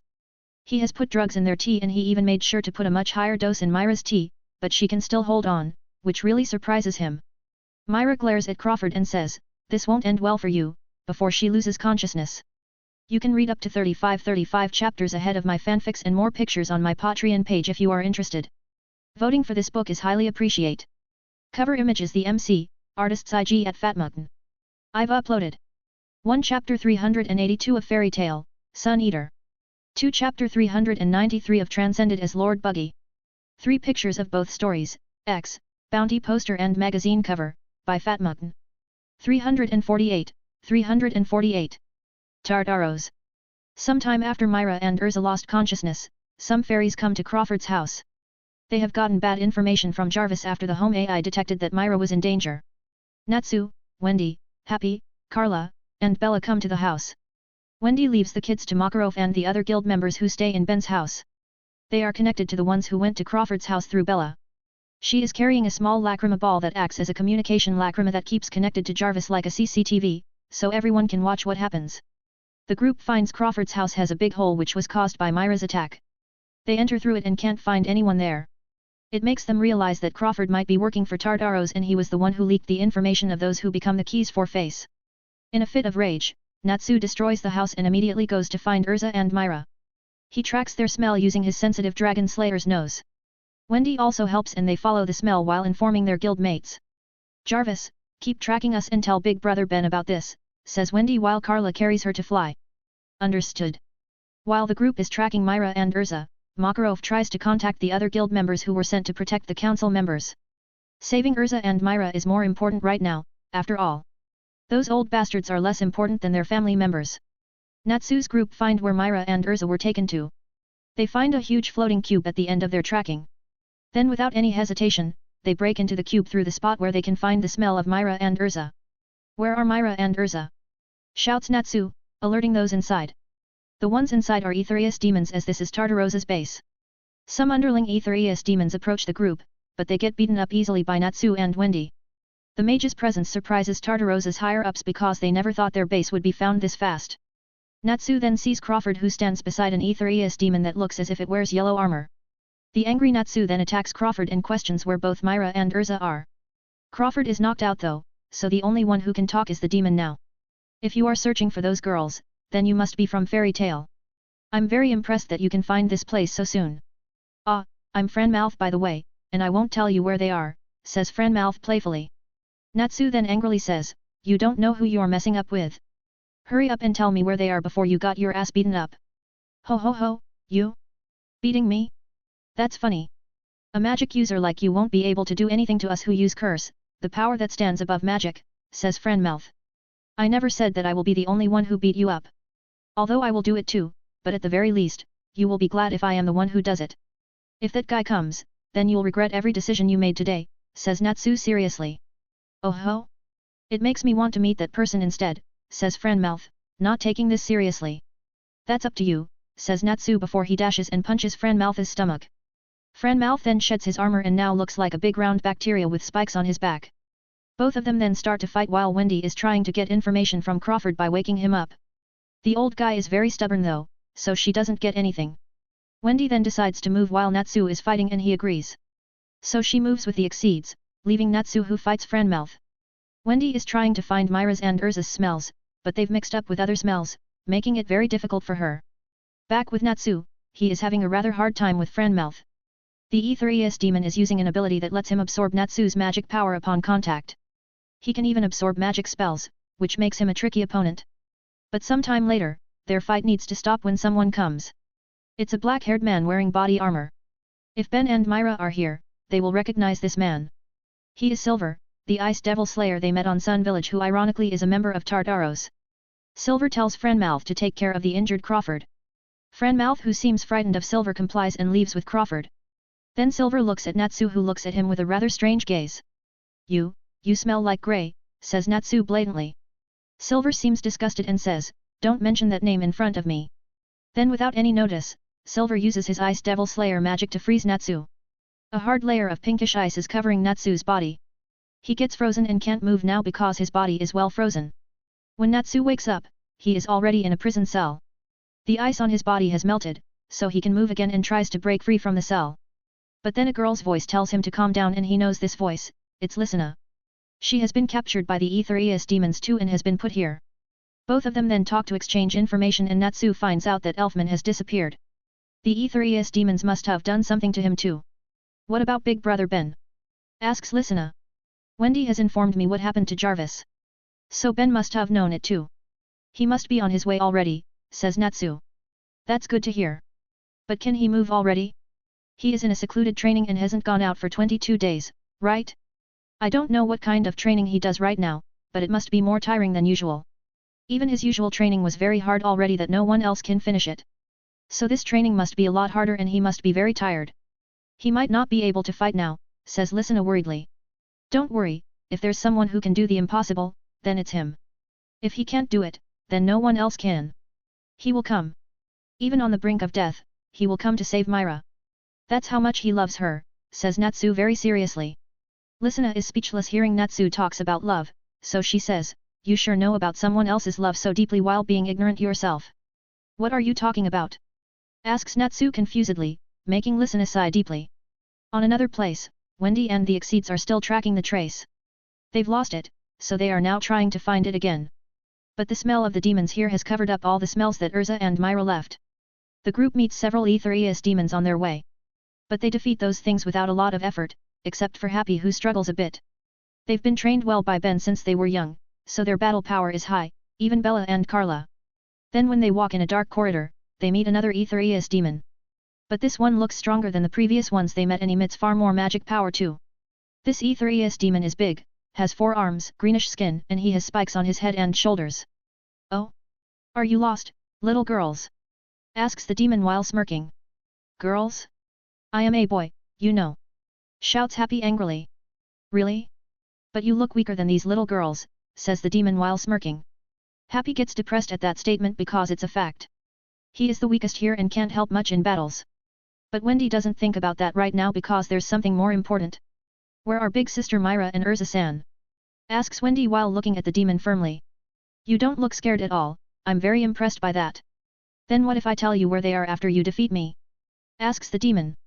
As you wish, says Wendy without any hesitation before she jumps toward the demon. The demon gets surprised that she attacks immediately. So he gets ready to fight her and gets into a stance.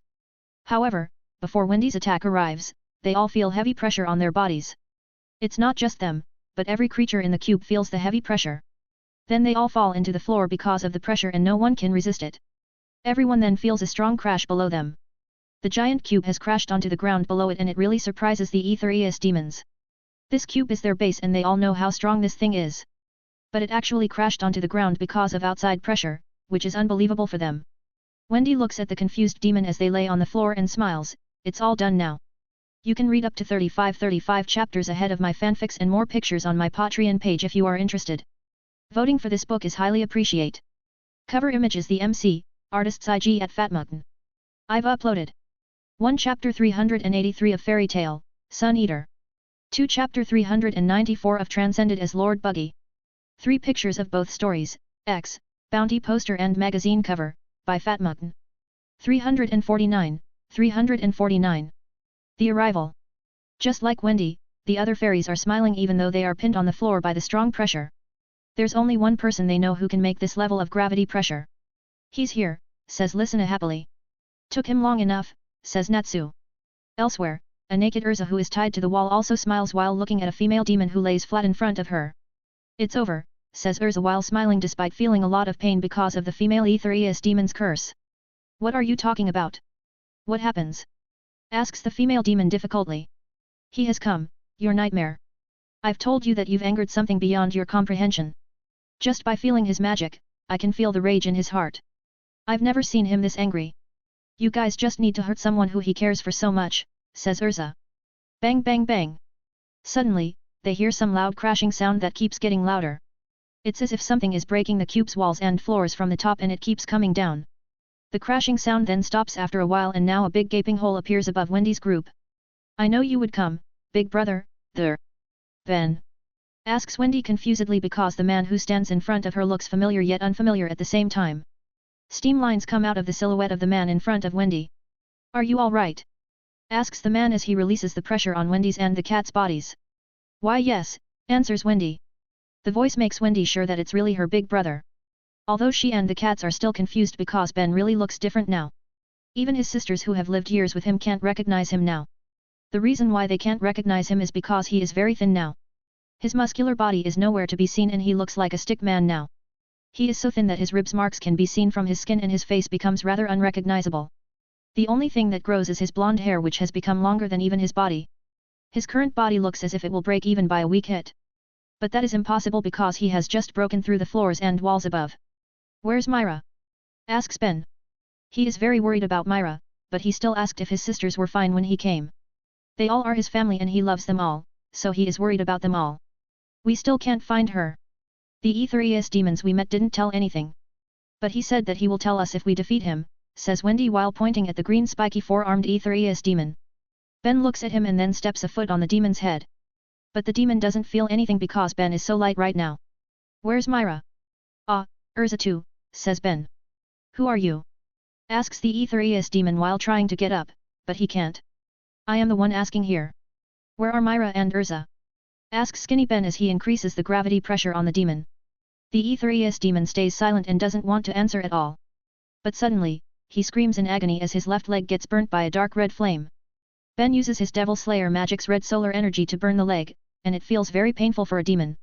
The Aetherius demon keeps screaming, but still doesn't say anything. Ben then burns the demon's right leg, then the first left arm, second left arm, first right arm, and second right arm. But the Aetherius demon still doesn't say anything and just screams. Your loyalty is very praiseworthy, but it will only lead to your death, says Ben. The Aetherius demon can still grin though and he says, then give it to me. This Ezel isn't afraid of death. As you wish, says Ben before burning the demon's remaining body parts. Ben then walks away from there, followed by Wendy and the Exceeds. He walks while trying to find Myra's magic power. Something must have masked her magic power because Ben would feel her magic power even from far away. Wendy, go to Natsu and Lysina first. I will go to Urza, she might know something, says Ben. Lysina? She is here. Asks Carla. You guys didn't go together? Something must have happened then. Go and ask her, then tell me through your communication Lacrima, says Ben.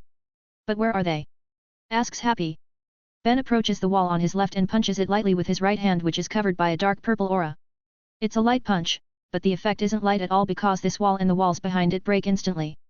A wide and long path is created by that punch. Just go straight. Some walls are still in the way, so you need to break them. There's also someone strong there, so be careful, says Ben before removing the gravity pressure on the whole cube and walking away. Wendy and the Exceeds nod before they follow the path that Ben made. Bella wants to follow Ben, but she is hesitating to ask because she might disturb Ben. Aren't you coming, Bella? Asks Ben while still walking. Bella smiles happily and flies toward Ben, then she sits on Ben's head. Bella miss Ben, says Bella while rubbing her cheeks at Ben's hair. Yeah, me too. Now let's save Myra so we can play again with the kids later, says Ben. Bella nods and they keep walking forward. By walking forward, it literally means walking forward. The corridor is turning, but Ben keeps walking forward. He breaks the walls that block his path and keeps moving forward. Some weak Aetherius demons are lying also blocking his path. But he slays them all easily using his Sun Devil Slayer magic. None of these demons stand any chance against him, especially now when he is very angry. It doesn't appear on his face, but Ben is very enraged right now. He just kills every Aetherius demon he comes across as he walks. Then soon, he reaches Urza's location and sees her naked, but he doesn't show any reaction. Ben just looks at the female Aetherius demon who stands near Urza while Bella takes out her magic gun. Bella then shoots some magic bullets at the chains that hold Urza and releases her. Then Bella flies to Urza and takes out a dress from her storage bag. It's okay, Bella, you can keep it, says Urza, intending to use her requip. But it makes Bella very disappointed and she looks as if she's about to cry while holding the one-piece pink dress. Urza realizes this and immediately cancels her intention to use requip. Cough, it seems I can't use my magic yet, so I will wear that, says Urza guiltily. Bella smiles brightly and gives the pink one-piece dress to Urza. The pink dress is so cute and Urza feels that it doesn't suit her. But she still wears it because she doesn't want to make Bella cry over it. Bella is very happy when Urza wears the dress she gave and she returns to Ben's head while smiling widely. Ben then asks Urza, where's Myra? Urza is quite surprised when Ben asks her, so it's really you. I thought you were someone else. Cough, sorry for going out of context. I don't know where Myra is because I was already here when I woke up. She should have known where she is, says Urza while pointing at the female Aetherius demon. Ben looks at the demon intimidatingly and asks, where's Myra? The female Aetherius demon is very wary of Ben right now because she can feel Ben's massive magic power. Furthermore, she can feel his Devil Slayer magic which makes her instincts scream. She never felt such pressure from any creature, even so from a human. She isn't an idiot like that dead Ezel, so she knows she doesn't have a chance against Ben. But she is as loyal as Ezel, so she doesn't want to say anything to Ben. She will need to use everything she has to fight Ben, so she prepares herself. But before anything can happen, Ben suddenly looks to his right and says, there she is. Urza, you can take care of her, right? Asks Ben. Yeah, go and save Myra, says Urza. Ben nods and suddenly turns into a streak of light that breaks through the walls again while holding Bella in his arms. Urza takes out her katana and looks at the female demon. You're very lucky that he left, Kyoka. At the very least, dying by my hands is far better than dying by the enraged Ben's hands. Now, I'll return the pain you gave me 100 folds. You can read up to 35 chapters ahead of my fanfics and more pictures on my Patreon page if you are interested. Voting for this book is highly appreciate. Cover image is the MC, artist's IG at Fatmugton. I've uploaded 1 Chapter 385 of Fairy Tale, Sun Eater. 2 Chapter 396 of Transcended as Lord Buggy. 3 pictures of both stories, X, Bounty poster and magazine cover, by Fatmugton. 350, 350. 9 Demon Gates. Ben breaks the walls very fast and reaches the location where he felt Myra's magic power. He arrives in a spacious room filled with big cylindrical glass tanks. Ben looks around and sees 10 Aetherius demons there who are looking at a broken glass tank. Ben smirks and says, "It seems my worry is uncalled for." You've lost too much weight aren't you, darling? Asks Myra who's already in her basic Satan soul form. And you seem to change a little, love, says Ben while sensing Myra's magic power. Hehe, these guys actually helped me get stronger by injecting demonic particles into my body. They tried to turn me into a demon, but it helped me get stronger instead, says Myra. Ben's relieved expression turns into a hostile one when he hears that. Turning my wife into a demon? You guys sure have lots of guts. Very strong pressure falls upon the room and every demon there falls onto the floor. Ben knows these demons because he has gathered intel on Tartaros. The 6 of them are parts of the Dark Guild's elites called 9 Demon Gates, while the other 4 are their subordinates. The one that I've slain was Ezel, then the one who fights Urza right now is Kyoka, the one who is near Natsu and Lysina was Silver. I never thought that the first Devil Slayer that I met was actually a part of the Demon Guild, but whatever. As for you, you are Sela, Jackal, Keys, Tora Fusar, and Franmouth, right? You look different, but your magic power is around the same level as those 5. So you must be Tempester, right? Asks Ben with a threatening tone. Also, I never thought that you would become a demon, Jama. As for your daughter, I don't know if you take her with you or if she joined by herself. But this is still surprising. Do you think that you can get strong enough to defeat me by doing this? You underestimate me too much, says Ben while increasing the pressure. The pressure he made isn't gravity pressure, but it's the strange pressure he used on Grand Magic Games. This pressure doesn't come from any spells. It comes from Ben's massive magic power and majestic presence that he awakened through his Sun Devil Dragon God Slayer magic. Even Ben didn't know exactly how he can have this ability. But he speculated that it is inherited from either Midas the Sun Demon, Escanor the Sun Dragon, the unknown Sun God, or even the 3 of them. At the very least, he knows that Midas and Escanor were the strongest of their species, so this is possible. This pressure will only work on those with much lower magic power and mentality. And with Ben's massive magical power, there aren't many who can't be affected by this. So far, the only ones Ben knows who would not get affected are Ziref, the dragons, and maybe Serena. Where's your boss, demons? Where's Mardgeir? Asks Ben while walking forward. The Aetherius demons are silent even though their bodies tremble. These guys are very terrified of Ben right now even though they used to be very haughty and look down on humans. Even so, they won't say anything to Ben about Mardgeir. Well, you don't need to tell me actually.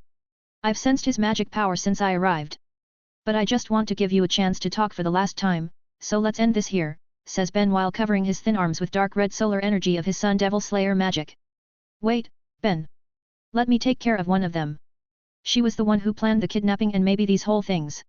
Also, she seems to have done something to Elfman, so I need to handle her personally, says Myra while looking at Sela.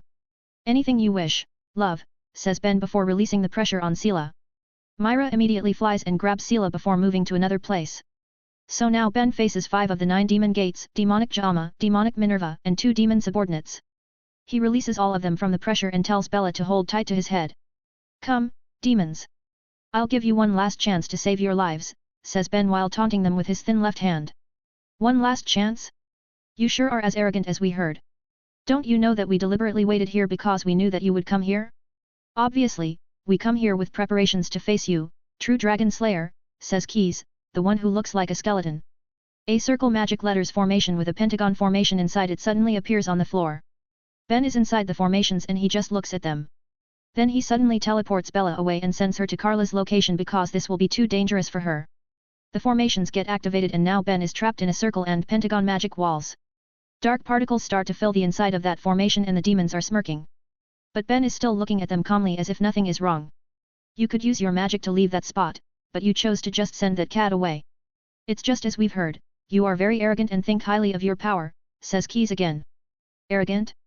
Hardly. This is pride. I am a very prideful person who believes in my own power. I need to have this attitude as the successor of Sun Dragon Escanor's and Sun Demon Midas's power.